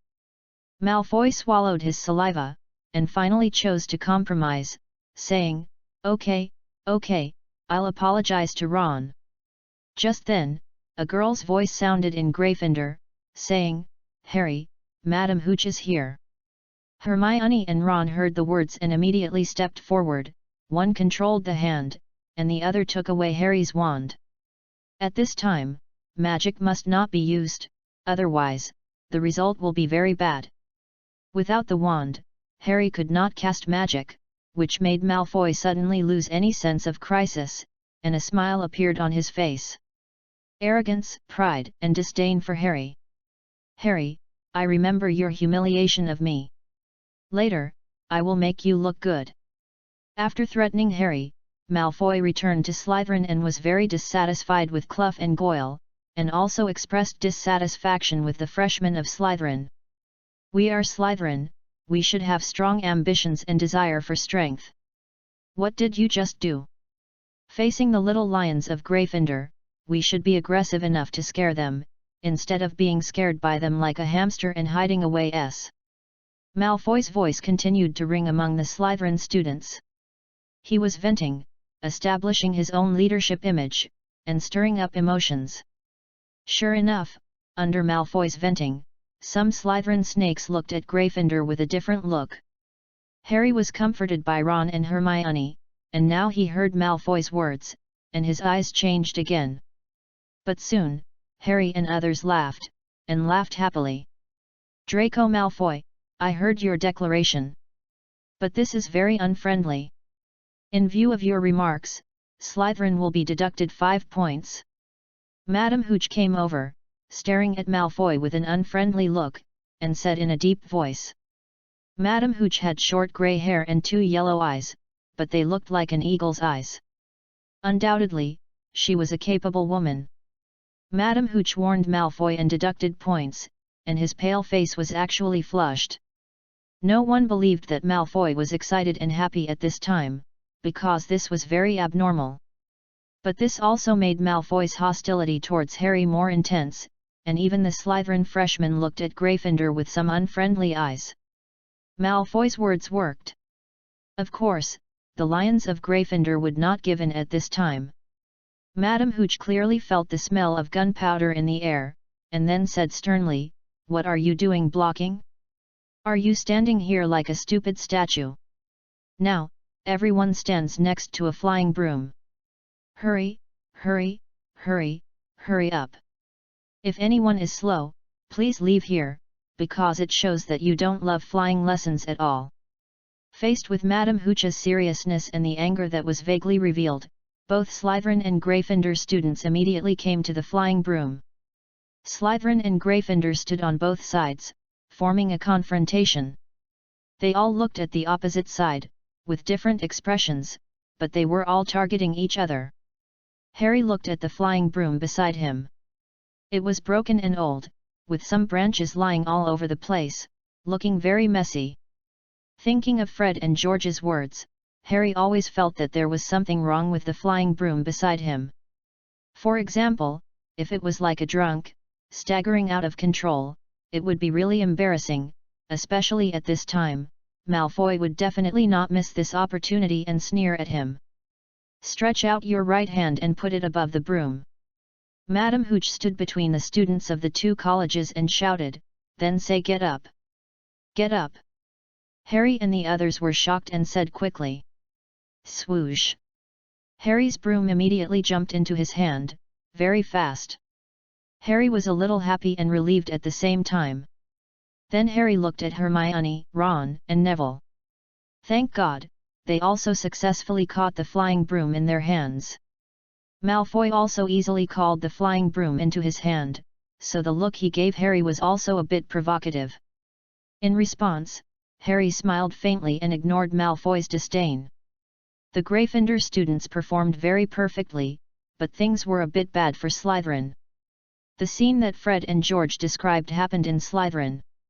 Several people, including Goyle, failed to catch the broomstick, especially Goyle. After trying several times, he finally let the broomstick float up slowly. Just when he was happy, the broomstick seemed to be crazy and hit Goyle's head several times. Harry and other Gryffindor students were very happy, and Ron took this opportunity to tease Malfoy. "Malfoy, your little follower doesn't seem to be in good condition. Oh, my God, he's going to be knocked unconscious by his own broomstick." Malfoy felt the danger of the phenomenon, and at the same time, he was humiliated by Ron, and his face became ugly again. "Shut up!" Malfoy yelled at Ron ugly. Ron stopped talking, but the smile on his face did not stop. What a rare opportunity! This sudden phenomenon disrupted the order, delighted Gryffindor, and disturbed Slytherin. Then, under Madame Hooch's magic, the flying broom returned to silence. It must be said that Goyle, as Malfoy's little follower, was really strong. After knocking 4 or 5 times, he just had a red head but did not faint. Chapter 31 Neville's Flying Adventures. The wonderful experience forced Goyle to rest aside under the dominance of Madame Hooch, and the flying broom assigned to him also entered a resting state. Malfoy's face was not good, because Ron and Harry's eyes always fell on him intentionally or unintentionally. Secondly, Madame Hooch seemed to be staring at him and would cast a glance at him from time to time. "Now, let me show you once. You must not only learn how to summon a flying broom, but also how to ride it without sliding off. Now, do you understand? Pay attention to the way you hold the handle, this is crucial." Mrs. Hooch's teaching is very careful and rigorous. Harry and the others watched carefully, and after watching Mrs. Hooch demonstrate how to fly into the sky, they couldn't wait to try it. But without Madame Hooch's order, they dared not, because this might lead to the school being deducted points. "Mr. Malfoy, what are you doing? Do you want to fly up to the sky and then fall down to try the feeling of being crushed to pieces? Please pay attention to your technique. If you are not careful, you will lose your life." Madame Hooch came to Malfoy and slapped the back of Malfoy's hand, angry and serious. Malfoy was slapped and it hurt a little, and the flying broom fell to the ground. Harry, Ron, and others all laughed when they saw this, but they didn't dare to laugh out loud, and they felt a little uncomfortable. Malfoy looked ugly, but he had to do as Madame Hooch said, and quickly picked up the flying broom to correct his technique. Madame Hooch glanced at Malfoy, then continued to patrol and came to Gryffindor. She was very good to Harry, Hermione, Ron and others. But when she came to Neville, Madame Hooch frowned slightly. Neville was very nervous at this time, not only because of the stare from Madame Hooch, but also because of his inner uneasiness. He always thought that something was not done well, and his palms were sweaty and nervous. Madame Hooch said nothing, turned around and left, and Neville was relieved. "It's not bad. Later, when I blow the whistle, you will kick your legs and leave the ground. Remember to kick hard." Madame Hooch's eyes swept over everyone and said in a deep voice, "Hold the broom steadily, with the handle facing up. After rising a few feet, lean forward slightly, with the handle facing down, and return vertically to the ground, but remember, when you are about to land, you must lift the handle slightly, otherwise you will have close contact with the ground, and I don't think you will want to experience the consequences. Now, listen to my whistle, 3, 2. However, just when everyone was ready to realize their dream of flying immediately when the word 1 sounded, Neville was too nervous and was afraid that he would not fly. So, without waiting for Madame Hooch to blow the whistle, he immediately kicked hard and flew out in an instant. "Come down quickly, Mr. Longbottom." Madame Hooch looked at Neville and shouted. Harry and the others were a little curious about Neville's performance. What was this? Neville was so talented in flying that he could control the broomstick to take off so quickly? This was very fast. Their curiosity and admiration turned into worry, because Neville could not control his broomstick. "I have a bad feeling," Harry said with a worried look on his face. "Me too." Ron also thought of something and said worriedly. "What?" Hermione asked in confusion. At this time, Neville couldn't hear what others said at all. Because he was very panicked, and the broomstick had already taken him up. In 2 breaths, he flew to a height of 100 meters, and in Neville's horrified eyes, he crashed into the tower. At this moment, everyone couldn't help but close their eyes. Neville is going to die. Neville also felt that he was going to die, and he held the flying broom tightly. However, the miracle was that the flying broom was like a rocket-like elastic ball, which took him to the tower several times, and finally bounced and fell straight to the ground. Too straight. Too fast. Neville felt that his little heart was too stimulated. The thick fat could no longer support the stimulated heart, and screams pierced. "Oh, God, I must stop him."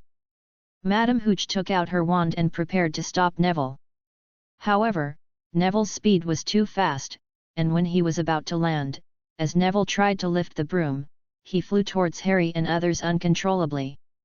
Madame Hooch had no time to cast magic, so she had to dodge. "Get out of the way!" Harry screamed, and everyone scattered. This was very dangerous.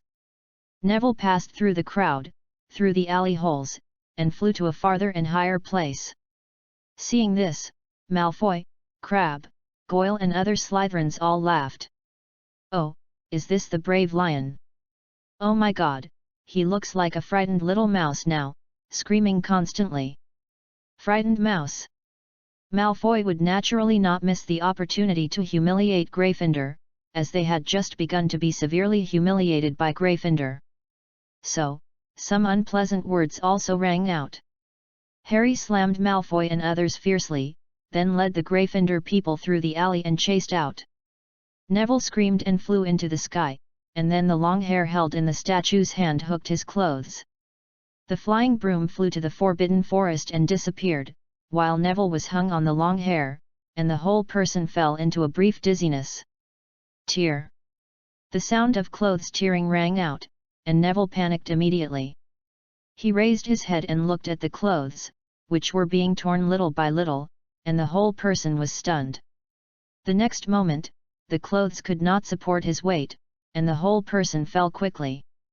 Seeing the pointed iron cage below, which was used to place charcoal fire for lighting, Neville screamed in panic again, "Harry! If he is not careful, it will cost him his life." Harry, who had just run out of the alley, saw such a scene, his face changed, and he quickly took out his wand and shouted, "Wind, fly!" A magic flew out, thinking that it could save Neville, but unexpectedly, because of being too anxious, it lost its accuracy and the wind failed to hold Neville. But fortunately, the wind relieved Neville, so Neville missed the sharp weapon, and his clothes were hung on it again, easing the impact of falling. Bang! The torn clothes shattered again, and Harry had to continue to cast magic. By then, Neville had already fallen to the ground. Neville! Harry hurried forward, trying to pick up Neville, who had fallen to the ground. Stop! Madame Hooch ran up and shouted. Harry didn't dare to move, and could only watch Madame Hooch carefully turn Neville over. Oh my God, your wrist is broken, poor child. But fortunately, you are lucky, at least you are still alive. Madame Hooch checked Neville's condition and then exclaimed. Neville didn't know what to think for a moment. His first flying lesson was terrible. This wonderful experience made him even more scared. 2 lines of tears hung on his pale face, and he murmured, "Why am I always the one who gets hurt?" Madame Hooch comforted Neville and smiled, "Poor child, don't be afraid, your hand will get better soon." Then, Madame Hooch glanced at Harry, Malfoy, and others, and said, "Now, I need to send Mr. Longbottom to the hospital. You wait here obediently and put the flying broom on the ground. Don't move. Otherwise, I will make him regret it. I don't think any of you want to miss Quidditch and be kicked out of Hogwarts." After that, Madame Hooch left with the limping Neville. At this time, Malfoy picked up Neville's memory ball on the side, with a playful smile on his face. "Harry, our game should begin."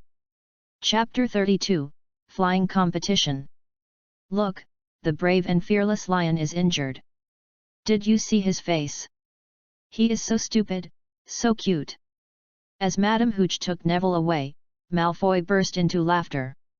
The Slytherin students laughed and echoed. Malfoy was also satisfied with the performance of Slytherin classmates again, so his eyes looking at Harry and others were full of provocation and confidence. "Shut up, Malfoy, you can't humiliate him like that!" Parvati Patil shouted angrily. "This is an ugly Slytherin girl, and her angry look makes her even uglier." Seeing this, Malfoy showed a look of disdain and disgust on his face, and said, "Are you in love with Neville? Hey, what an interesting scene, you actually fell in love with that crying, silly fat boy." Having said this, Malfoy immediately came to Patil and said viciously, "Patil, you have to understand that you are a student of Slytherin, and your sympathy and pity will not be rewarded by the lion." Patil was frightened by Malfoy's momentum and evil, and took 2 steps back. He dared not say anything, but there was some hesitation and struggle in his expression.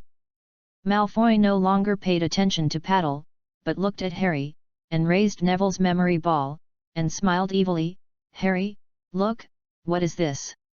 "It's Neville's memory ball." Ron reacted immediately and shouted. Harry looked grim, knowing that if the memory ball fell into Malfoy's hands again, nothing good would happen, but he still stepped forward and said, "Give me the memory ball, Malfoy." Malfoy took 2 steps back with a wicked smile on his face. Crabbe and Goyle stepped forward very tactfully, protecting Malfoy behind them and looking down on Harry. Harry took 2 steps back, away from Crabbe and Goyle, then looked at Malfoy and said, "Malfoy, you are a despicable person." Malfoy touched his hair, with a chic movement, a slender face, and a smile on his face, and said, "Please be careful with your words, this is not called despicable, but wisdom." Having said this, Malfoy immediately looked around and said, "Harry, if I hide him and let Neville find him, with his memory that sometimes forgets what he is doing, can he still remember that he lost a memory ball? Or should I hide him in a high place and let Neville, who can't fly, pick it up? Well, I can imagine that he will definitely climb the tree trembling, and when he goes to pick up the memory ball, bang, he will break his wrist again. Ha ha ha." Harry was so angry when he heard Malfoy's words that he was about to step forward to snatch it, but Crabbe and Goyle attacked together, pushing Harry back and falling to the ground. Malfoy looked at Harry's embarrassed look, smiled evilly, and then said, "Harry, let's play a game. As long as you catch up with me, I will return the memory ball to you." After that, Malfoy rode on the flying broom and flew to a height of more than 10 meters. It turns out that Malfoy is really not bragging. His flying skills are very good. Ron's face changed slightly. Compared with Malfoy at this time, his bragging was too much. Harry, if you have the guts, come on up. Otherwise, I don't mind letting this memory ball complete a perfect free fall. Malfoy looked at Harry fiercely and sneered. Harry was furious and quickly grabbed his broom. No. Hermione quickly grabbed Harry and shouted, Madam Hooch will be back soon. She told us not to move, otherwise you will be in trouble. That's Neville's thing. He is my friend. Harry shouted angrily. Immediately, Harry broke away from Hermione, got on the flying broom, pushed the ground hard, and flew up immediately. The speed was very fast, and the whirring sound of the wind sounded in his ears, and it messed up his hair. Harry, who was flying for the first time, was delighted after controlling the flying broom to fly 2 circles. After the elemental magic, he once again learned to fly without a teacher. This was very easy, and the feeling was also very wonderful. Wow, Harry, you are really great! Ron screamed in admiration. He knew very well that Harry had never ridden a flying broom before, but he flew for the first time, and it was very stable. Harry heard Ron's cheers, as well as the cheers and screams of other Gryffindor students, and a smile appeared on his face. Then Harry thought of Malfoy, so his eyes turned to Malfoy, and became sharp. Give me the memory ball, Malfoy, or I will take you off the flying broom. Malfoy didn't expect Harry to actually ride the flying broom to the sky, and it was so stable. This made Malfoy, who wanted to see Harry lose face, very unhappy. Humph, even if you learn to fly, you can never catch up with me. I'll let you see how powerful a real flying knight is. Malfoy laughed disdainfully. Harry was very angry, and then leaned forward, holding the broom tightly with both hands. The next moment, the whole person turned into a javelin and shot towards Malfoy at an extremely fast speed. Malfoy's face changed slightly, and then he accelerated and quickly distanced himself from Harry. The two chased each other, doing various actions in the air, which also made the students below exclaim. Wow, so cool! Harry completed a difficult action, a 180-degree up and down rotation, and was about to catch up with Malfoy. Oh, what a pity, just a little bit, Harry was about to grab the memory ball. Ah ha ha ha, Malfoy is afraid of Harry, you almost hit the tower. Ron looked at Harry and Malfoy in the sky, and suddenly turned into a commentator, shouting excitedly. On the other side, the Slytherin snakes were also worried about Malfoy, and at the same time cheering for Malfoy. Especially Crabbe and Goyle. Crabbe waved his strong hands and roared hysterically, shouting, Malfoy, kill him! Goyle also shouted, knock him off the broom and let him experience the taste of being crushed to pieces. The little Slytherin snakes cheered in admiration for Malfoy's ability to tease Harry and prevent Harry from getting the memory ball. Go, go, come on, Malfoy! Let the sick cats of Gryffindor see how powerful we are. Chapter 33 The out-of-control broom almost died. The students of Gryffindor and Slytherin were attracted by the contest between Harry and Malfoy. And their cheers made the contest between Harry and Malfoy more anxious and impulsive. Malfoy dodged Harry's sudden acceleration several times, snatched the hand of the memory ball, and also played tricks on Harry, so Malfoy was extremely excited and showed off. Harry, what are you doing? Aren't you very powerful? Weren't you very brave just now? Why haven't you snatched it from my hand yet? Oh, you disappoint me so much, ha ha ha. Malfoy did not hesitate to provoke and insult Harry, so he circled in the air and dodged Harry's hand several times. Harry's face was a bit ugly, but his speed was very fast, but he was always dodged by Malfoy. Now, after hearing Malfoy's words, Harry knew that if he wanted to take back the memory ball, he had to take out his wand. So, Harry grabbed the flying broom with one hand and took out the wand with the other. Underground, Hermione and Ron saw Harry take out the wand, and knew that Harry could use elemental magic, and they immediately became worried. Ron shouted anxiously, "Harry, you can't use magic, that will be a big trouble." Although they said they wanted to knock each other off the flying broom, neither Harry nor Malfoy did so, because reason told them that the consequences would be very terrible. However, now, Harry was really shown off by Malfoy and had to be angry. Hermione had to shout, trying to get Harry to take back his wand, "Harry!" The students of Gryffindor and Slytherin also understood the danger. At this time, they didn't dare to shout. They stared at Harry and Malfoy in the void, feeling a little nervous. After all, they were children, and they were a little more worried. They didn't want anyone to really lose their lives for this. Malfoy heard the shouts of the people on the ground and saw Harry holding a wand. For a moment, he was a little panicked. "Malfoy, there are no Crabbe and Goyle to escort you in the sky. Don't force me!" Harry shouted angrily. Malfoy, who was panicking in his heart, was stunned when he heard Harry's words, and then his face became gloomy. Harry's words made Malfoy hesitate. "Here you go. It's up to you whether you can catch it or not." "Ha ha ha." Malfoy gave Harry a provocative look and threw the memory ball out. After saying that, he hid his panic in laughter and quickly controlled the flying broom to land on the ground. The memory ball flew away in a perfect parabola, and on the other side was the tower. If they collided, the memory ball would definitely break. Harry couldn't imagine that scene and Neville's sad look. Taking a deep breath, Harry leaned forward, controlled the flying broom, burst out with unimaginable speed, and quickly caught up with the memory ball. Seeing that the memory ball was about to collide with the tower, and he couldn't catch up at that time, Harry quickly took out his wand and shouted, "Wind, fly!"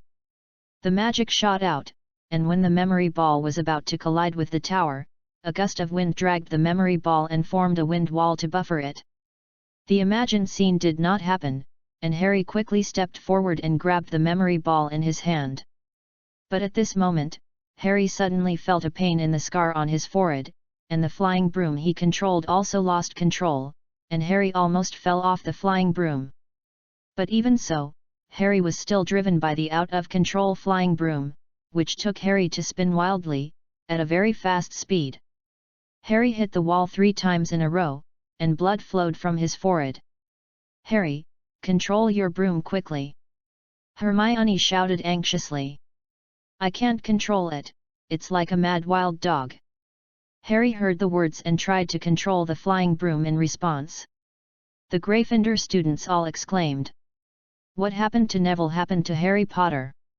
Malfoy, who had landed, was surprised at first, and then burst into laughter. "Look, the ferocious lion has once again become a sick cat like Neville. It is conceivable that his experience will be even more pitiful than Neville's." Malfoy did not miss the opportunity to mock, and Crabbe and Goyle, 2 loyal brothers, followed suit. Not all of the Slytherin snakes have an evil heart. Some are making fun of Harry, while others are worried about Harry's safety. Harry's face was pale. He was trying hard to control the flying broom, but his forehead was very painful. He felt that his strength was not enough. Suddenly, the flying broom took him and fell straight to the ground at a very fast speed. Harry's face was extremely pale.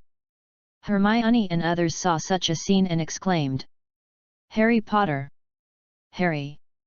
Oh my God! Harry is finished!" Seeing such a scene, Malfoy's already pale face became even paler.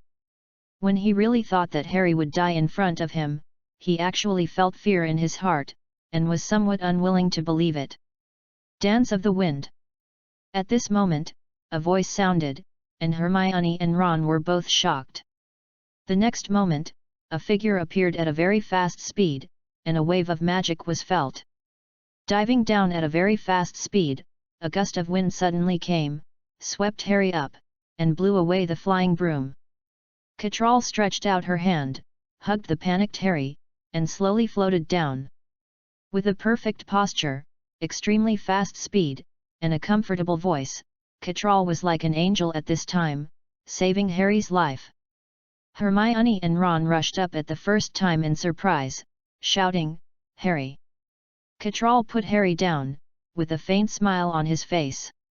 He stretched out his hand and smiled, "Water spirit, heal your wounds, healing." A water spirit condensed out of thin air and landed on Harry's forehead.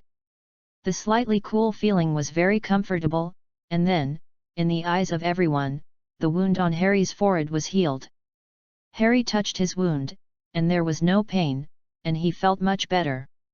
Harry was surrounded by Hermione and Ron, who were concerned about Harry's safety. "Harry, you are great!" Ron praised him despite his worry. "Shut up, Ron!" Hermione scolded Ron, and then scolded Harry. "Harry, you just did a very dangerous thing, and almost lost your life." Harry took out the memory ball, and a boyish smile appeared on his face. Hermione and Ron looked at the memory ball, silent for a moment, and then smiled. "Harry Potter!" At this moment, a serious voice sounded. This voice was very familiar to everyone, and it also made Harry and others shudder. Especially Harry, his face turned pale. And Ron and Hermione were full of worry. Chapter 34 Panic and Reversal. The person who suddenly appeared and called Harry Potter sternly was Professor Minerva McGonagall. Just now, she was discussing the research on Arminagus with Catral in the office, and then she witnessed Harry and Malfoy snatching the memory ball. In particular, the scene of Harry chasing and snatching the memory ball in the end made Professor McGonagall even more amazed. However, the uncontrollable scene of the flying broom also made Professor McGonagall full of worry and anger. She just realized that these two little guys had ridden the flying broom without the guidance of Madame Hooch and played such a dangerous game. And the situation Harry encountered made Professor McGonagall even more angry. Harry had not yet fully mastered the flying technique. If Professor Kate had not acted in time, Harry would really be finished. This would also be the student in the history of Hogwarts who fell while controlling the flying broom by himself during the flying class. Harry Potter. I've been at Hogwarts for so many years, and I've never seen someone as ignorant of life and death as you. Gryffindor's adventurous spirit is brave and adventurous, but now you are just a first-year student, and this is just your first flying lesson. Do you know what you just experienced? You will break your neck here. You will also be the first student to die in a flying lesson, which will be a shame. Do you want to be a joke after you die? The more Professor McGonagall said, the angrier she became, and the paler Harry's face became. Hermione and Ron became more and more worried. It's not Harry's fault, Professor. Shut up, Miss Granger. Hermione tried hard to explain for Harry, but she was scolded by the angry Professor McGonagall. But Malfoy, he... Stop talking, I saw what happened just now, Mr. Weasley. Professor McGonagall also interrupted Ron's words, and then looked at Malfoy.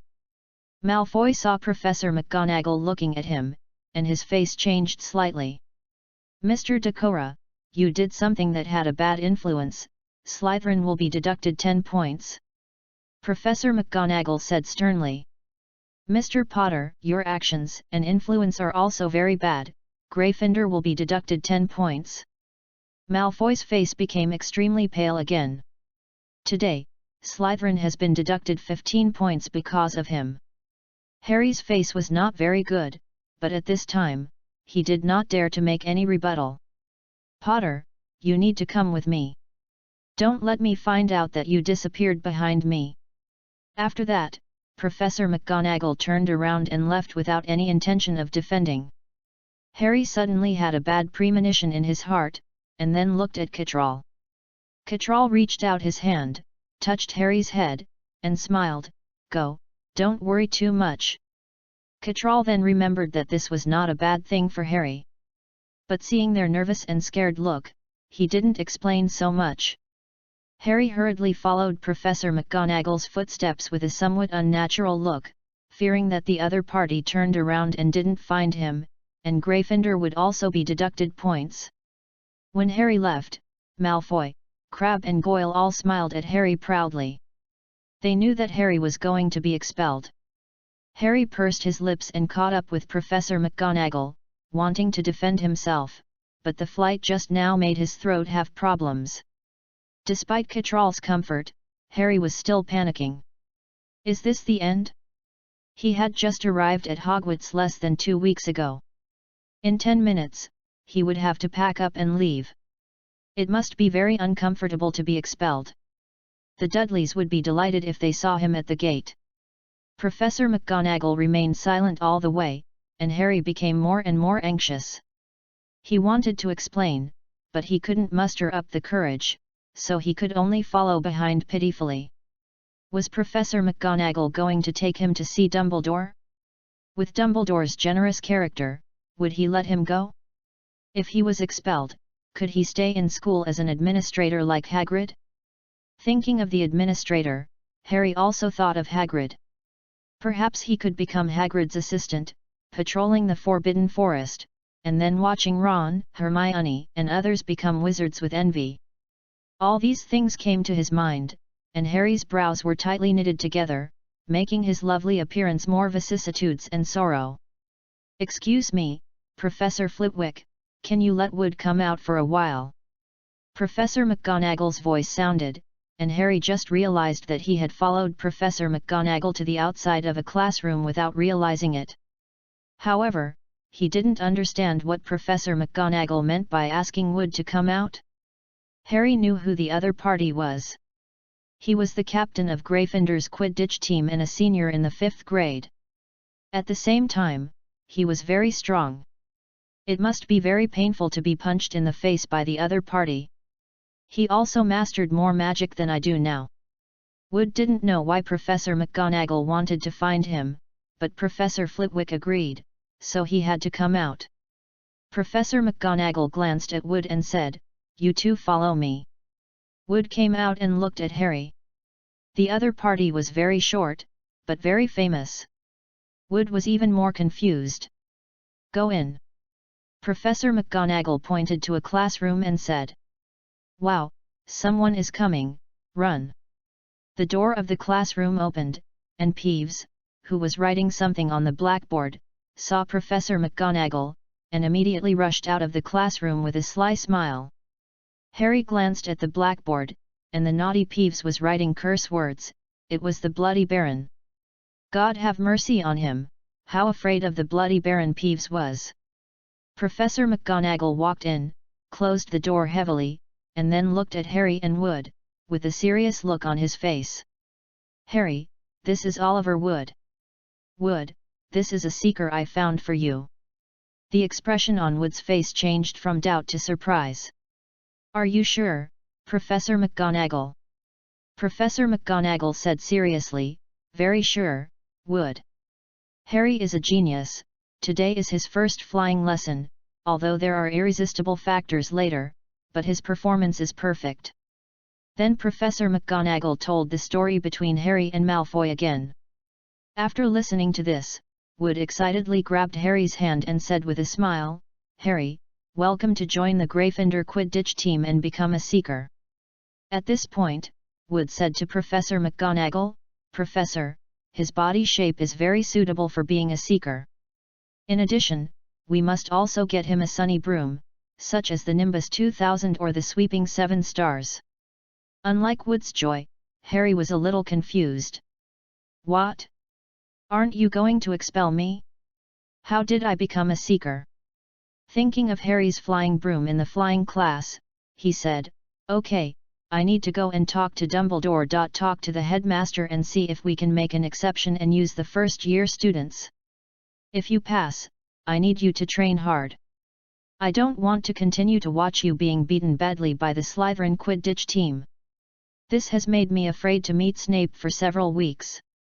And Mr. Potter, I hope you can train hard and don't let me down, otherwise I will change my mind and bring up the past." Professor McGonagall said the last words very seriously. Harry shuddered subconsciously when he heard it. But he was even more excited in his heart. He doesn't need to be expelled for the time being. Chapter 35 Wizard Duel. Water Spirit, heal your wounds, healing. Catral stood beside the bed and cast water element magic on Neville and smiled. The water spirit jumped and landed on Neville's wrist. The next moment, in the shocked eyes of Madame Pomfrey, Neville's broken wrist was restored as before. Catral put away his wand and smiled at Neville. "Okay, Neville, your arm is fine now." Neville moved his wrist and felt no pain, and his wrist was no longer swollen. He jumped up from the bed happily. Hermione, Ron, and his roommates who came to visit Neville cheered happily when they saw this scene. "Professor Kate, I didn't expect that water element magic could have such a magical healing effect. It's really great. Your elemental magic class will be tomorrow. I wonder how many students will become water elemental magicians.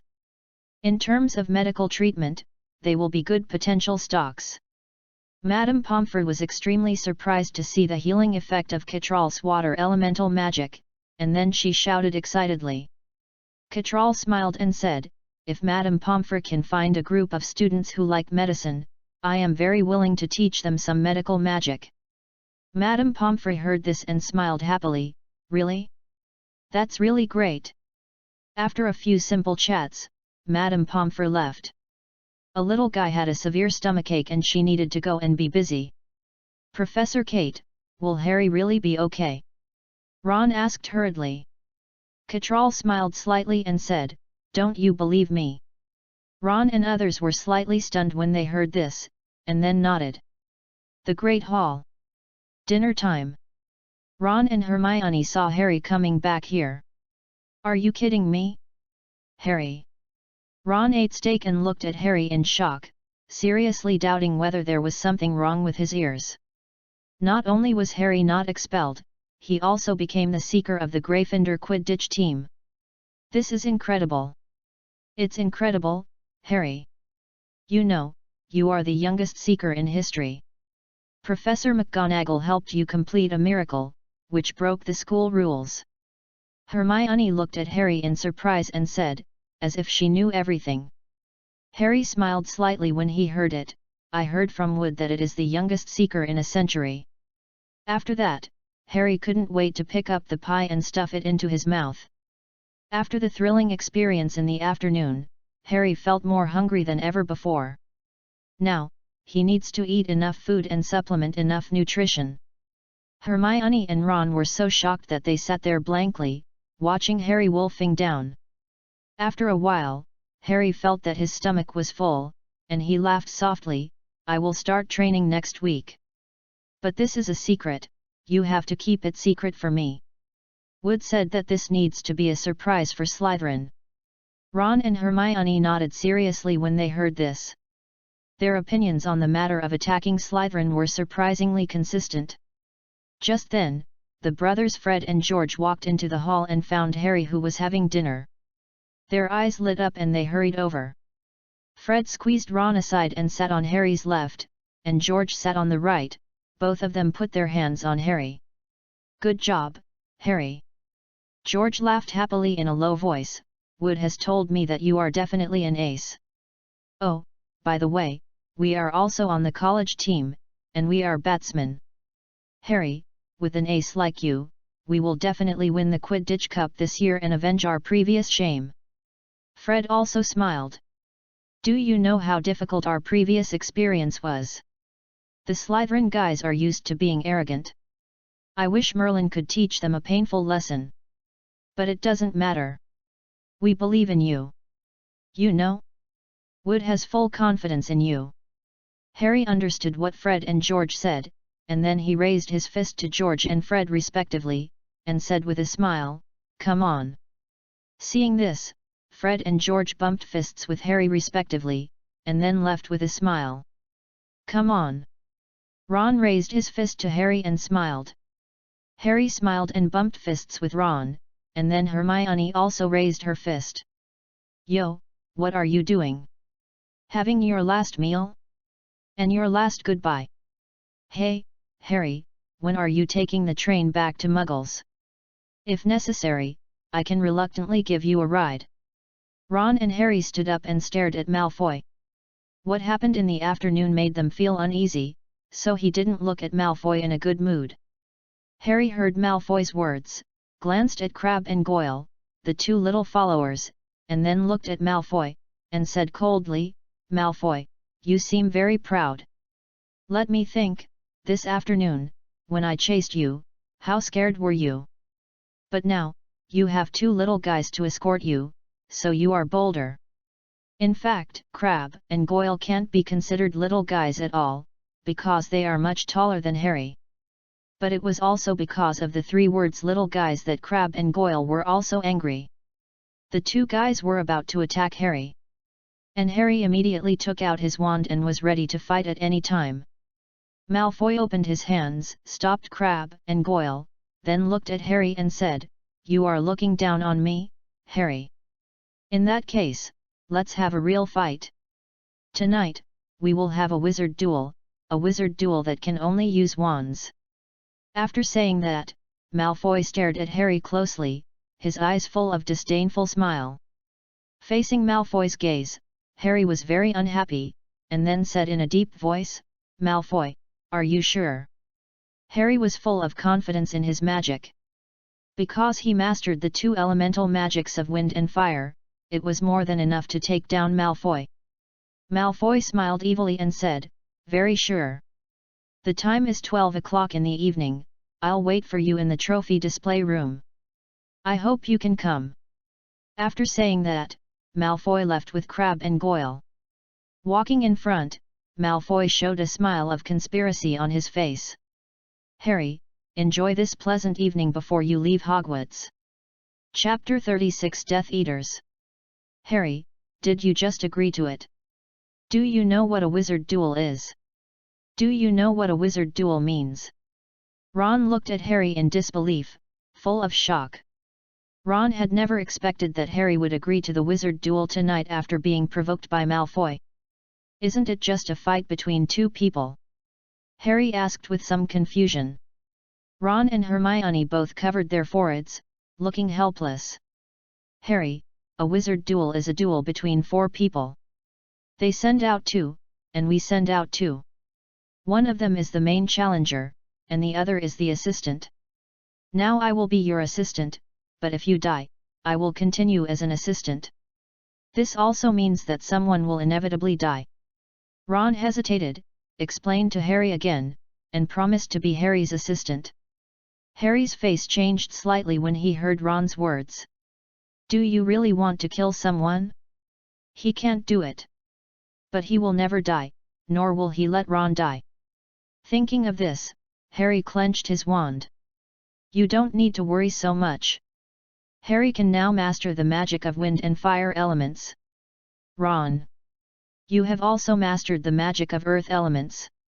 But, what about Malfoy? He may only know a levitation spell, or release sparks for lighting. His magic is not as good as yours," Hermione explained with a smile.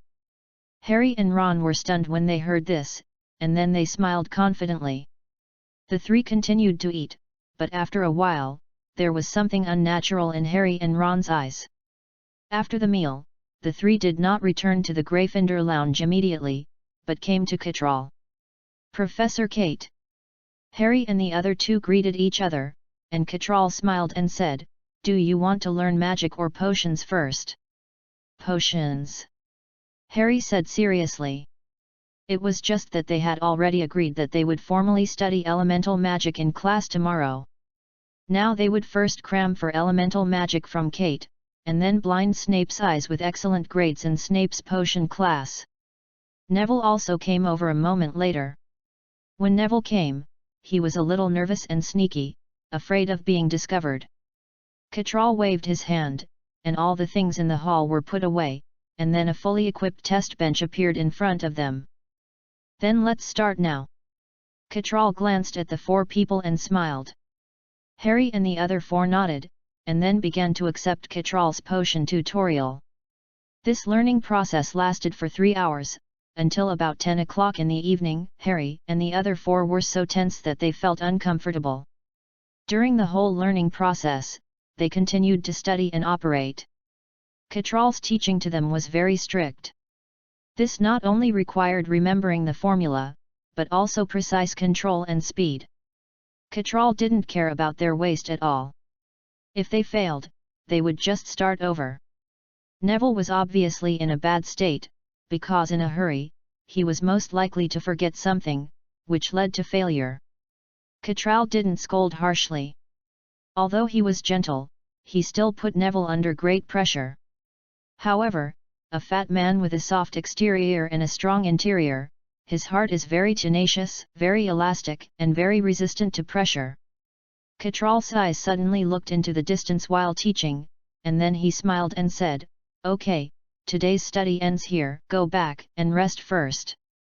Harry and the other four heard this and all breathed a sigh of relief, and then he quickly sorted out the various experiments on the table, and then left and returned to the Gryffindor lounge.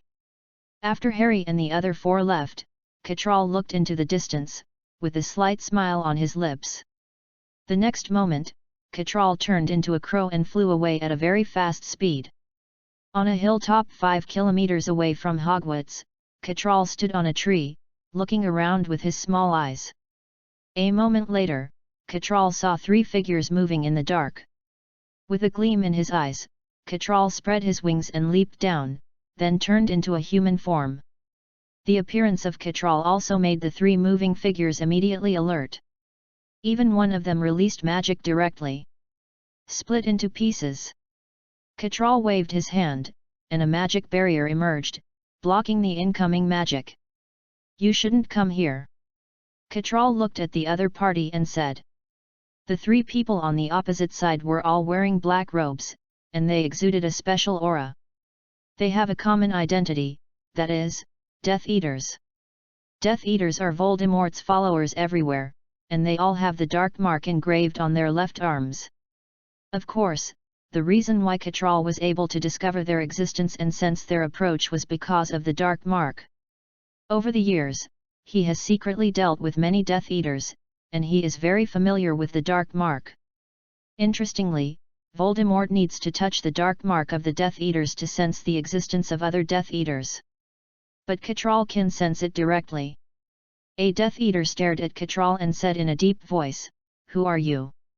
His partner is very professional in black magic, but the other party easily blocked Fractured.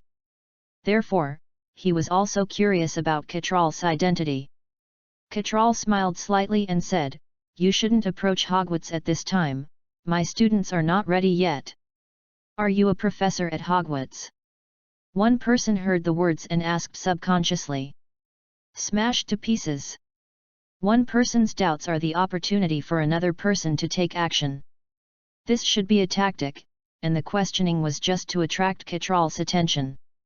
However, what shocked the 3 of them again was that the magic fell on the barrier again. And Cottrell was still safe and sound. Death Storm. Cottrell took out his wand, looked at the 3 people in front of him, and smiled, "Feel the taste of the wind." The 3 people were on guard after hearing Cottrell's words. But it was obviously in vain. Because in an instant, a gust of wind swept them all in, and countless wind blades were tearing their bodies, and screams sounded. In just a moment, the gust of wind dissipated, and the surrounding trees were cut into large pieces, and the 3 people had died tragically. Cottrell didn't care at all about this, and released the flames to burn the bodies of the 3 people. Just when Cottrell was about to leave, a ball of green gas suddenly appeared where the 3 Death Eaters were burned, and a vague figure formed. "I remember your breath. I will come to you." The hoarse voice was a bit weird. Cottrell smiled and said, "Welcome." After saying that, Cottrell waved his hand and raised a strong wind, blowing away the human figure, and he himself turned into a crow and flew away. Chapter 37 Malfoy's Calculation. Harry and Ron returned to the dormitory, just dazed for a while, and after a little rest, they immediately got up from the bed.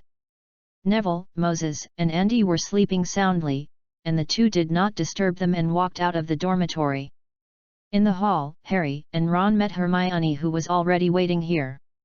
"Why don't you go back to sleep?" Ron looked at Hermione and asked. Ron didn't want Hermione to participate in such a wizard duel, which was a bit cruel for a girl. "I'm worried about you," Hermione said hesitantly. Ron smiled slightly, raised his wand, and said, I am an earth elemental magician. I can release earth spikes.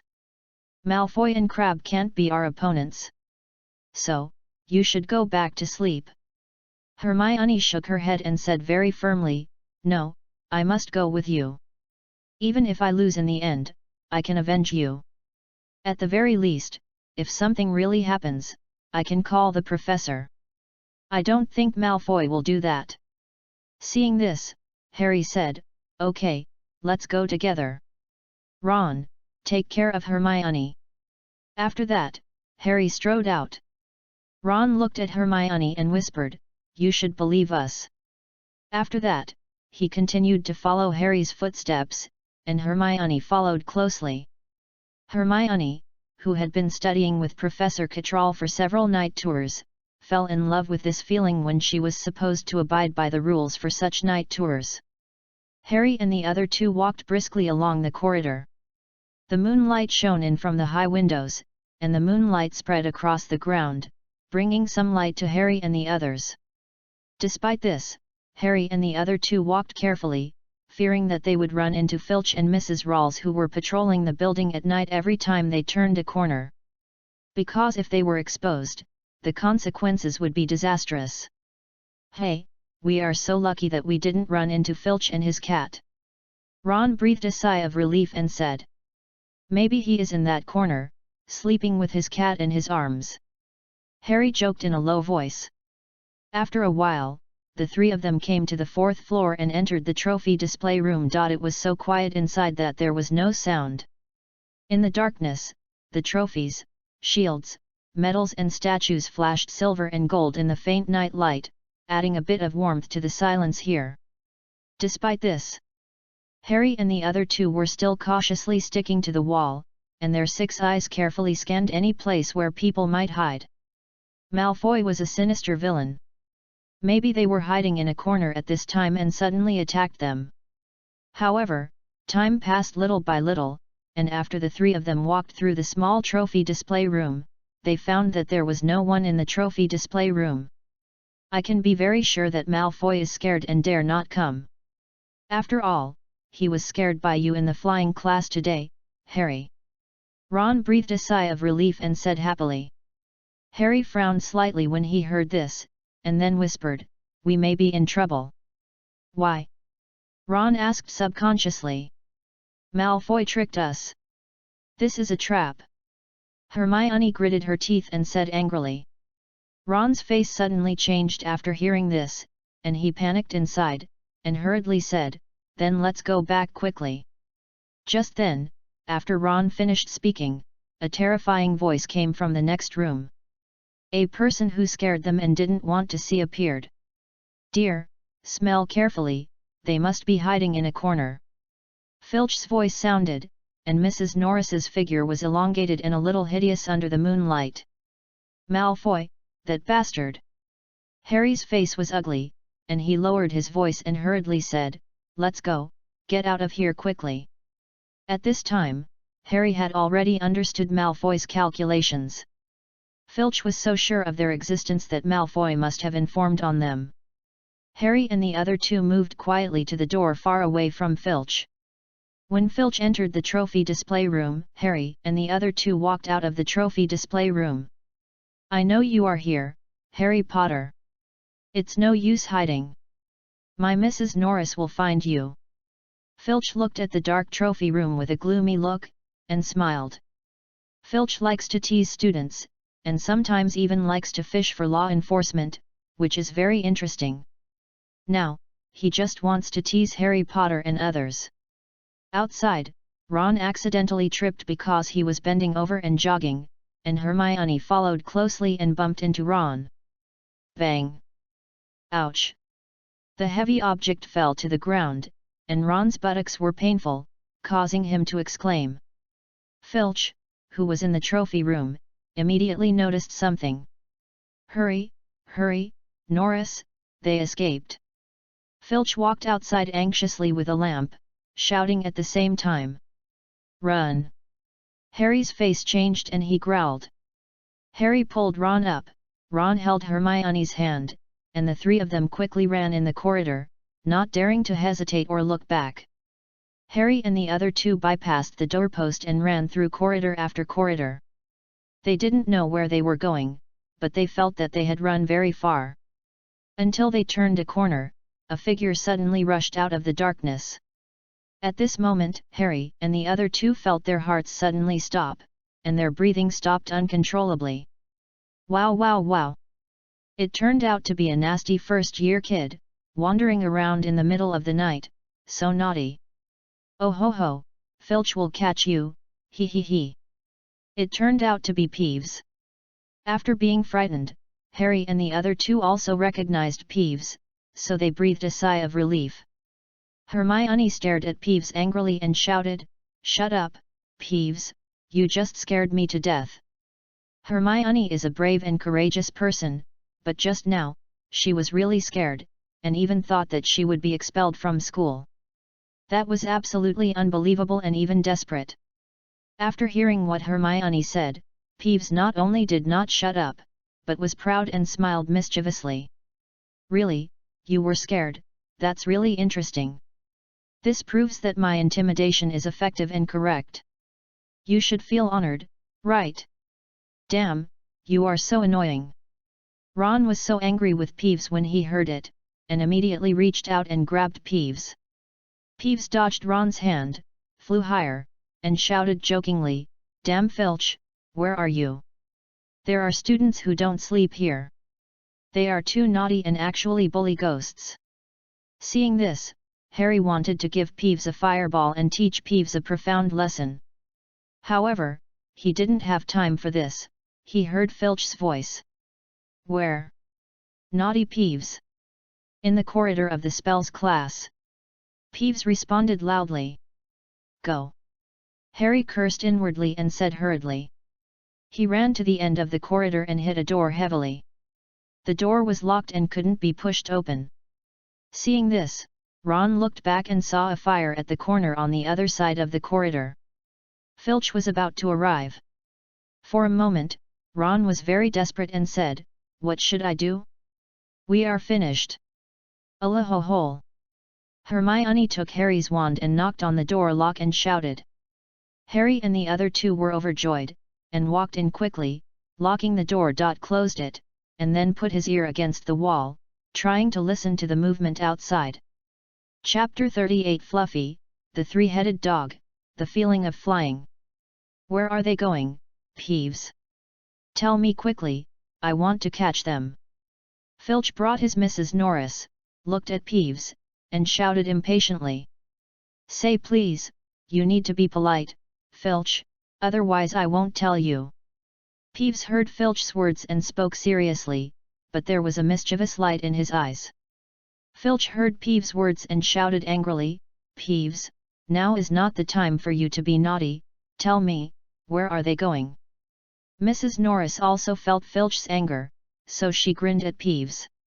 Peeves looked at the angry look of Filch and Mrs. Norris, and laughed, saying, "You must say please, Filch, otherwise, I won't tell you."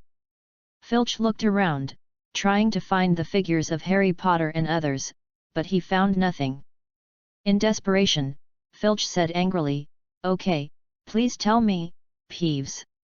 "Ha ha ha, you've been fooled, I won't tell you anything." Peeves heard Filch's words and was extremely excited and satisfied, because he successfully fooled Filch. Filch looked at Peeves, who was leaving quickly, and was so angry that he almost smashed the light in his hand on Peeves, but unfortunately, he couldn't catch up with Peeves' speed.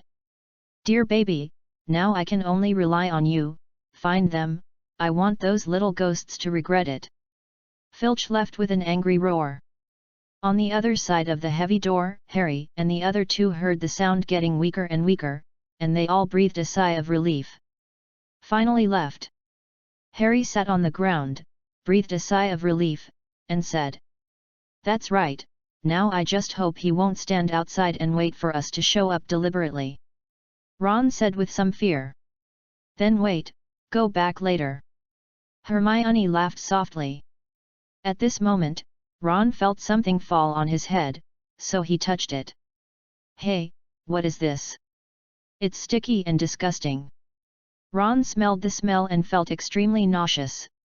Harry and Hermione turned their heads to look, and they both retreated in fear. Harry was very convinced that tonight would definitely be a very bad night tour, a disaster, a nightmare.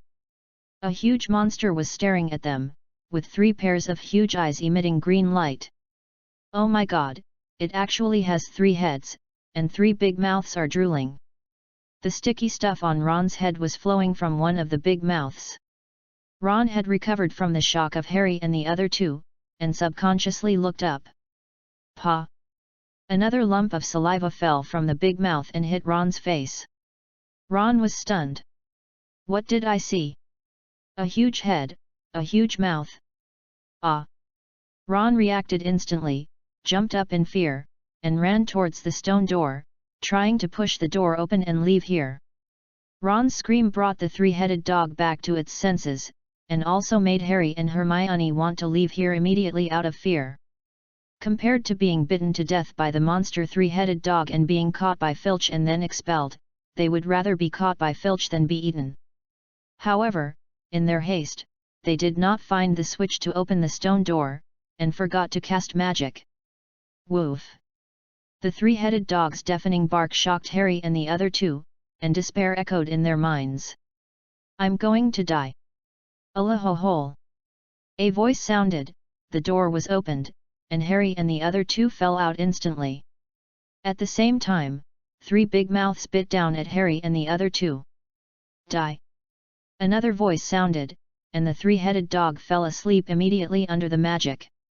Harry and the other 3 looked at the 3-headed dog who had fallen asleep, panting, and their hearts were still full of horror.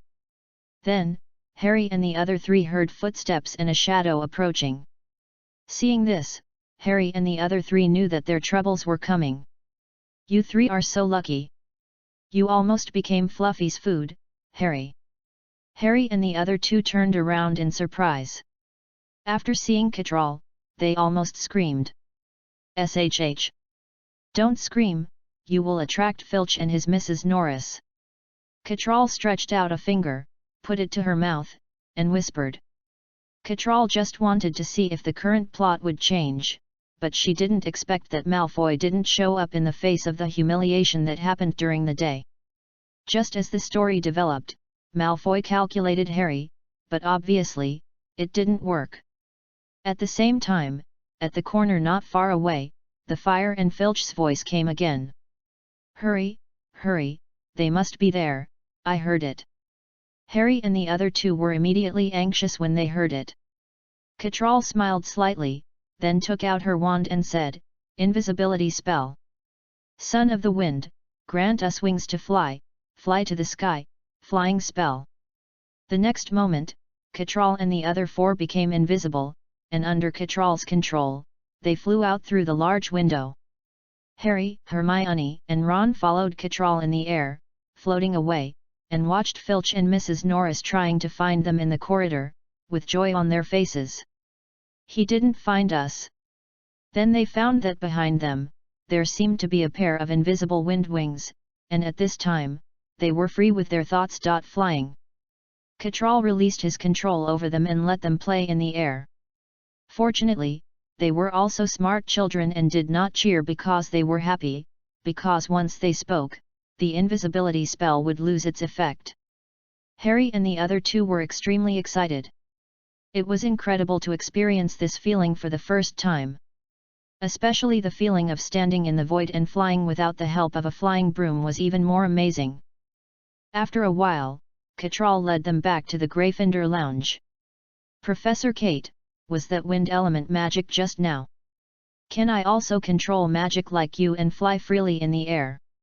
After landing, the invisible wings on his body disappeared, and Harry couldn't wait to ask.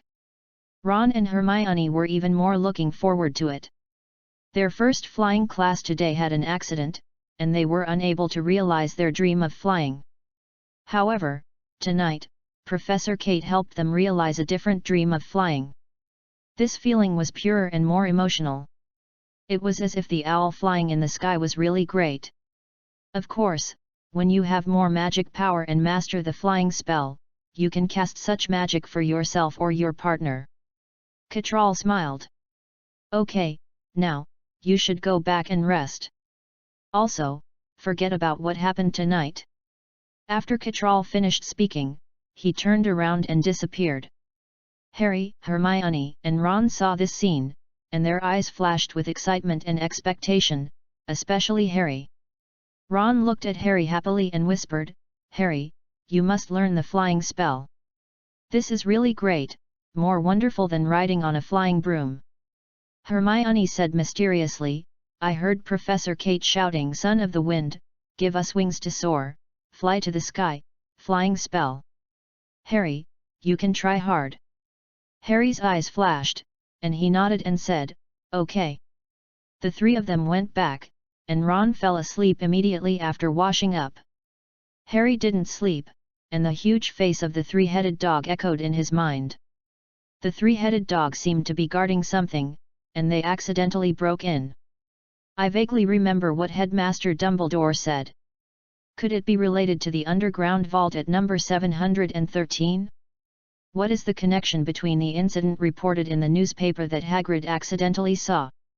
Chapter 39 Elemental Magic Class.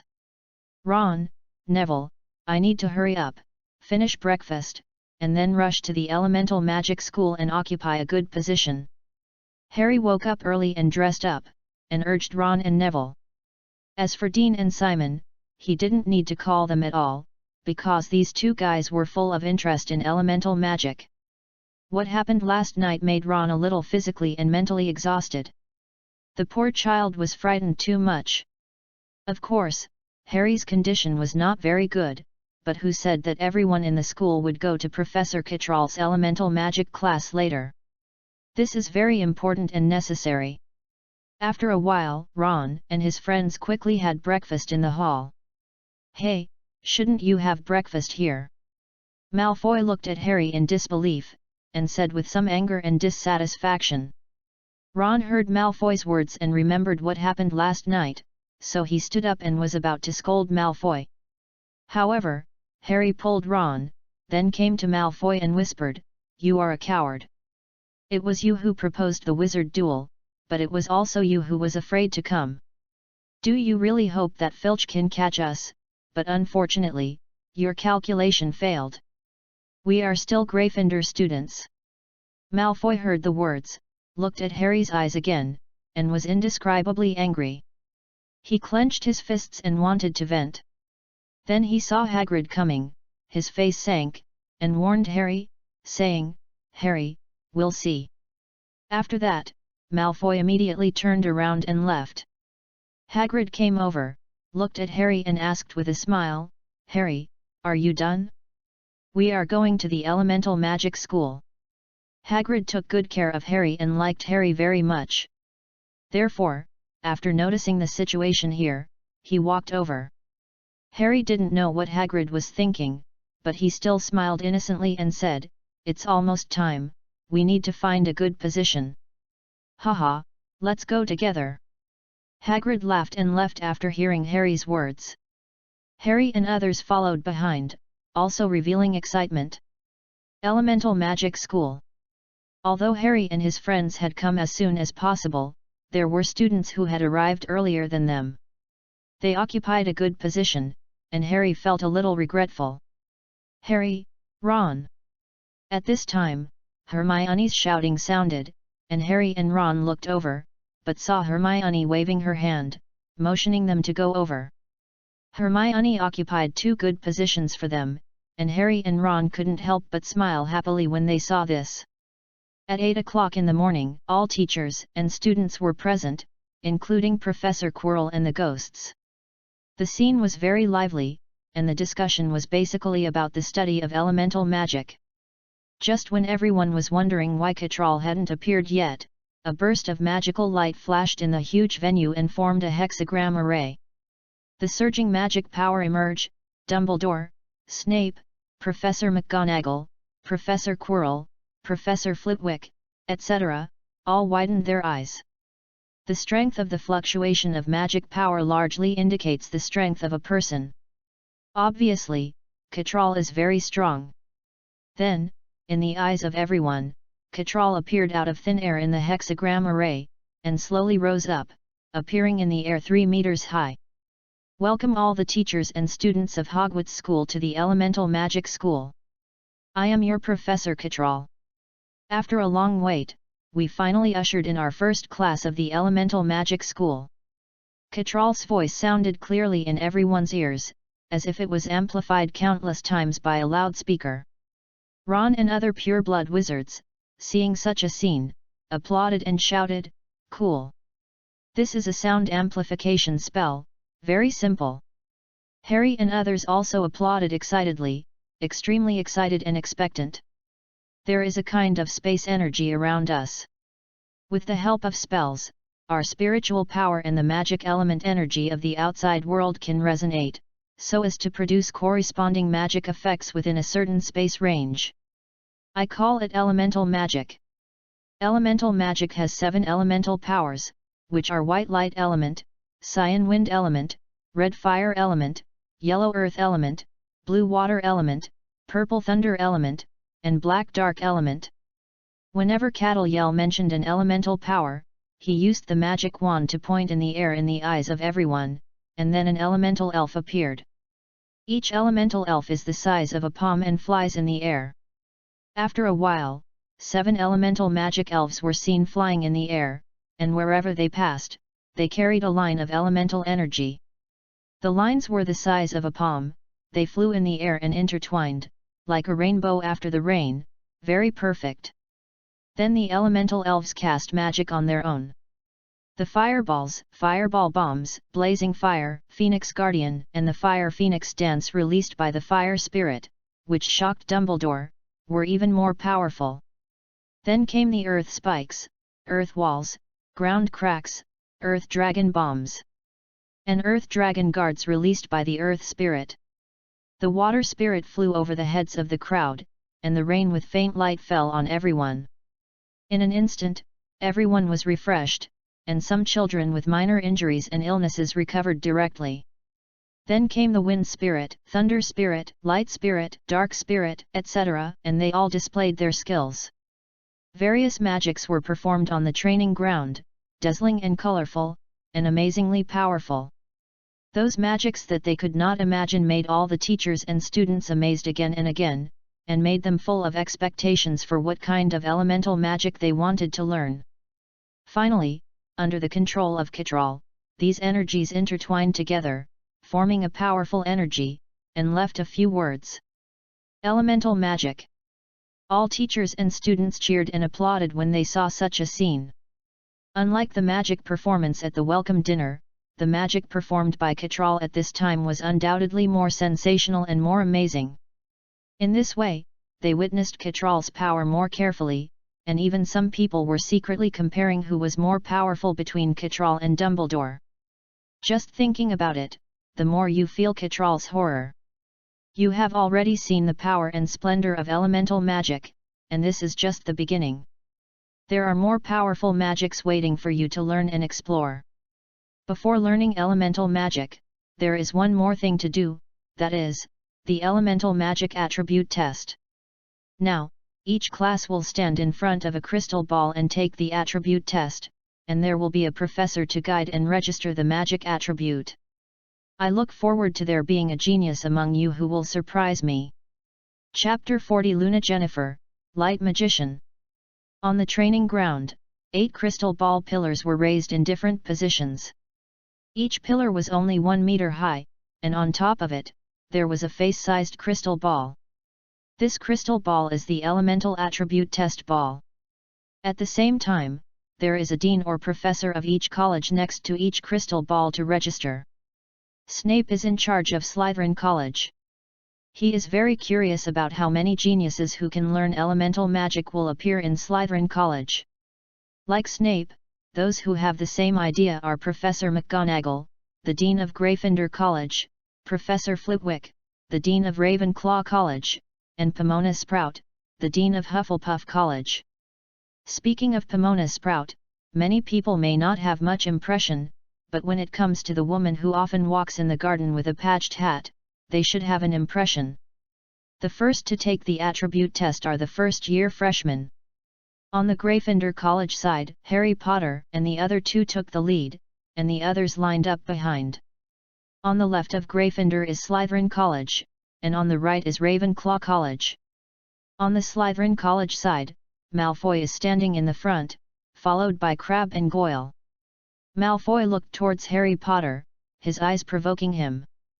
"Malfoy, how many elemental magics do you think we will have?" "Professor Kate is very powerful. He has mastered 7 elemental magics, which is great. If it were me, I would want to have wind and earth system, such a combination must be very interesting." Goyle looked in the direction of Cattrall and said with great envy.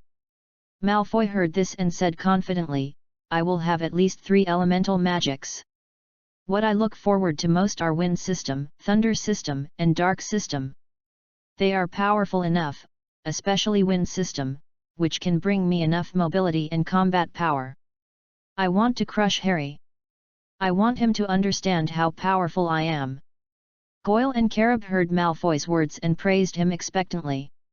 On the side, Snape heard the conversation between Malfoy and Goyle, his eyes flashed, and then his eyes looked at Harry. Although it was only a glance, it was caught by Harry, and he felt uncomfortable for a while. "Snape is staring at me again." Subconsciously, Harry stroked his forehead. "Harry, what's wrong with you?" Ron noticed Harry's behavior and asked worriedly. Hermione was also curious when she heard Ron's words. "It's okay." Harry shook his head and turned to look to the right. What surprised Harry was that the first-year student standing in the front of the class was a girl who looked very quiet. Those who could stand in the front were generally recognized by the class, had prestige, and were capable. For example, in the flying class, everyone regarded him as the monitor, the eldest brother among the first-year students in Gryffindor. The purpose of Ravenclaw College is wisdom, fairness, shrewdness, and erudition, so the girl in front of him must be the smartest among the first-year students in Ravenclaw College. "Harry, why are you staring at her? Do you have any ideas?" Ron followed Harry's gaze and smiled. "I tell you, her name is Luna Jennifer, and she recently did something that caused a sensation in Ravenclaw." Harry was curious when he heard this, and then asked, "What's the matter?" Ron said seriously, "Luna is a genius, especially in herbology. She has memorized all the spells in the elementary standard spells and can cast 10 spells. She has won the recognition and love of Professor Flitwick." Hermione behind Ron heard this and looked at Luna Jennifer, her eyes revealing shock and strong jealousy. Before coming to school, Hermione had already learned by herself. Although she had tried very hard, she dared not say that she had memorized all the content and could release 10 spells. But now there is a woman who is faster and more powerful, which makes Hermione a little unwilling. Luna Jennifer seemed to feel something, turned her head to look at Hermione, and then a moving smile appeared on her face. Harry and Ron were stunned when they saw this. "Beautiful, so beautiful." Ron couldn't help but lean on Harry's back, and his infatuated look almost knocked Harry to the ground. However, Hermione helped them. Hermione was very angry that Harry and Ron stared at Luna Jennifer so obsessed. Neither looked at it, and then he stretched out his hand and slapped Ron on the back. Bang! Ouch! Harry and Ron fell to the ground, and Ron touched his back in pain. The movement here immediately attracted the attention of others. Especially Malfoy and others from Slytherin, who laughed at them. Professor McGonagall looked at Harry and Ron with a gloomy face. These two guys were embarrassed in public. Would Gryffindor be laughed at when they went out? Ron was angry and wanted to ask Hermione why she hit her, but after seeing Professor McGonagall's expression, he held back and just glared at Hermione fiercely. Hermione crossed her arms and looked to the side, without explanation or attention. Seeing this, Ron and Harry could only give up. "Luna Jennifer, come forward and test." Flitwick's voice sounded, and Harry and others looked over subconsciously. Luna stepped forward and placed her hand on the crystal ball, releasing magic. Harry and others were very curious about what kind of elemental attributes such a smart Luna would have. After a while, they saw light flashing on the crystal ball. Harry and the other two widened their eyes. It was incredible. First of all, Luna at this time gave everyone a surprise. "Oh, my God, Luna, you gave me a big surprise at the beginning!" Professor Flitwick exclaimed, very loud and loud, showing how happy Professor Flitwick was. This also directly attracted everyone's attention, and Cattrall and Dumbledore walked over directly. The crystal ball exuded a dazzling white light. Although dazzling, it was not dazzling, and it was very comfortable and warm. "Albus, Kate, this is a rare light system. Luna is a genius." Flitwick smiled happily as if he was asking for credit when he saw Dumbledore and Cattrall coming. Dumbledore and Cattrall also smiled. Light, dark, and thunder are relatively rare attributes, especially light and dark. Cattrall looked at Luna, who was relatively calm and did not show much excitement, and asked with a smile, "What's your name, child?" "Luna Jennifer." Luna's small voice sounded, and she smiled. "Very good, you are a genius. I will focus on your training." Cattrall smiled and said, "In addition, if there is no second light magician among the people present, this magic device will be yours." As he said, Cattrall took out a necklace. The necklace emitted a white light in Cattrall's hand, which was extremely beautiful, and also emitted a powerful magical fluctuation. Cattrall input magic power and heard the praise of the Bible coming from the necklace, and Thena's sexy female angel with wings flew out of the necklace and guarded Kate Lear. This necklace is called Guardian of Light. Like the most powerful Guardian of Light magic in the light magic, it will release a guardian angel. He can help you block many magics. At the critical moment, he can also protect your life. Listening to Kate Lear's words and looking at the guardian angel, all the teachers and students exclaimed. Especially the children, they all looked at Luna Jennifer with envy. Luna could not keep her calm and obedient before. Looking at the necklace and the beautiful angel, Luna expressed her love. At this moment, Luna couldn't help but want to get it. But Luna didn't do it, because this necklace called Guardian of Light was not hers. In the crowd, Professor Quirrell looked at the necklace in Kate Lear's hand, and the horror in his eyes was no less than that of others, even more horrified, and a little more fearful. Light is the nemesis of dark, which means that some methods of dark wizards will be immune or restrained by light magic. Snape also paid special attention to Luna, because he was a dark element magician and was born to be in a hostile state with Luna. Dumbledore smiled, even he didn't know what Cattrall was capable of. However, Cattrall had a magic device comparable to the holy weapon in his hand, which was very clear. Once, he asked the alchemist Nicholas Flamel, and even he was amazed at Cattrall's wonderful ideas. Of course, the scene in front of him was also discussed by Cattrall with him. The purpose of doing this is also to stimulate the students of Hogwarts, make them more interested, and gain more valuable practical experience. Students from all colleges, you don't need to be envious. I have enough magic devices here. They have unparalleled magic power and functions. If you want to get them, you just need to show your talent. Based on different attributes, I will select the most talented people and reward them with a magic device. In addition, the Elemental Magic School will also set up an Elemental Magic Duel department, where you can also get powerful magic devices. Okay, the site of the Elemental Magic Duel department is being planned and built, but it will be completed soon. The upcoming Elemental Magic Duel department will be very interesting, but you have to be careful. In the face of strong temptation, it also means that you may lose your life. Because elemental magic is powerful. Chapter 41 Granting Magic Devices. Catellar's words sounded in the Elemental Magic School, and shocked everyone. However, this is undoubtedly an exciting and challenging thing for students. It will also make their campus life richer. So everyone is looking forward to the Elemental Attribute Test. Of course, they are also full of curiosity about magic devices. Dracula Malfoy, a lightning magician. Professor Quirrell's voice trembled and stuttered, and Harry and others' eyes fell on Malfoy. The lightning element is one of the 3 rare element magics. This makes many students envious. However, looking at Malfoy again, this guy is disappointed and unwilling. Professor, is this test wrong? Malfoy faced Harry's gaze, and his heart became more and more unwilling, so he couldn't help asking. After all, he was full of expectations and confidence just now. He wanted to master at least 3 magic elements, such as wind, thunder, and dark. However, God seemed to play a joke on him.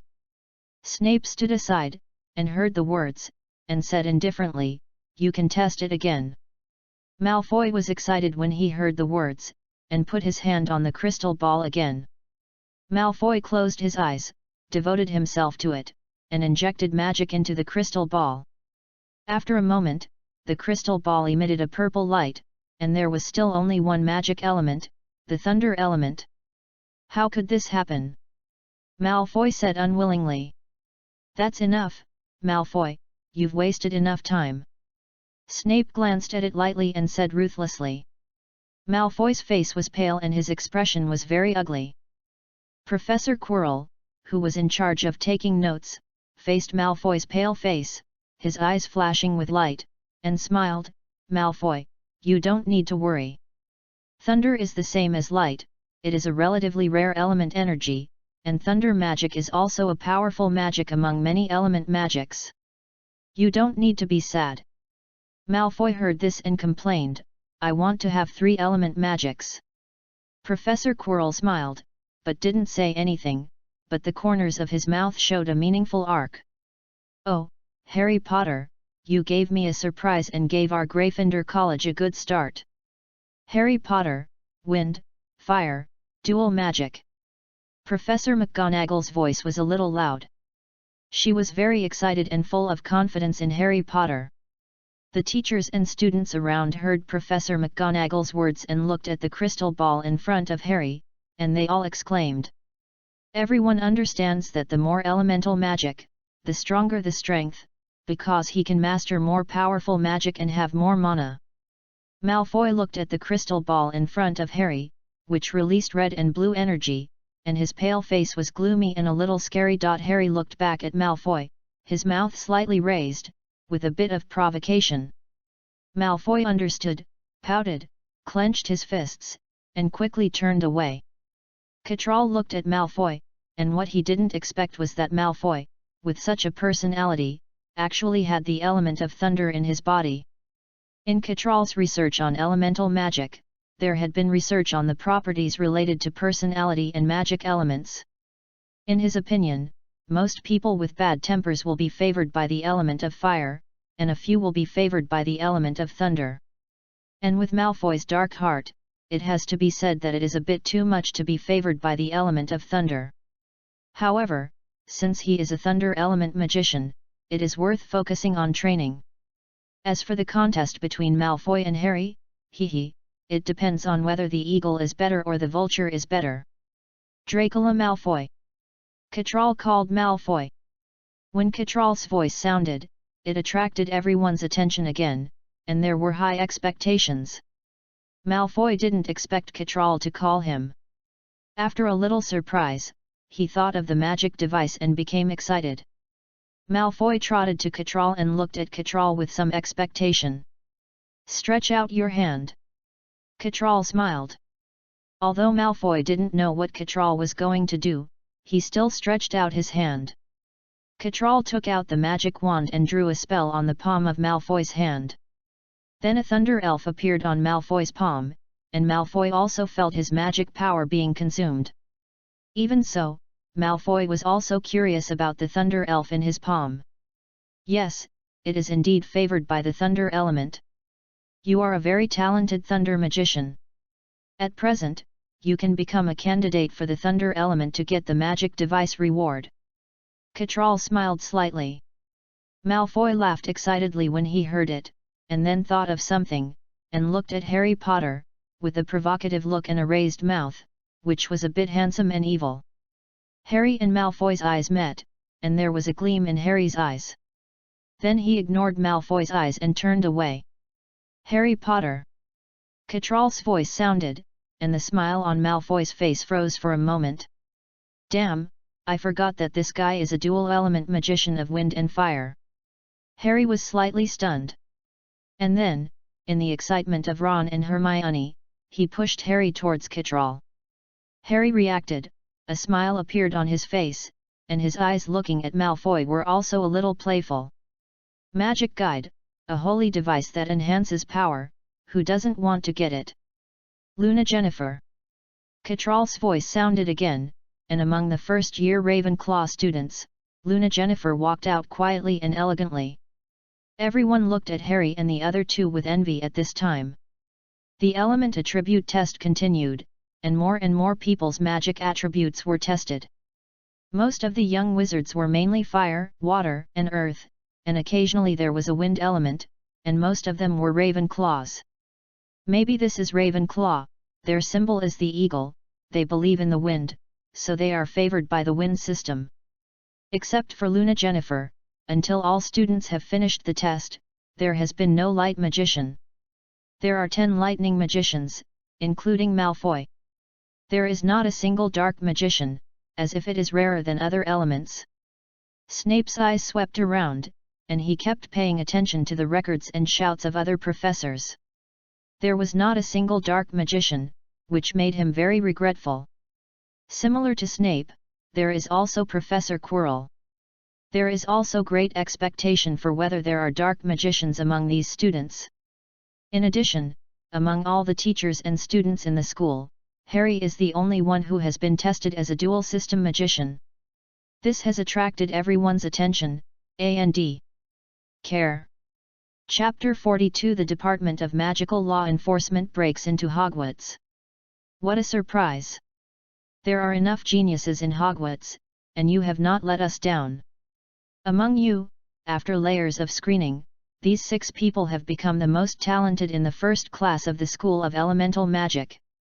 They are Draco Malfoy from Slytherin, Luna Jennifer from Ravenclaw, Harry Potter from Gryffindor, Hermione Granger from Gryffindor, Sihon Forbes from Hufflepuff, and Cedric Diggory from Hufflepuff.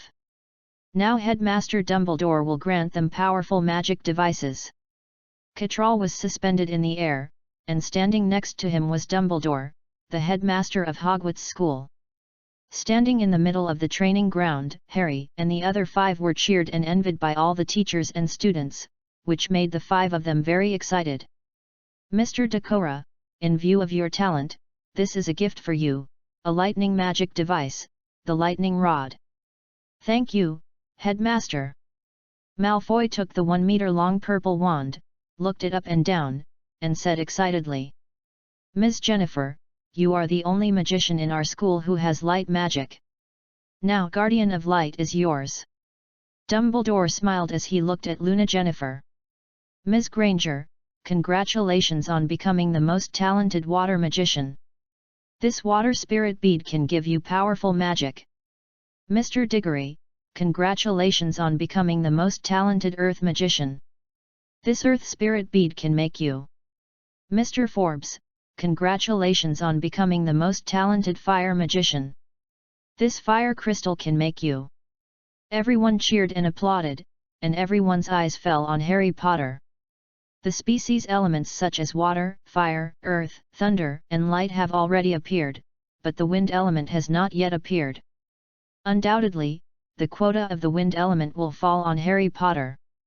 But more importantly, Harry Potter is a dual-element magician of wind and fire, so what kind of magic device will Harry Potter get? Dumbledore opened a box and took out a feather from it, and smiled, "It belongs to you." Harry Potter took the feather, a little puzzled. "Is there anything special about this white feather? Put it on your arm," Dumbledore reminded with a smile. Harry heard the words and put the feather on his arm, and then saw the feather turned into a ray of light and merged into Harry's arm. Harry could clearly feel that as the feather merged with his body, his perception of the surrounding wind element became more and more obvious. "Thank you, Professor." Harry was very excited, with a smile on his face, and said. Dumbledore smiled, then looked at all the teachers and students, and used a loud spell, saying with a smile, "Congratulations on becoming elemental magicians, and you will learn more useful magic. Now, Professor Catral will teach you various elemental magics." Catral reappeared and smiled at everyone. "Students, let's start learning magic now. But before that, in order to facilitate everyone's learning, we need to classify the elements. Fire elemental magicians gather in the middle. Water elemental magicians are on the right side of fire elemental magicians. Earth elemental magicians are on the left side of fire elemental magicians. Wind elemental magic is next to earth elemental magicians. Thunder elemental magicians and Luna are standing in the front." Everyone followed Catral's arrangement and separated, and began to learn elemental magic with Catral. There were too many people, and Catral could not teach them one by one. But this was only the first class, and all they needed was to have a better understanding of elemental magic. In the following time, courses on elemental magic will be arranged. There will be an elemental magic class every morning and afternoon, and then magicians of different grades will be taught elemental magic. Dumbledore looked at everyone and smiled. These people are full of expectations for elemental magic, so they are full of interest when learning. Elegant and gentle spells, severe and powerful spells, etc., like chanting, make them full of interest. "Professor, someone is here, and he is determined to break into Hogwarts." At this moment, Snape appeared in front of Dumbledore and whispered to him. Dumbledore was slightly surprised when he heard this, and then looked into the distance. Because the people Snape mentioned had come uninvited and flew over the School of Elemental Magic. They are all wizards, and they are very famous in the magic world. Those dark wizards definitely don't want to see these people, because they are Aurors. There are so many of them, as many as 10. 10 Aurors appeared in Hogwarts and suddenly came over the School of Elemental Magic. Why? The leader was David Augustine, the Deputy Minister of the Department of Magical Law Enforcement. XXXX. The appearance of these magicians immediately caused some waves in the Elemental Magic School. All the students looked at these people in black robes, full of doubts. After all, after these people appeared, they surrounded Catral. The teachers and students of Hogwarts gathered at this time. Malfoy, Harry, and others were protected by Professor McGonagall and stood behind, and made way. Dumbledore looked at Augustine and said with a gloomy look, "Mr. Augustine, you are breaking our rules here. You broke into Hogwarts without permission and brought a very unfriendly influence to the students." Dal Augustine got off the flying broom, walked towards Dumbledore calmly, and smiled slightly. "Long time no see, Professor Dumbledore." Snape stood behind Dumbledore, looked at a mustache man following Dal Augustine with an indifferent look, and said coldly, "Disgusting breath, I really don't want to see you here, Dogtail." Daniel Rhodes looked at Snape, with a somewhat evil and playful smile on his face. He said, "Snape, please watch your words. I miss you very much, such as meeting you in Azkaban." Augustine heard what Daniel said, then looked at Snape, laughed, and then looked at Dumbledore, and said, "Professor Dumbledore, I'm sorry, we come uninvited. It's just that there is a very important thing here, which is related to the safety of the entire wizarding world." When Augustine said this, he deliberately looked at Catral. Dumbledore frowned slightly, a little dissatisfied, and then said, "Then you really made a wrong decision, Augustine. And you brought them here. I'm very curious, what exactly is it that requires you to do this?" Chapter 43 Augustine's Accusations and Threats. Augustine smiled slightly, then turned his gaze to Catral. In fact, when 8 Aurors surrounded Catral, almost everyone looked at Catral. What do they want to do? Harry looked at the surrounded Catral, very puzzled. Malfoy on the side suddenly said seriously, "This is definitely not a good thing, and those people are not good people. By the way, they have a title that makes dark wizards tremble, that is Auror." "Harry, you are a genius, just like we are standing here now, attracting everyone's attention. I have always been looking forward to you becoming my friend and realizing our ambitions." Malfoy suddenly chattered in Harry's ear. Harry frowned, a little dissatisfied. Luna Jennifer glanced at Malfoy, and Malfoy faced Luna's eyes and inexplicably became quiet. "Malfoy, you should keep quiet, if you don't want to be taken away by the Auror," Luna reminded in a low voice. Malfoy heard this and complained, "My father is the school director of Hogwarts, they dare not mess around." "Then you can try it." Luna smiled slightly. Malfoy didn't speak, he didn't dare to try. Harry didn't pay attention to Malfoy, he was very worried about Catral now. "Are you Catral?" Augustine came to Catral, looked around Catral, and said, "Do you have any advice?" Catral still kept a noble smile on his face. "Advice?" Augustine heard this and laughed, "I can't say it's advice. It is said that you created magical elemental magic, which is very remarkable. But..." At this point, Augustine stopped and looked around with an exaggerated expression, looking at Dumbledore, Snape, Professor McGonagall, Harry Potter, and others. Suddenly, Augustine turned around and looked at Catral, saying, "You are an unregistered wizard, your existence is a mystery. The so-called elemental magic you created is even more powerful black magic. We seriously doubt your identity and purpose. Every wizard's existence will be recorded, which is for the convenience of management and supervision. For those who are not registered and walk around and cast magic, these Aurors will appear and take him away. At the lightest, he will be warned, at the worst, he will be directly imprisoned in Azkaban, where he will be punished and tortured."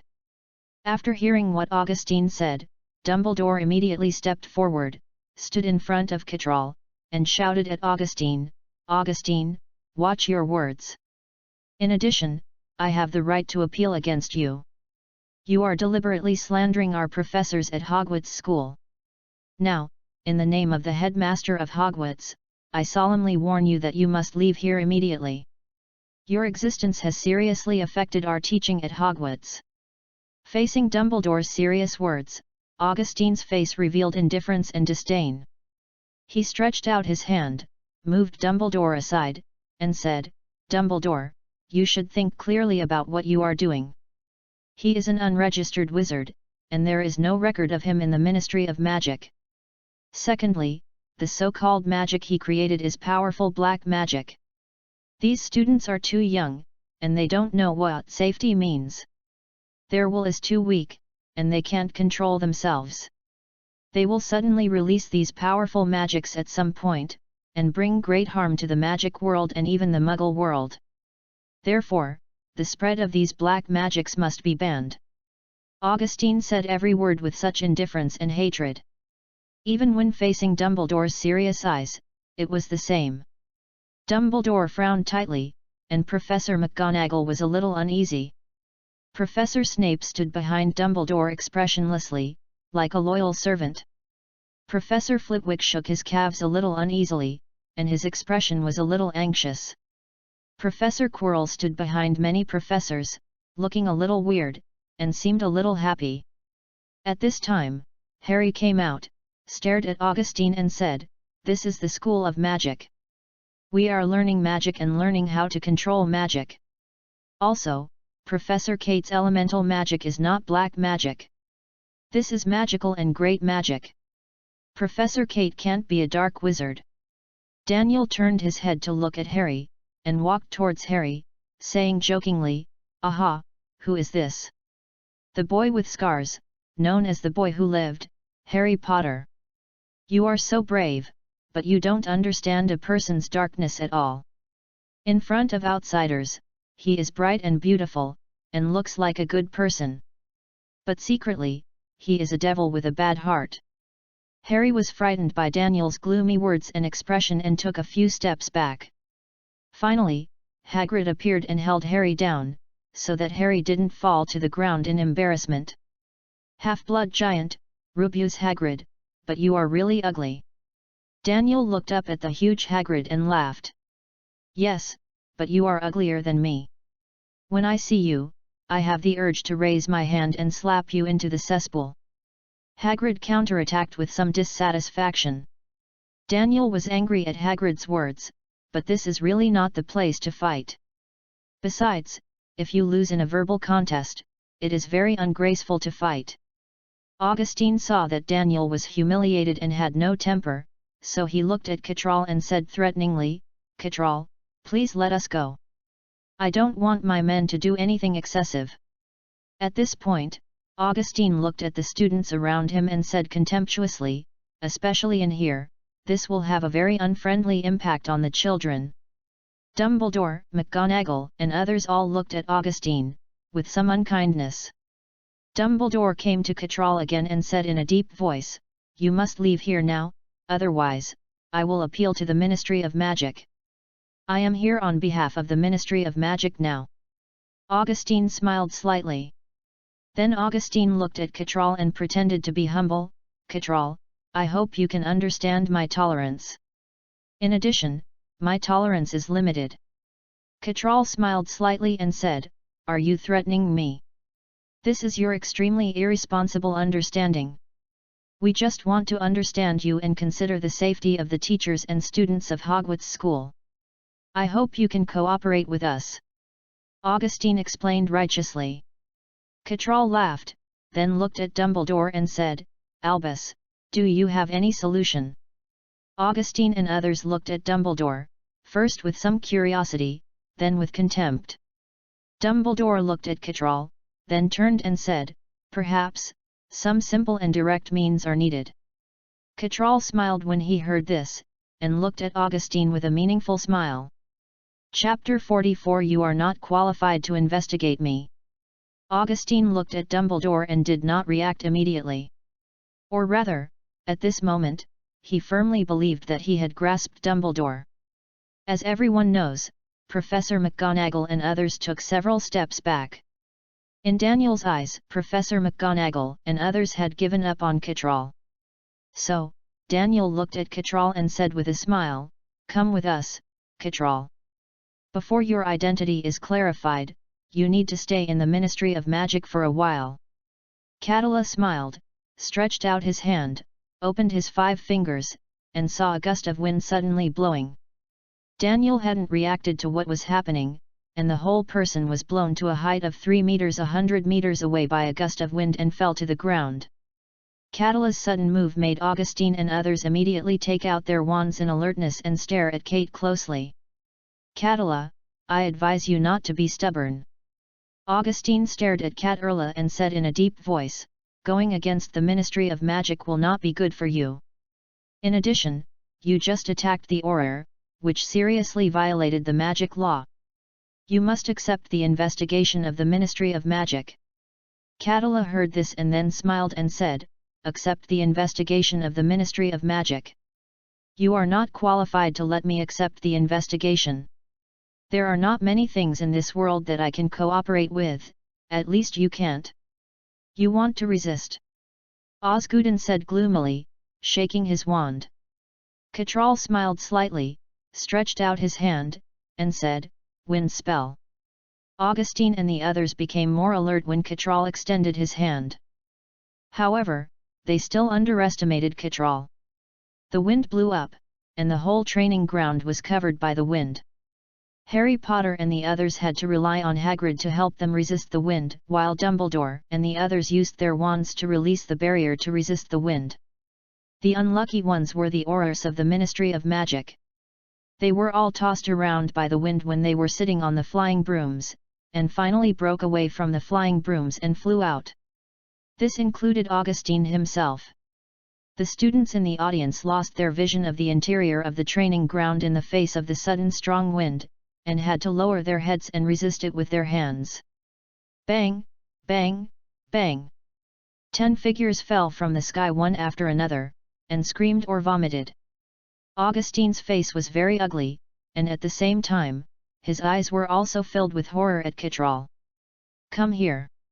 Catral closed his 5 fingers, and the 10 Augustines who had fallen in various places all rose into the air and flew towards Catral uncontrollably. At that moment, it was like falling from the sky.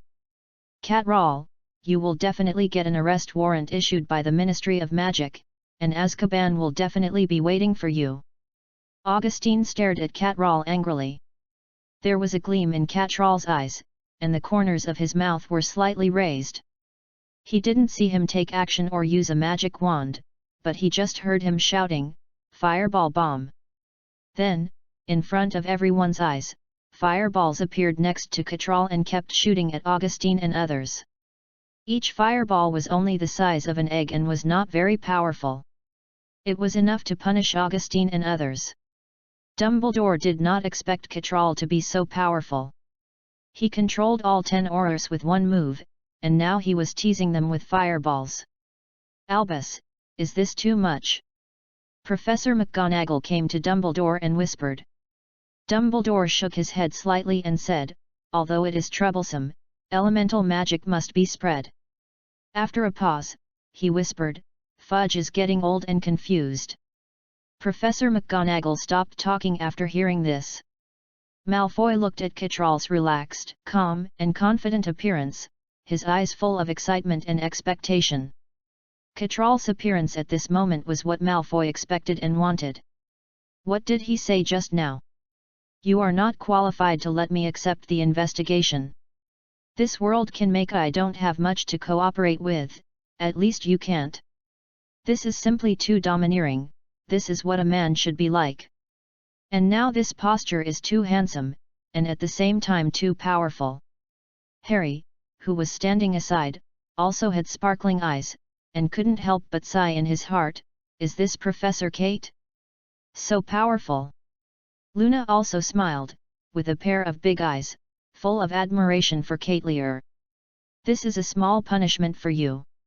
If you offend me again, I will make you regret appearing in front of me. Then Kate Lear looked at Augustine, and Augustine's figure instantly appeared 1 meter in front of him. It's better to shut your stinky mouth. Elemental magic is not comparable to the black magic in your mind. It is more noble and more desirable. Get out! Kate Lear waved his hand and saw Augustine and others flying out. A high and far magic parabola, they will fly directly out of Hogwarts. Nimbus 2000. Just then, Malfoy saw a Nimbus 2000 flying broom and shouted. Originally, he was going to send these flying brooms away together, but Catral waved his hand when he heard this, and 10 flying brooms came to him instantly. Catral took a glance and then waved his hand, and 6 Nimbus 2000 flying brooms came to Harry Potter and the other 6. They are yours now. Catral looked at Harry, Hermione, Malfoy, Luna, Sihun, and Cedric and smiled. When Malfoy and the others heard this, they all smiled and were very excited. After all, this is Nimbus 2000, one of the best flying brooms at present, with extremely fast speed, and is their favorite. Isn't this against the rules? Professor McGonagall stood up and looked at Catral and said. Professor McGonagall's words forced Harry and the other 6 to suppress the impulse in their hearts and put away the Nimbus 2000. Professor McGonagall, this is my rule, even the Ministry of Magic cannot change it. Catral said confidently and domineeringly. Professor McGonagall stared at Catral after hearing this. Snape was also a little surprised, and his eyes towards Catral also changed a little. This guy is really powerful. Dumbledore pondered for a moment, then smiled and said, I respect Catral's opinion. Then he looked at Harry and the other 6 and said, You deserve it, this is a reward for you. Harry and the other 6 excitedly hugged the Nimbus 2000 after hearing this, looked up and down, and cheered directly. Congratulations on becoming elemental magicians. Today's elemental magic class ends here. The specific arrangement of the elemental magic class will be notified to everyone tomorrow. Now, you should go back and enjoy your lunch. Dumbledore stood up, facing everyone, and smiled. The students cheered. One was happy that they could become elemental magicians, and the other was happy for the strength shown by Catral. They were full of admiration for the strong, so when they left, they discussed this topic even more.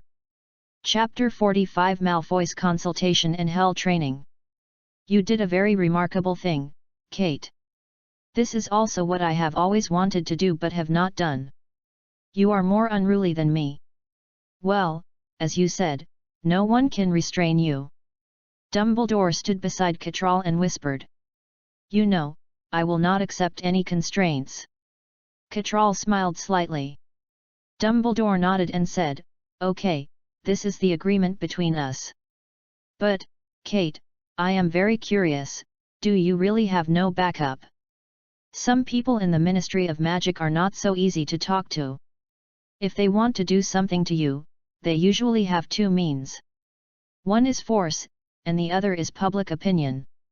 This is their usual means. Dumbledore reminded Catral that he did not want Catral to be hit.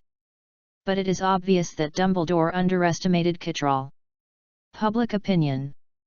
Catral laughed and said, The good or bad of public opinion has no meaning to me.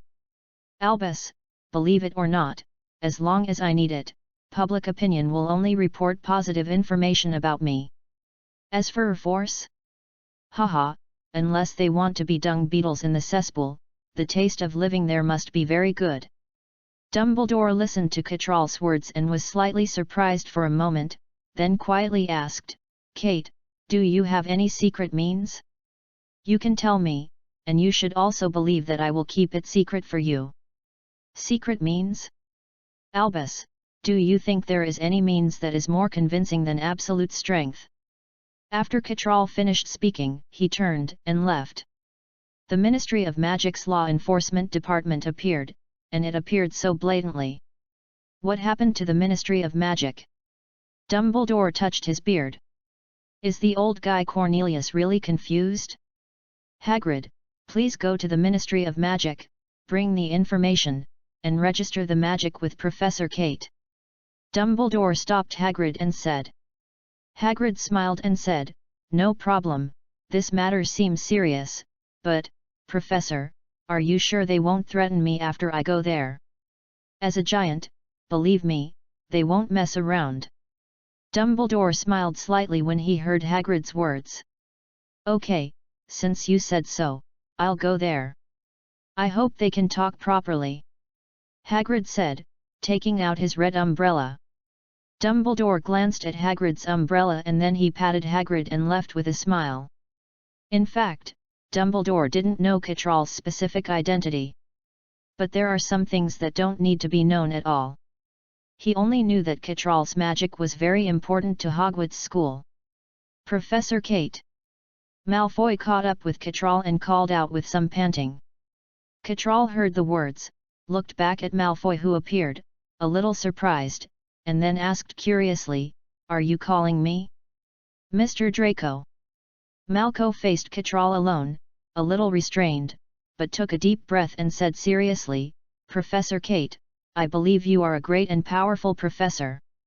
Catral heard the words, chuckled, stretched out his hand, touched Malfoy's yellow hair, and walked with him, laughing, As far as I know, this is not like you. You actually praise someone, which is very surprising. As the only son in the family, Draco is loved by his parents and is a spoiled child. He is arrogant and conceited. This is why he envied Harry and attacked Hermione and Ron in a condescending way to win over Harry. Malfoy smiled awkwardly when he heard what Catral said. Tell me, what do you want to talk to me about? Catral said with a smile. Professor Kate, I can feel that the lightning magic you cast is very powerful. I want to become stronger and I want to let them know how powerful I am. Malfoy said seriously. Malfoy thought about all this time. In the end, he was at a disadvantage in his competition with Harry Potter and did not get any good results. He was unwilling to give up. In addition, Malfoy also wanted to prove himself urgently. For example, to prove that even if he only had the lightning attribute, he could be stronger than Harry with dual attributes. Finally, he would defeat Harry in a real competition, and then let his fame resound throughout Hogwarts, and tell everyone that he, Draco Malfoy, was the real genius. Kate Lear smiled and said, There are many ways to become stronger, such as learning and understanding by yourself, which will leave the deepest impression on yourself. In addition, I can also teach you, but the process is very tiring. I just don't know if you can stick to it. If you can stick to it, it will be of great benefit to you. Thunder magic is the most destructive of the 7 elemental magics. At the same time, like light magic, it also has a strong restraint on black magic. Malfoy nodded carefully and said, I have thought about it, but I still want to become stronger. Please teach me, Professor Kate. Kate Lear stopped and looked at Malfoy's pale and determined eyes. After thinking for a while, he smiled and said, Okay, since you are so determined, I will take you to a place to play. Malfoy heard the words, and before he could react, the whole person disappeared. Ugh! On the edge of a cliff, Malfoy couldn't control his dry heaves. It's so uncomfortable. Haha, you have to get used to this feeling, you will experience it often in the future. Kate Lear looked at Malfoy who was vomiting and laughed. After a while, Malfoy felt better, but his little face was very pale. Where is this? What magic was just cast? Malfoy looked around and asked one after another. Catral grabbed Malfoy and landed on a small island of only 10 square meters, saying, This is a remote place with few people, but there are some special fish living below, which can release electricity. Don't you want to learn powerful magic? Then start from here. Now you have to learn to feel the existence of the lightning element. Then, according to the magic I taught you, go into the water and fight these fish. Malfoy listened to Catral's words, looked at the calm lake around him, and asked with some doubts, Professor, are you sure there are fish that can discharge electricity here? Of course, now you have to learn to sense the lightning element, do as I say, Draco. Catral smiled. Malfoy was silent for a moment, but in order to become stronger, he needed to do something, so he asked, What do I need to do? Sit cross-legged, close your eyes, empty your mind, and feel the energy around you. Catral said with a meaningful smile. At the same time, Catral put his hand on Draco's forehead, and the relevant knowledge of 3 lightning magics appeared clearly in Malfoy's mind.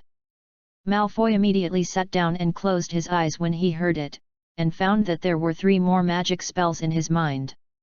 He was overjoyed and did not notice Catral's meaningful smile at all. Then, Catral disappeared. When he appeared again, he was already on the cliff. Drive away the chaotic thoughts, everything became dark, and Malfoy was in it, with a special feeling. Breeze, the sound of flowing water, there seemed to be nothing around. Zzz. At this moment, Malfoy felt thin lightning jumping in the air. Malfoy's breathing suddenly became rapid. Malfoy stretched out his hand, trying to grab them. Tear! Countless lightnings gathered, with amazing momentum. Suddenly, Malfoy screamed. On the island, Malfoy suddenly opened his eyes and stood up. Malfoy stared at the basin that floated to the surface with wide eyes, heads of all sizes, densely packed, with lightning constantly jumping. What is this? Where am I? What happened here? Malfoy had 100,000 questions in his mind, and he didn't understand what was going on. Draco, they are jumping thunderbolts attracted by the thunder element in your body. Well, this is a magical animal that likes to eat lightning. You have to be careful, they treat you as food. When Catral's voice sounded, Malfoy's face suddenly turned extremely pale, and he even felt fear. Malfoy took out his wand and trembled, Professor, will they eat me? No doubt, they will eat you. But you can cast magic to repel them. However, if it were me, I would find a way to catch them, because their meat can help you feel the thunder element very well. Malfoy was a little excited when he heard this, but he still trembled with fear and said, But there are too many of them. No, don't worry, I will control them. Catral heard this and laughed. For example, set a small goal for yourself, starting with accepting the harassment of 100 jumping thunders. As soon as Malfoy heard Catral's words, he saw a jumping thunder immediately jumped out of the water and attacked it. It was a fish with 2 legs, a little like a tadpole, but it was obvious that the jumping thunder was more than 100 times larger than the tadpole. Ah, it can discharge electricity. Damn, Merlin's pants! Thunderball! Malfoy felt that he was in despair. The power of the electricity released by these jumping mines is very powerful, but it can only hurt a little. However, there are too many of these guys, and the electricity released when they hit them makes Malfoy feel very bad. He had to resist the damage and launch a counterattack under the attack of jumping mines. Catral looked at Malfoy, who was tortured and screamed by jumping mines, and touched his chin. I wonder if Malfoy's personality will change after such training? How will Malfoy choose his life in the future? In addition, if Malfoy persists, Harry will be in big trouble. So, Harry, how will you work hard to prove yourself? Chapter 46 Malfoy's Declaration of War. Have you heard? Malfoy didn't go to class this afternoon. This guy seems to have disappeared out of thin air. Professor Snape seems to care about him very much and specially asked someone to find him. Ron sat opposite Harry and whispered. Harry was surprised when he heard this, and then asked, "How did you know? Malfoy disappeared? This is very strange. You know, Malfoy has become a genius in lightning magic today and has obtained a powerful magic wand. With the talent Malfoy has shown, the school will definitely pay attention to him, which should also cause quite a stir. I heard Goyle and Crabbe talking when I went to the bathroom. They were looking for Malfoy, but they didn't find him. Did you notice that there is no Filch, no Snape, and no Professor Kate and Headmaster Dumbledore in the professor's chair?" Ron said as he looked towards the professor's chair. Harry heard this and looked at the professor's chair. Sure enough, they were not there. Do you think someone has taken a fancy to Malfoy's thunder stick, so they captured Malfoy and robbed his wand? Ron then said excitedly, "Oh, yes, there is also his Nimbus 2000. Harry, I have a hunch that someone from the Ministry of Magic may have secretly come back and captured Malfoy to take back their brooms and steal the thunder stick. Harry, you may be in trouble." Harry frowned slightly and said, "Maybe, or maybe Malfoy hid and wanted to try the power of the thunder stick." Ron thought for a while and said, "It's possible, but I am more inclined to think that the annoying guy Malfoy was captured and his wand was stolen, otherwise, he would definitely show off in front of me." "Hey, what are you talking about?" Hermione came over in a good mood, sat opposite Harry, and smiled. Ron then shared what he knew with Hermione. Hermione's eyes widened when she heard this, and she said, "Maybe he was really captured, and someone has set their sights on his thunder staff." Ron heard what Hermione said, and he smiled and said to Harry, "Look, smart Hermione also agrees with my idea." Harry smiled and said nothing. "Harry, Ron, what Professor Kate gave us as a reward is extraordinary," Hermione said seriously. "Do you know where I went just now?" Hermione said again. "Yes, you were called away during class." "Where did you go?" Ron reacted and asked curiously. "I went to St. Mungo's Hospital for Magical Injuries and Maladies," Hermione responded. "What? What happened to you? Are you injured?" Ron asked anxiously. "No. I'm fine." Hermione smiled slightly, and then said excitedly, "I went there because Madame Pomfrey came to me and tested the water spirit beads. I can easily perform the healing spell with it." "Oh, Hermione, you actually learned the healing spell?" Harry shouted in shock. "Of course."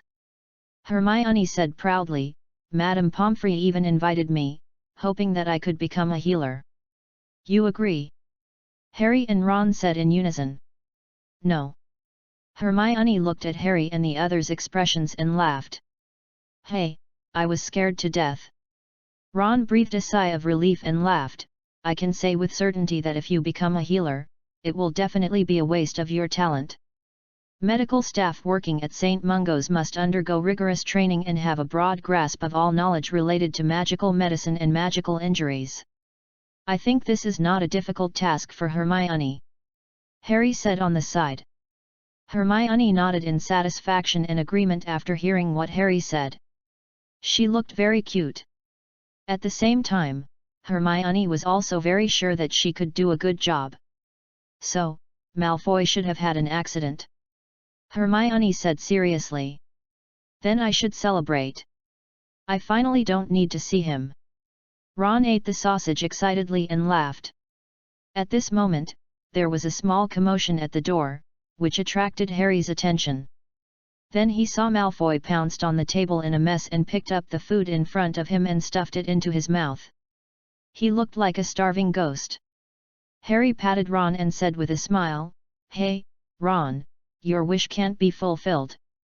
Ron heard this and saw Malfoy, who looked like a beggar in the picture. Suddenly, the food in his mouth sprayed out. "Ron, you bastard! Go to hell!" Hermione screamed, and Ron looked at Hermione with a pale face. He just didn't expect why Malfoy was so embarrassed, which shocked him and made him very funny. So, he sprayed uncontrollably. However, he accidentally sprayed all the food on Hermione's face, and Hermione felt extremely desperate and disgusted at this time. Hermione was so angry that she grabbed the dinner plate on the table and threw it at Ron. Ron was so scared that he quickly dodged. When he was about to apologize to Hermione, Hermione had already walked away angrily. Harry Potter. Malfoy was attracted by Hermione's voice, and then saw Harry Potter, so he grabbed a piece of bread, ate it, and came to Harry, saying in a deep voice. Harry looked at Malfoy standing in front of him and frowned slightly, but still said, "Malfoy, you are in a mess now. I heard that you were kidnapped." Malfoy was slightly stunned when he heard this. How could I be kidnapped? However, Malfoy soon realized that he had been tortured for an afternoon and he did not go to class, which had caused trouble. "Harry, I will become stronger and defeat you completely. I will let everyone know that even if you have dual attribute magic, I, Draco Malfoy, can defeat you. I will let everyone know that I am more talented than you." Malfoy's voice was a little loud, and at the same time, it seemed to have some kind of anger. All the students who were eating in the restaurant, as well as the professors who came, heard Malfoy's declaration. Snape's eyes swept over Harry and Malfoy, and the eyes under the dark circles under his eyes revealed even more doubts. On the other side, Professor Quirrell was full of interest in the scene in front of him. The smile on his face seemed out of place among these professors and students. However, no one noticed the change in his expression. "Mr. Draco, come with me." Professor McGonagall was slightly surprised, then walked forward, called Draco, and said seriously. Malfoy withdrew his gaze from Harry, then looked at Professor McGonagall, and said, "Okay, Professor." Snape, who was about to leave, heard Malfoy's words, stopped, and looked at Malfoy who was passing by. Malfoy's temperament seemed to have changed. What did he experience? Why did he feel like a different person? Snape took a deep look at Malfoy, and then followed him. Chapter 47 Catral, you are arrested. "Mr. Draco, please tell me, where did you go for an afternoon? And what happened to you?" In Snape's office, Professor McGonagall looked at Malfoy and said seriously. "Malfoy is a student of Slytherin, and Snape is the dean. They came here as a matter of course." In addition to Snape and Professor McGonagall, there was also Dumbledore who had just arrived in the office. Facing Dumbledore and the other two, Malfoy felt a lot of pressure. "I'm with Professor Kate, and I'm asking him to teach me lightning magic, Professor McGonagall." Malfoy knew very well that he had to explain, otherwise, he would be deducted points. Professor McGonagall and the other two were a little surprised when they heard this.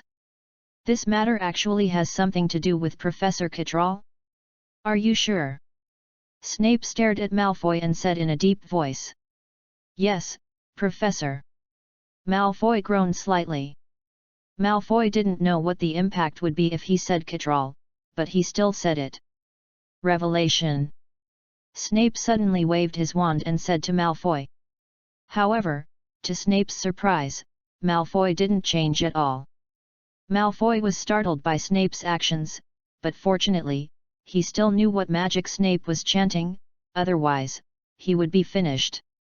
Professor McGonagall and Dumbledore groaned slightly, and then they both breathed a sigh of relief. Granting Malfoy the staff means believing in Malfoy's talent, and it also means that Malfoy's talent is worth their focus. Therefore, they don't want Malfoy to have any problems. And the embarrassment in front of them makes them wonder if Malfoy is someone's transformation. Snape was not ashamed or shocked by the sudden attack. He withdrew his magic barrier with an indifferent look and said, "Draco, I hope you can answer the questions seriously, instead of asking me to give you a truth serum." Malfoy's face changed slightly, and then he stretched out his hand and Snape's three in the eyes of the people, a thunder ball quickly condensed. However, it only condensed for less than 3 seconds, and then it turned into a thunder flower and dissipated. Malfoy's face became paler and weaker. "What's the matter?" Professor McGonagall looked at Malfoy and asked in confusion. "No magic," Malfoy said weakly. Dumbledore glanced at Malfoy and said, "Since there is nothing wrong, let it be. Severus, this is a student of your Slytherin college, leave it to you to deal with." After that, Dumbledore and Professor McGonagall left. After Dumbledore left, Snape looked at Malfoy and said coldly, "What did Professor Kate teach you?" Malfoy did not hide anything and told everything that happened in the afternoon. After listening, Snape waved his hand and said, "Go out, don't tell anyone about this." Malfoy breathed a sigh of relief and turned away immediately. He was afraid that Snape would punish him. Snape sat and stood in front of a row of potions. His dark circles looked a little melancholy and vicissitudes, but also revealed some other meanings, a bit of haze. Harry, Ron, Neville, and Hermione, as agreed, came to Catral's small villa again. Hermione changed her clothes and took a bath before arriving. Harry and the other 4 are very busy now. They have classes during the day, and they need to take time to study potions during the lunch break. At night, they also need elemental magic, and there is almost no time for entertainment. Especially Harry, he also needs to take time to train the Gryffindor Quidditch team. Back to the dormitory at night, Harry fell asleep immediately after washing up. The next day, Harry and Ron overslept, and Neville did not wake them up. So, they had to trot hurriedly to Professor Flitwick's spell course. And just as they passed a corridor, they immediately found several figures riding brooms flashing by. Ministry of Magic. Ron saw the identities and attire of those people clearly, and pulled Harry to say. Harry immediately thought of what happened last night when he heard this. They should be here to trouble Professor Kate. Harry said in a deep voice with a gleam in his eyes. Ron nodded, and then asked, "What should we do?" "Follow them and see," Harry immediately suggested. "But if we don't go to class, we will be deducted points." Ron hesitated. "Then let him deduct it," Harry said without thinking. After that, Harry ran towards the Elemental Magic School. This morning is Slytherin's Elemental Magic course. Because everyone starts from the basics, and the Elemental Magic School is large enough, and there are not many people in each college, so at this time, the Elemental Magic School has gathered nearly 200 teachers and students from all Slytherin College. At this time, Catral was teaching elemental magic to Slytherin students. They formed a huge semicircle on the huge training ground and divided it according to different attributes. Yes, Catral showed extraordinary talent, teaching several kinds of elemental magic at the same time. After Dumbledore came, he couldn't help but sigh at Catral's teaching. In fact, learning elemental magic is not as difficult as imagined. As long as you can feel the elemental magic and complete the order of elemental magic, then the next time you cast magic, you only need to chant the spell to release it. Releasing elemental magic is not like traditional magic. When chanting spells, you need specific techniques, intonations, and pronunciations. In addition, as long as you are familiar with the mastery of elemental magic, you can cast silent magic, and the speed of releasing magic will undoubtedly be faster. Even without a wand as a guide, it can be released. And this will lead to another profession. However, I think no one can do this profession at present. However, it cannot be denied that the existence of that profession is really powerful. Catral, you are under arrest. You use black magic at will, and attack others and rob others of their property. The Ministry of Magic has officially issued an arrest warrant for you. Now you must leave with us and go to the Ministry of Magic for investigation. A loud voice sounded above the Elemental Magic School, and then 6 figures appeared above the Elemental Magic School. Augustine stared at Catral, his eyes flashing with gloomy anger, with a cold face, staring at Catral from a high position, and took out a piece of parchment. There was an accusation against Catral and an arrest warrant on it. Augustine's voice also made the Slytherin students explode, feeling incredible and exclaiming. Draco Malfoy looked at Augustine and others, and after being shocked, he smiled. After experiencing the hell training yesterday afternoon, Malfoy also had a great understanding of Catral's strength. In addition, the powerful scene shown by Catral yesterday made Malfoy determined that Augustine was going to be unlucky again. Chapter 48 Meteor Shower. Augustine came here with full confidence this time. As long as the arrest warrant is in hand, he can arrest Catral. Even more, as long as Catral continues to resist, they can legitimately publish a newspaper to slander her. Augustine is extremely confident. In this situation, Catral has no choice. If you choose, you must follow him out. Although Harry and Ron have not yet entered the Elemental Magic School, they heard Augustine's words. Augustine deliberately used a loud spell. He just wanted to let the students of Hogwarts School know that Catral had been arrested by the Ministry of Magic. This was to put pressure on Catral, and at the same time, it was also to express something to Dumbledore. Something happened. Ron said in a panic. Although Ron didn't know much about the Ministry of Magic, he knew that it was a place where it was difficult to get out once you entered. In particular, some people inside were very cruel. They would do whatever it took to create and exaggerate your black history, create public opinion pressure in society, and persuade some people to believe that what they did was right. Therefore, those who were arrested had to accept the charges, and even after they came out, they would be rejected by the world. Harry looked anxious and ran away, running faster and faster. Seeing this, Ron could only catch up as soon as possible. Malfoy touched his chin, raised the corner of his mouth slightly, and looked at Augustine with a bit of evil charm. This guy, is he so confident?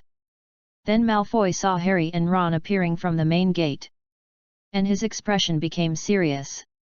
Harry Potter is here, is he going to become a student of Slytherin and take classes here? Thinking of this, Malfoy walked towards Harry Potter. Catral glanced at Augustine and the people he brought with him, smiled faintly, and said, "You don't seem to care about what I said yesterday, Augustine." Augustine faced Catral's eyes and thought of what happened last night, and his brows frowned. The strength shown by Catral yesterday scared him. This strength is really strong. But after returning, he analyzed it again, and always felt that Catral just took the initiative and made them lose the opportunity to fight back. Therefore, this time Augustine made a direct signal, and the several Aurors he brought immediately took out their wands and were ready to attack. Especially when they saw that Catral had any possibility of attacking, they would immediately attack. Augustine looked at Catral, holding the arrest warrant, raised it, and said in a deep voice, "Catral, we have legal procedures, you must accept our investigation. If you resist arrest, we will not hesitate to attack you. The arrest warrant is useless to me, you can leave." Catral said calmly. "Now, you have affected my teaching. If you want to wait, stand aside, unless you want to soak in the cesspool for a while." Augustine's face was ugly. Catral's strength still ignored his identity and the majesty and justice of the Ministry of Magic. Are you determined to resist arrest? Augustine took out his wand, stared at Catral, and said again. I am innocent, where is the resistance to arrest? Catral smiled slightly. Fall to the ground. Augustine didn't want to wait any longer, nor did he want to waste time talking to Catral, so he took action directly. Other aurors also took action immediately. Petrified. Disarm you. Stand still. Augustine and others suddenly took action, causing the students to exclaim, and their eyes looking at Catral were full of worry. Harry and Ron became even more nervous, staring at Catral closely, fearing that Catral would get into trouble and then be captured. Light flashed, bangs rang out, and a barrier blocked all the attacks of Augustine and others. Malfoy, Harry, and others were all shocked, and then they laughed excitedly. I knew that Professor Kate would not be so easily attacked. Augustine's face changed slightly, and his eyes looking at Catral also became gloomy. Avada Kedavra. Augustine and others took action again, but unlike before, this time they took action to kill Catral. Guardian of Light. Catlear's speed was faster, and a white light flashed, protecting Catlear inside. At the same time, the barrier was broken, and the magic of Augustine and others fell on the light curtain. The magic contest lasted for a while, and Augustine and others found that the light curtain on Catlear's body was very powerful and had extremely high defense.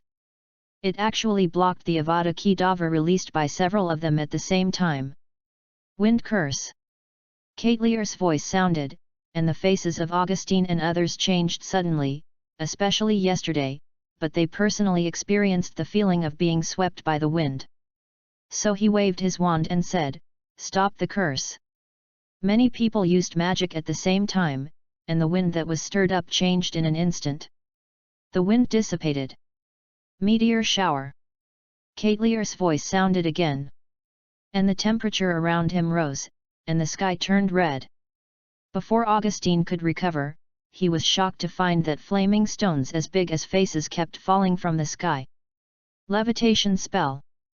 Augustine waved his wand and roared. The levitation spell worked, at least some of the falling flaming stones lost their impact and floated in the air.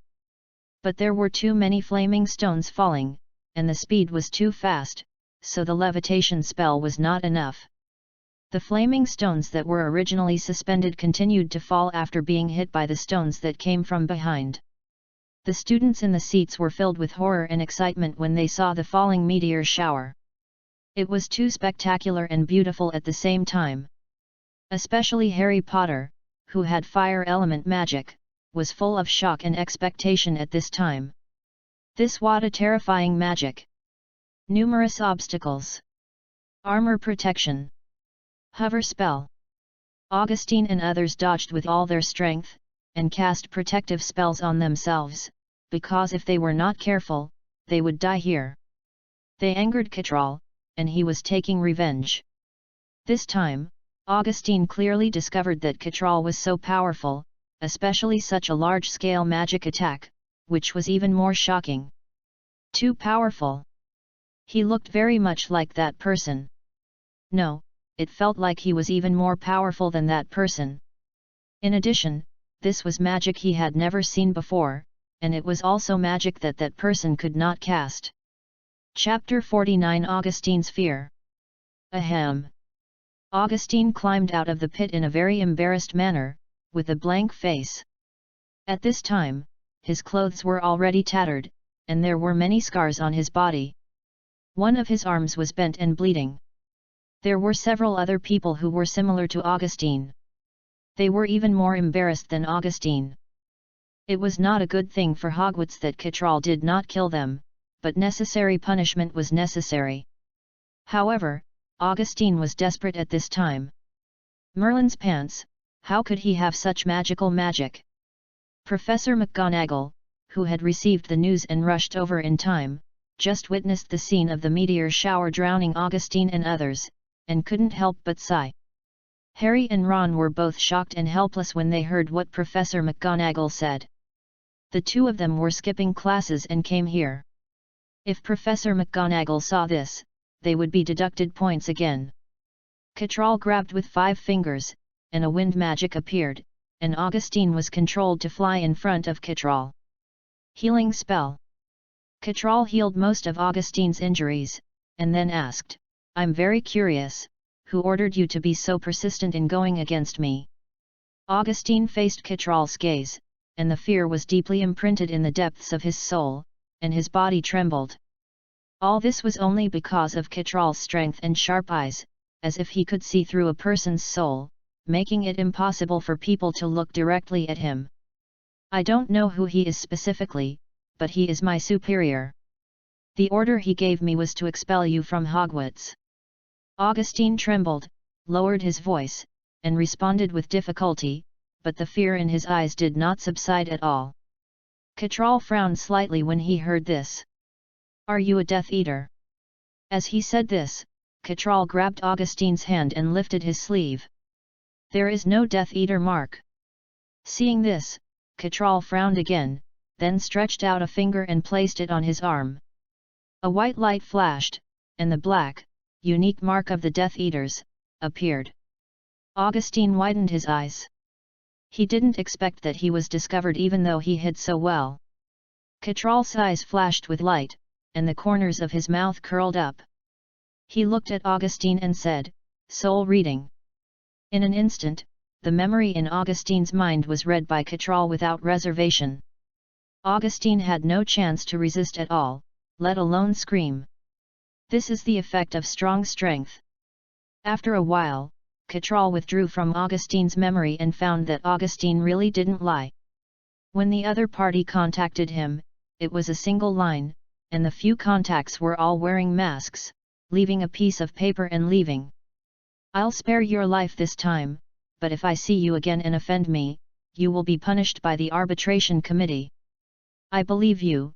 You should understand what methods those guys in the arbitration committee like to use."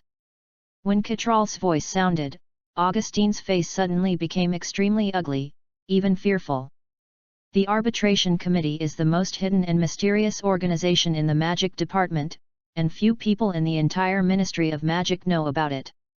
And he is just one of them. The people there are all perverts, and they can't even be described by people. "Let's go, I hope you can still be useful." Catral let go, Augustine fell to the ground, and at the same time, Catral's voice sounded in his mind. Augustine didn't know how to describe the shock in his heart at this time, but Catral actually let him go after knowing his secret. Especially that sentence, Augustine was full of doubts about Catral's identity. Who is he? Is he also a member of the arbitration committee? Or is he a certain adult? Augustine did not dare to think about it anymore, and immediately turned around and left with his men. However, his men were very bad, and he could not take them away at all.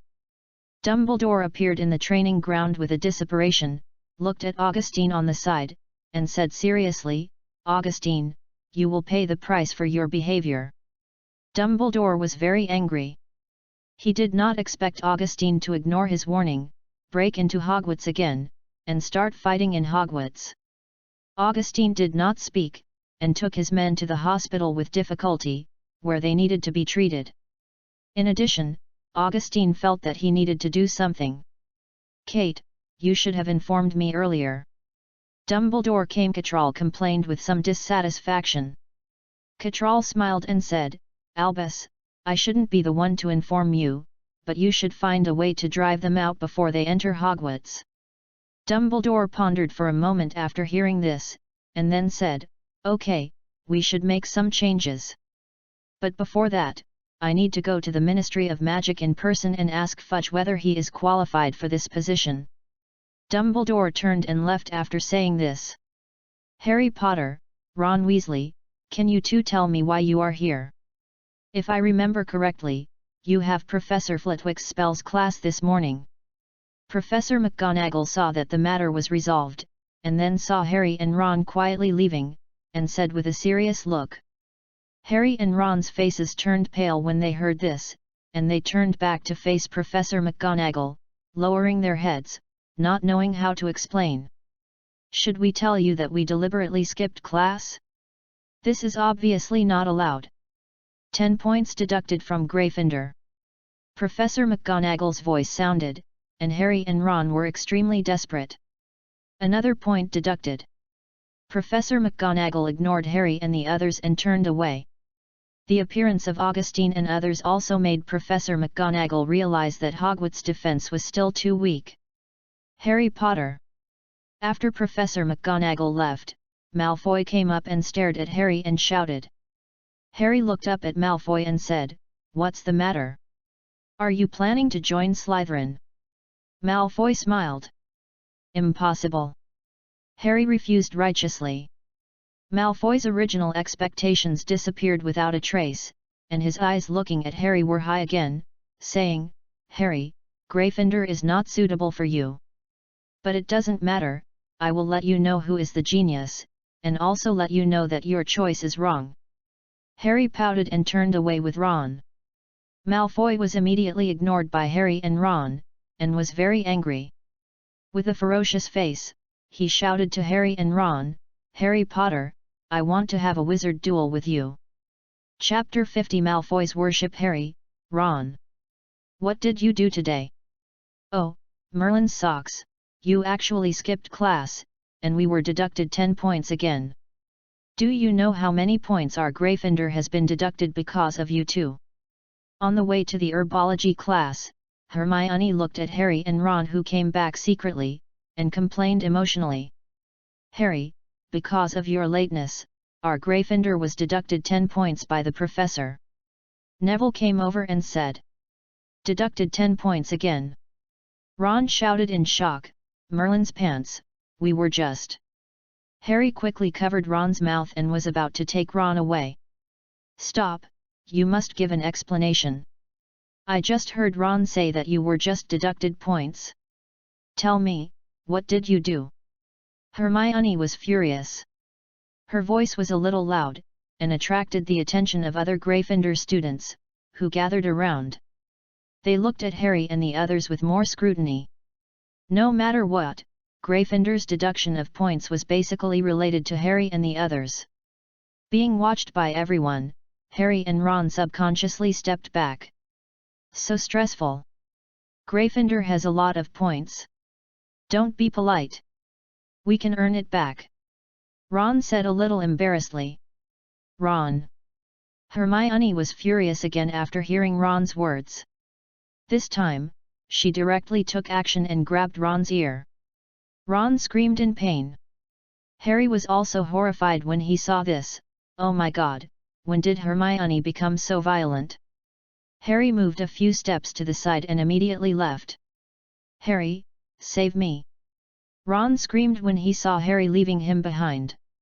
Harry's heart sank for a moment, and he ran away without looking back.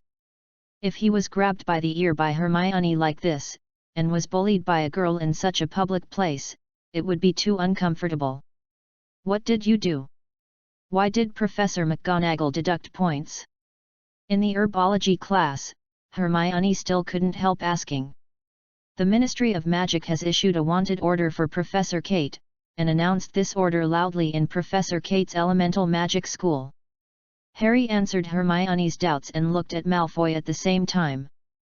Malfoy looked at Harry with a smile in his eyes, because he already knew that Gryffindor was deducted 20 points because of Harry.